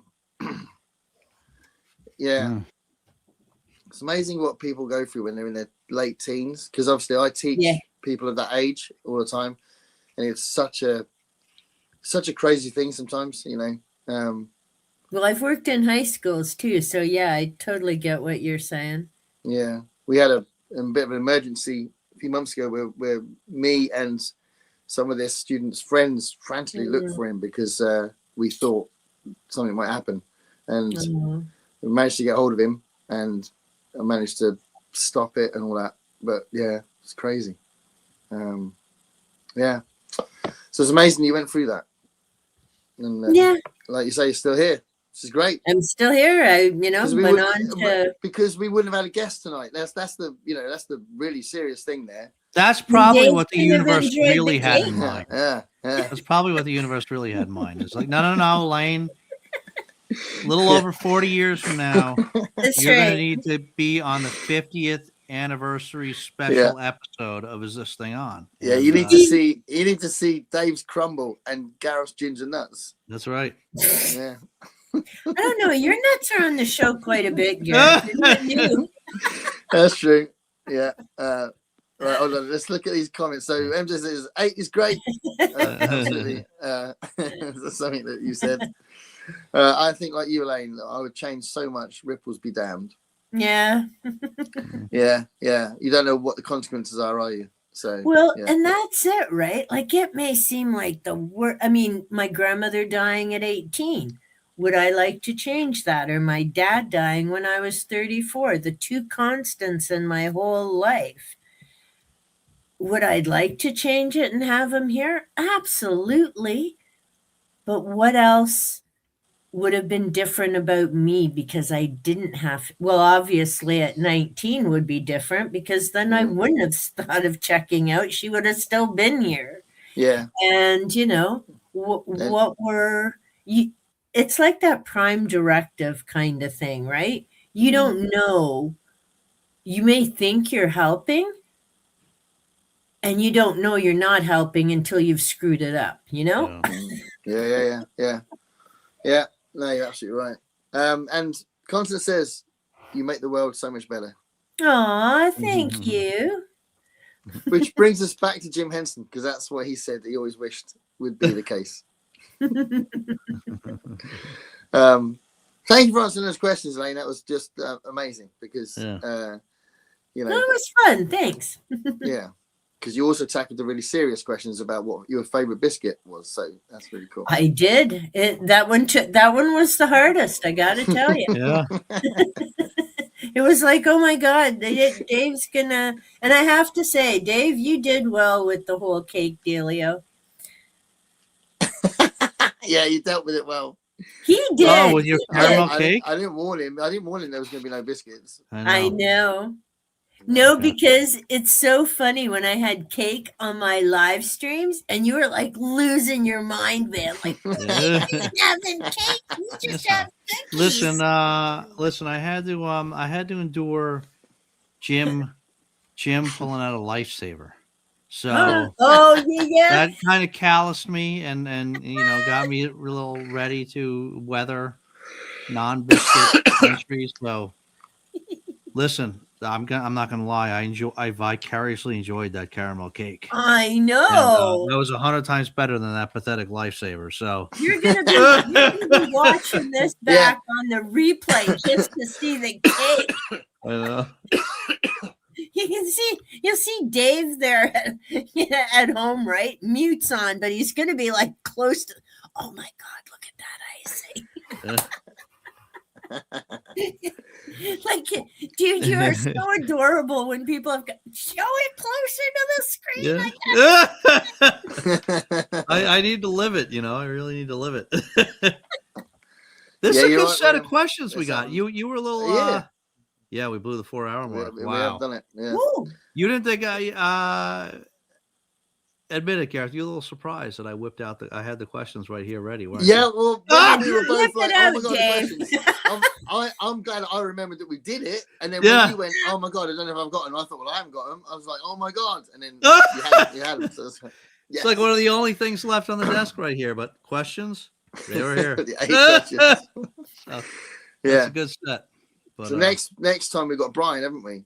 Next time we got Brian. Oh, nice. He's watching. Hopefully we're ready. So we got Brian, and then we got Brandy. I think after that. So we got and somebody else just maybe Nicole after that. Nicole yeah, wants to come on too again. Nicole, So. yeah. Look at you guys planning ahead. We don't normally plan this far ahead, but look at us. I know. It's like, whoa. It only took 2 years, but we're starting to get organized.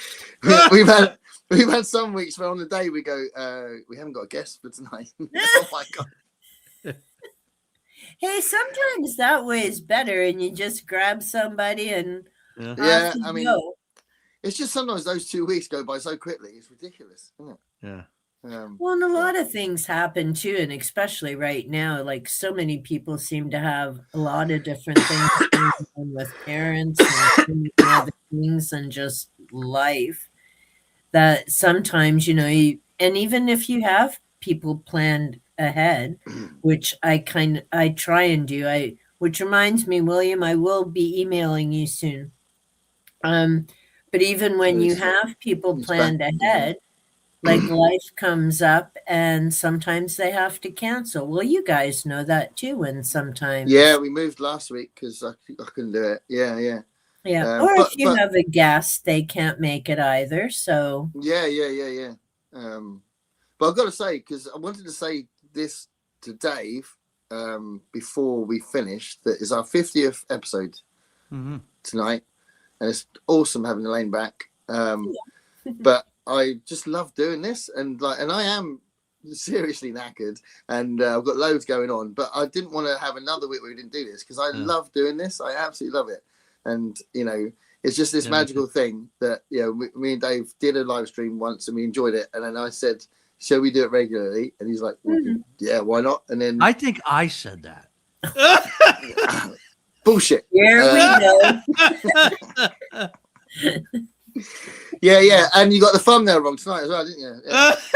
Oh, snap. He's finally forgotten it, Gareth. Why did you bring that up? Because he was blaming me first. I didn't mean to interrupt you, man. But no, do you know what I mean? Whoever came up with the idea, it's just such a brilliant thing. And we don't have any rules. We don't have any. I said to Elaine, we'll see what happens. and we try and talk about biscuits. If we talk about books, people start tuning out. But you know, we just see what comes up. We actually probably talk about TV more than we talk about anything else, don't we?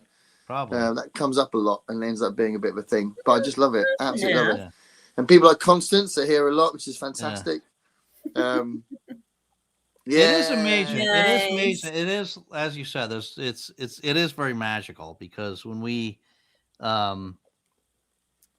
first started talking out of that tragedy of PAX, and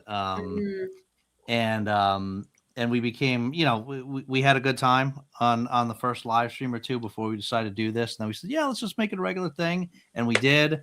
And if you remember, in the beginning, we actually tried to have topics and things planned out before. Yeah, we did. And we very quickly realized that homework, we said, let's watch films in between. Yeah. We very quickly realized we don't need topics, because we're going to go 4 hours and 8 minutes easily without a topic at all, right? Because it's just, I don't know, it's just like a special kind of magic. And in the course of that 2 years, I've developed one of the best friends that I've had in my entire life of almost 53 years now. You know what I mean? So it's been a really, really magical experience so far, that I think neither one of us really expected at all. No, right? No. And and Elaine and anyone watching, I love this man so much. I absolutely love him. See, here's where you don't need love me that much, just to be clear. Here's where you need the video clip of when you guys met in New York. I mean, I'm lucky I'm visual, so I can see it like literally playing in my head. But that moment, oh my God, like that's one of the best YouTube moments. And we have to go back. I don't know, maybe we do it for our 75th special or something like that. We got to go back and like together rewatch our first one. Yeah, you know what I mean? It will be. I haven't done that. Screen. We'll be like, no. Do a reaction video to it.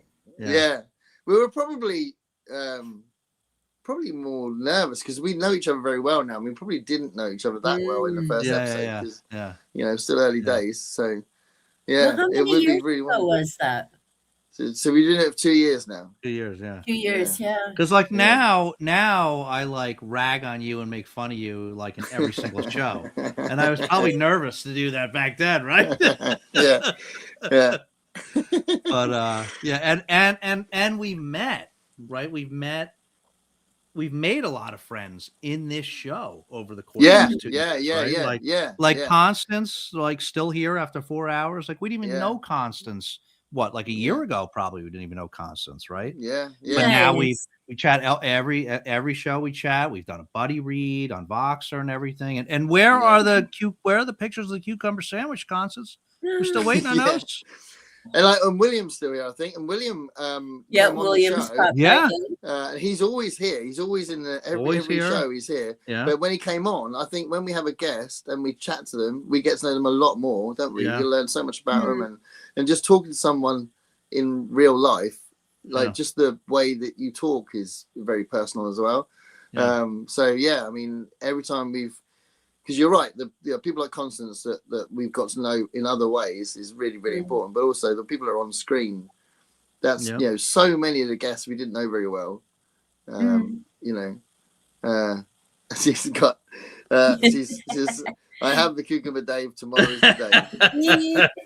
I need to answer her. She says, "Are we doing Lost Sunday?" Yes, we are. We will be definitely doing Lost this Sunday because we missed it last Sunday. Why did we miss it last Sunday? Oh, it was the Super Bowl. And I had a gig. I was playing on the Isle of Wight. I was back quite late. Yeah. And I think Mike, we had too many people that couldn't do it. It was low. Yeah, it was quite a complicated one. But this Sunday's fine. And we're going to talk about 6 episodes this time, aren't we? 6. Yeah. So lots happened. But it's interesting though, because I was watching episode 6? No, 9. I don't know. We're the last one of that batch. And I was thinking, if we were watching it every week rather than every day or every, like, just binging the whole thing at once, it did seem like it was dragging a bit because it was every week and we have to wait a week. But it doesn't feel like it drags in the same way in season 3. But we can talk about that on the show. I have to catch up. Constance says, Me too, But yeah. Constance. Yeah. So yeah, I wanted to say that anyway to Dave and to everyone watching that this to me this is very, very special. So thanks for tuning in. You know, because we wouldn't do this on our own. So Yeah. It's now 3:30 in the morning now, so we should probably go. Yeah. It's one of the longest ones ever. So thank you, Elaine, for having the stamina to go with us. Yeah, thank you. Elaine and I both still have to eat our dinner. Yeah, I still might have an egg sandwich. Yeah. Oh, Lordy. Don't know. I'll see. I'll figure it out. I'll put the kettle on and then decide whether I'm just going to go with tea or tea and egg sandwiches. Well, thanks for having me on. It's always fun and thanks for it was coming. very pleasant 4 hours. And thanks to everyone who was here with us. Yeah. Thanks, and everyone. William says bye. See you, William. Bye-bye. See you next time.